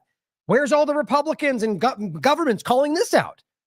Is Iran doing that? No, they're not. Now, in regard to the aspect of the internet overlap, I still haven't been able to suss out whether there's evidence to back up the idea that they shut the internet down, because last time that was provably done by the government in a cyber attack. Either way, as far as I can tell, they're not restricting people from leaving. Israel is making their people stay in their country. It says instead, it takes control of our phones. This is, again, Israeli media saying this. Israel takes control of their phones, forces them to stay in panic 3 times a night, and turns every man, woman into a patriot by top-down decree. It's insane. Apparently, the only people supporting the genocidal Israeli government right now are American aspects. You know what I mean? Or radicalized parts of each part of the Western governments. Not the Israeli people by and large, not the world by and large. How did we ever get here? On top of that, this is more disgusting than most of them, guys. There's circulating footage, multiple reports going around that Israelis are literally preventing their Thai and other foreign workers from entering the underground bunkers, which continues to show you the way the supremacist mindset. Now, that also means like the Ethiopian Jews, whether or not they're Jewish is the point. It's just disgusting to me. And the videos are showing them try to get into these shelters, and they're saying, no, you're not welcome in here. You're not Israeli. Now here, Rabbi Menotti points out what Professor Marandi points out in regard to the coverage and the bombing of civilians. Sky News. Important. But how do you know? So are you denying that the top commanders have been killed? Are you denying that top commanders were killed? Oh, so you mean what you're referring to basically is a an attack, an act of aggression, that they suddenly fire missiles at civilian targets at apartment buildings and slaughter people in those apartment buildings, slaughtering whole families. For you, that's targeting. That's a really sophisticated act. But if I can just ask, have military facilities been hit? Have nuclear facilities been hit?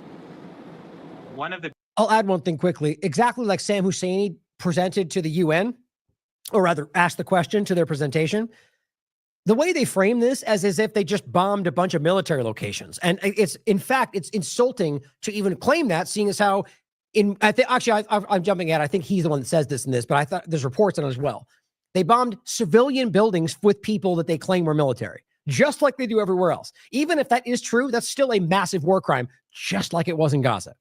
The point is they're framing that as military and, nuke civilian, they're just misrepresenting the whole situation. When what they're doing is, it's indiscriminate bombing is quite literally everything Israel does. It's on purpose. As their own people say, as 972 magazine reported, their IDF will proudly tell you that they're bombing buildings just to bring down buildings. Over and over you hear this stuff. And yet she's aghast to hear that. Buildings that... But if I can just ask, have military facilities been hit? Have nuclear facilities been hit? One of the buildings that has some of these commanders, one or two of these commanders, was a large apartment building where they killed everyone, 60 people, 20 children. That's not important for people like you, but that's important for people like us. For you, people like you who support ethno-supremacism and the chosen people being able to slaughter and exterminate Palestinians. Professor Marandi, I'm just trying to get the perspective. We're trying to give you airtime so that you can give us the Iranian perspective on this. And we want to know, which is likely what the person just said in her ear. I want to understand Iran's position here. Will you come to the negotiating table now? Donald Trump, after... This is the equivalent of do you condemn Hamas right now? They just literally bombed your country in the middle of negotiating, and will you come to the table? That's why he's laughing. That's insane. That's like, do you condemn Hamas after everything? It's just lunacy. These series of airstrikes and this attack was launched, called on Iran to come back to the negotiating table. Wow. As the spokesperson of the regime, or as someone who worked closely with the negotiating team, do you believe they will come to the negotiating table now? Well, your regime should know, and your news agency or your TV channel should know better.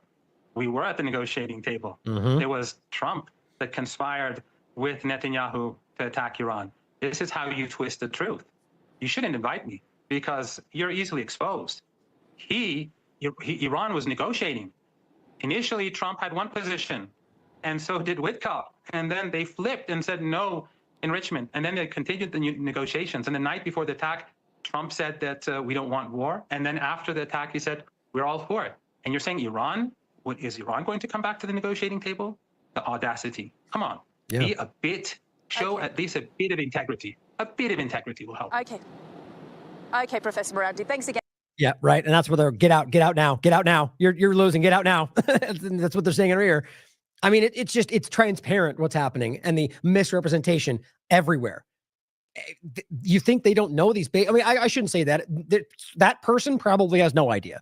But at some level of the person dictating the dynamic, the evidence is obvious. It's like with the Gaza ceasefire. It becomes embarrassing to even keep like Blinken every time coming out and going, all we have to do is wait for Hamas. And then they say, okay. And then Israel goes, no. And they go, Hamas did it.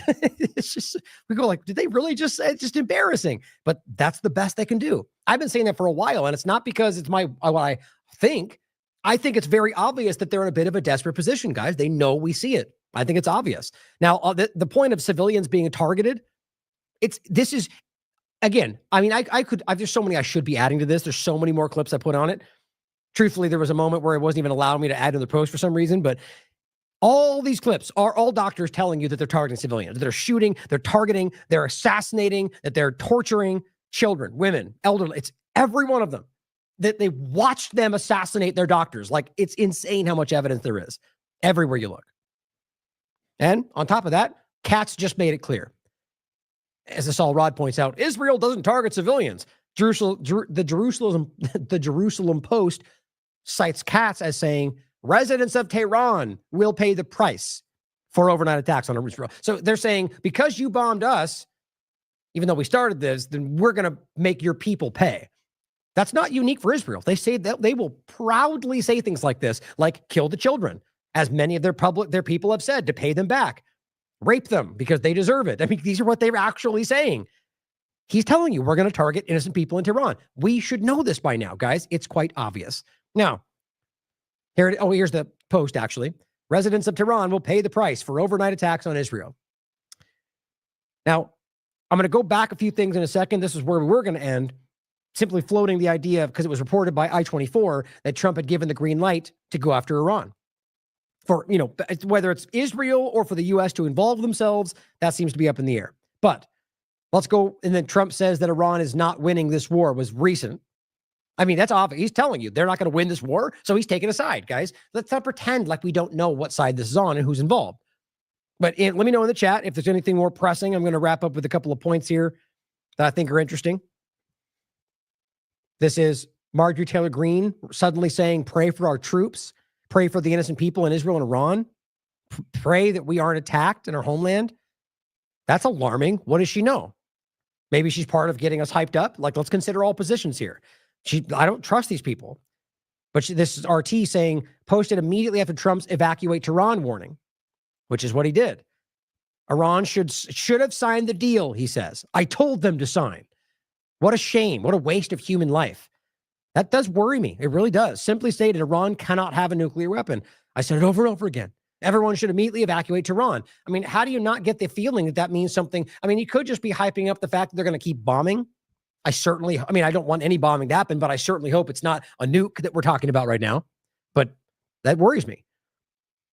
That's Donald Trump saying that. And then Taylor Greene comes out and says, pray for our troops.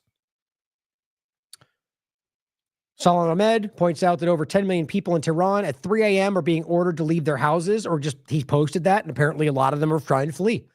Chaos, which is in its own way, torture, sadistic, like we saw with Gaza, where they make them evacuate, and for all we know, they're going to bomb the streets they're evacuating on.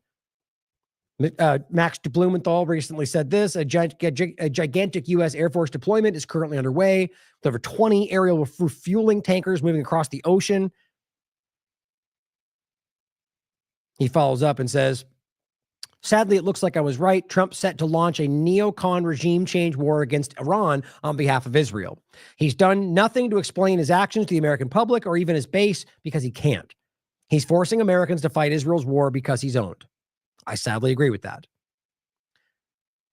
This is Charlie Kirk framing what Trump just said. The alleged America First, Charlie Kirk says, President Trump gives a terrifying warning to Iranians living in Tehran. Everyone should immediately evacuate. Keep praying for peace. What a coward. If you can't call that out, if you're pretending you want peace, then you are a coward. You are a flimsy, meek follower. Glenn, his principles, says the moral superiority of Israel is explained by the fact that they don't target civilians. Despite the world watching for 19 months as they blew up babies, extinguished entire families, and deliberately starved Gaza. Why would civilians need to evacuate? See, logic is something they never think about.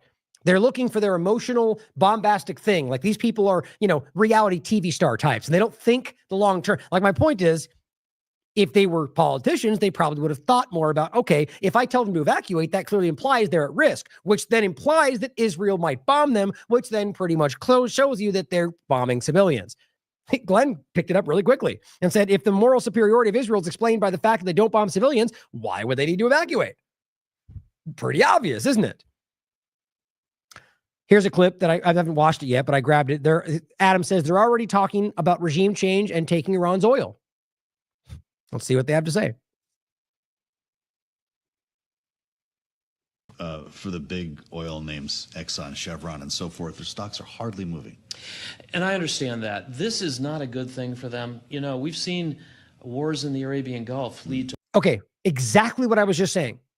You see, Israel attacks installations and takes action that causes disruption, and then these massive billion-dollar companies they will do anything. They'll join Israel to get that to stop, even though they know Israel's the one causing it.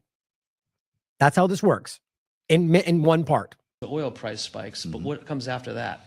Recessions, demand downturns, and price drops. This is not a good thing if you're an oil company or an oil producer. Yeah. Yep. All Israel's fault. Now, what would be interesting is if there is regime change in Iran and you could get private companies operating in that country with the world's second, third largest oil reserves. Excuse me. How disgusting it is to so blithely discuss that. Like Iraq and the rest, where they just raped that country. Just everything, just sold out. I mean, George Galloway was a major part of calling that out. They tried to accuse him of enriching himself when he just, very famous clip where he just destroys Congress. But the point was, this whole ploy, this oil for food, or whatever it was, there was a complete manufactured manipulation. They are going to steal everything they can. And they're just casually discussing corporations coming in and stealing from the people of this country. Didn't you just tell us that the whole point was saving the Iranian people? Gas reserves, third largest oil reserves. So there's a lot of oil there. And if Iran were to have regime change, peace and stability would be strengthened. Oh my God. Has there ever been a single example of that? You want to point to one place where supposed regime change caused peace and stability? I'm waiting. A single example, ladies and gentlemen, one. That's because you can't. That's why the silence is that you can't. There's nothing. Not a single example. Ask Libya, ask Syria, ask Iraq, on and on and on. But let's act like we see these people are either that stupid or that dishonest. You think he can't look back? Is Libya secure? Is Iraq flourishing? Is Afghanistan doing well? But yet he'll sit here and tell you, oh, bring Iran regime change and freedom. It just makes me sick. But yeah, so it's, but for the oil companies, though, these momentary spikes are dangerous. Really interesting. I think it's the same thing for OPEC countries as well.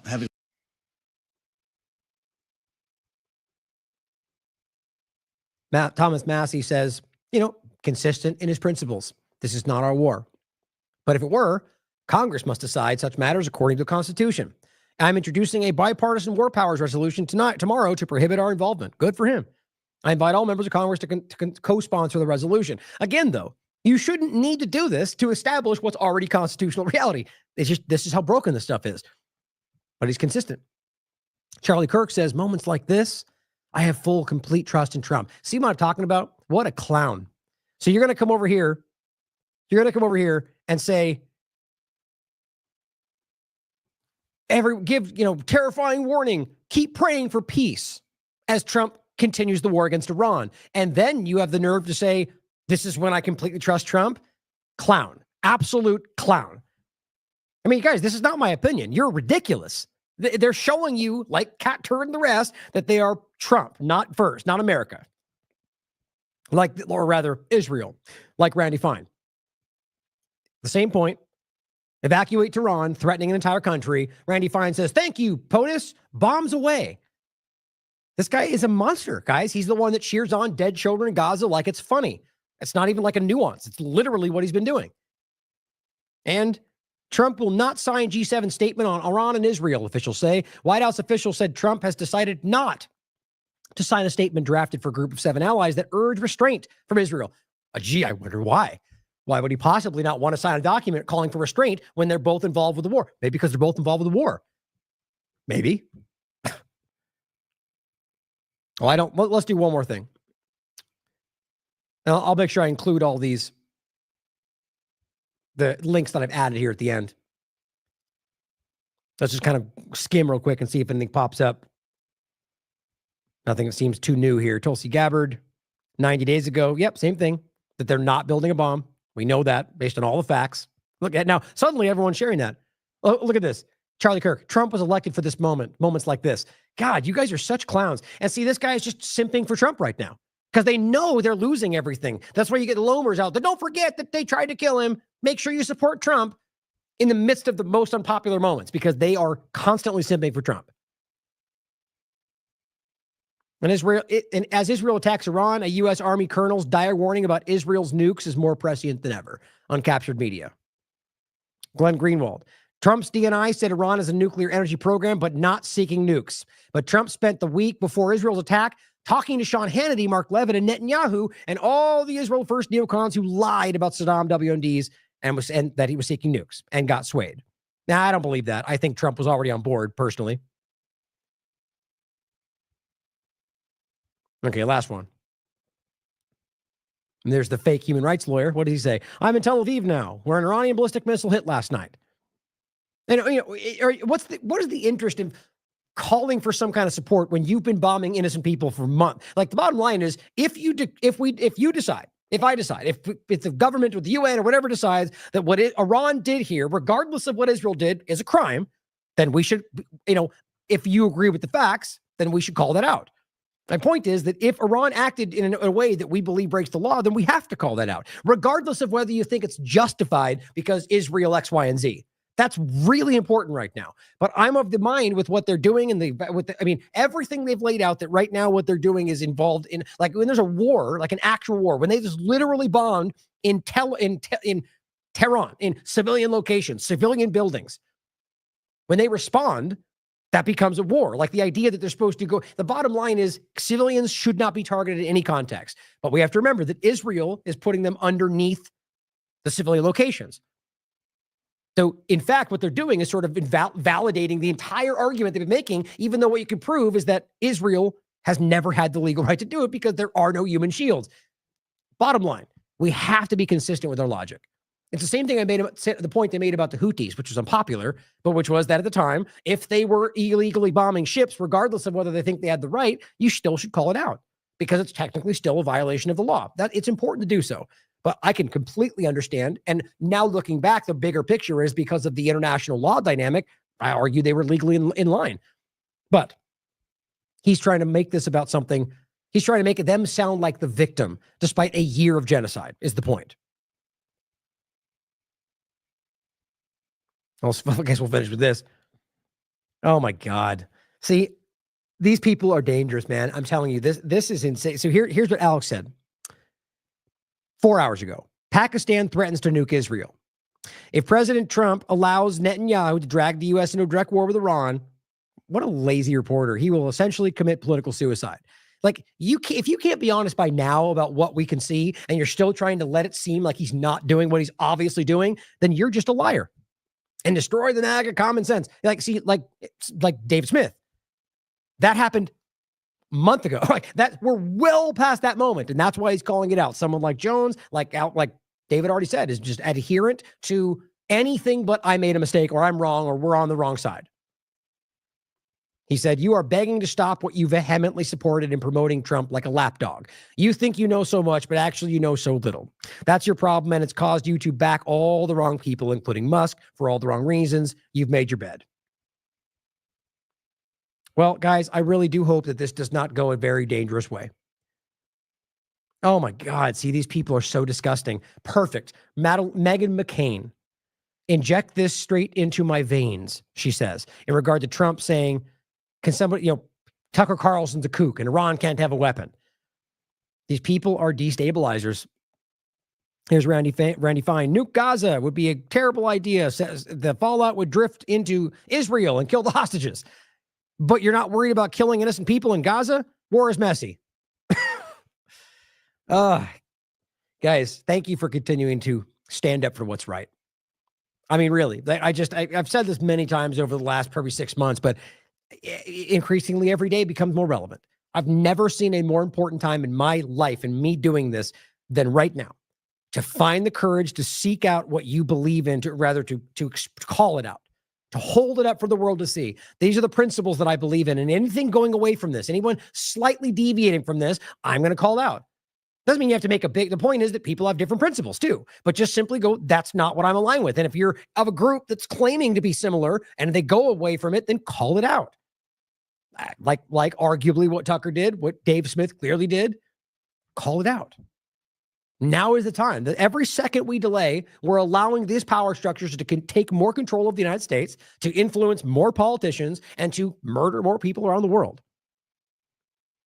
Find the courage. I'll leave it there for today. Thank you for joining me. Oh, wait, I think I had, no, that was it. Just other tweets I had pulled off, but we'll follow up more. I don't know if it'll be tomorrow. If I have time, it will be. But it's obvious what's happening.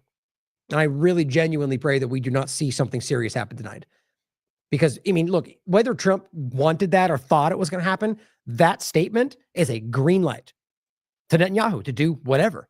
And now seriously think about the concern that you've now left it up to the most maniacal, genocidal sociopath on the planet to decide how far he wants to take it. Somebody who knows that should he fail in this or lose, that he will go to prison because nobody wants him there, which argues extreme versus de-escalation. I hope that does not happen. Please stand up and fight for this, guys. I love you. Thank you for being here. I love you all, as always. Question everything. Come to your own conclusions. Stay vigilant. This starts, and it's really fascinating to go back. It starts in 1996 with Netanyahu, who wrote a book called Fighting Terrorism. And the thesis of the book is quite straightforward and very dangerous. He says, you know, there's Hamas, there's Hezbollah, they oppose Israel. It's not good for us to fight them directly. That won't work. What we need to do is topple the governments that back them.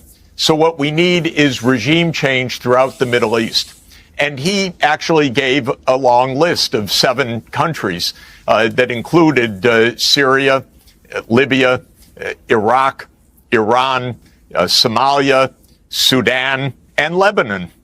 And systematically, the United States has done Netanyahu's bidding for almost 30 years now, going to war with every one of them except for the big one that Netanyahu so much longs for, which is the war directly between the United States and Iran.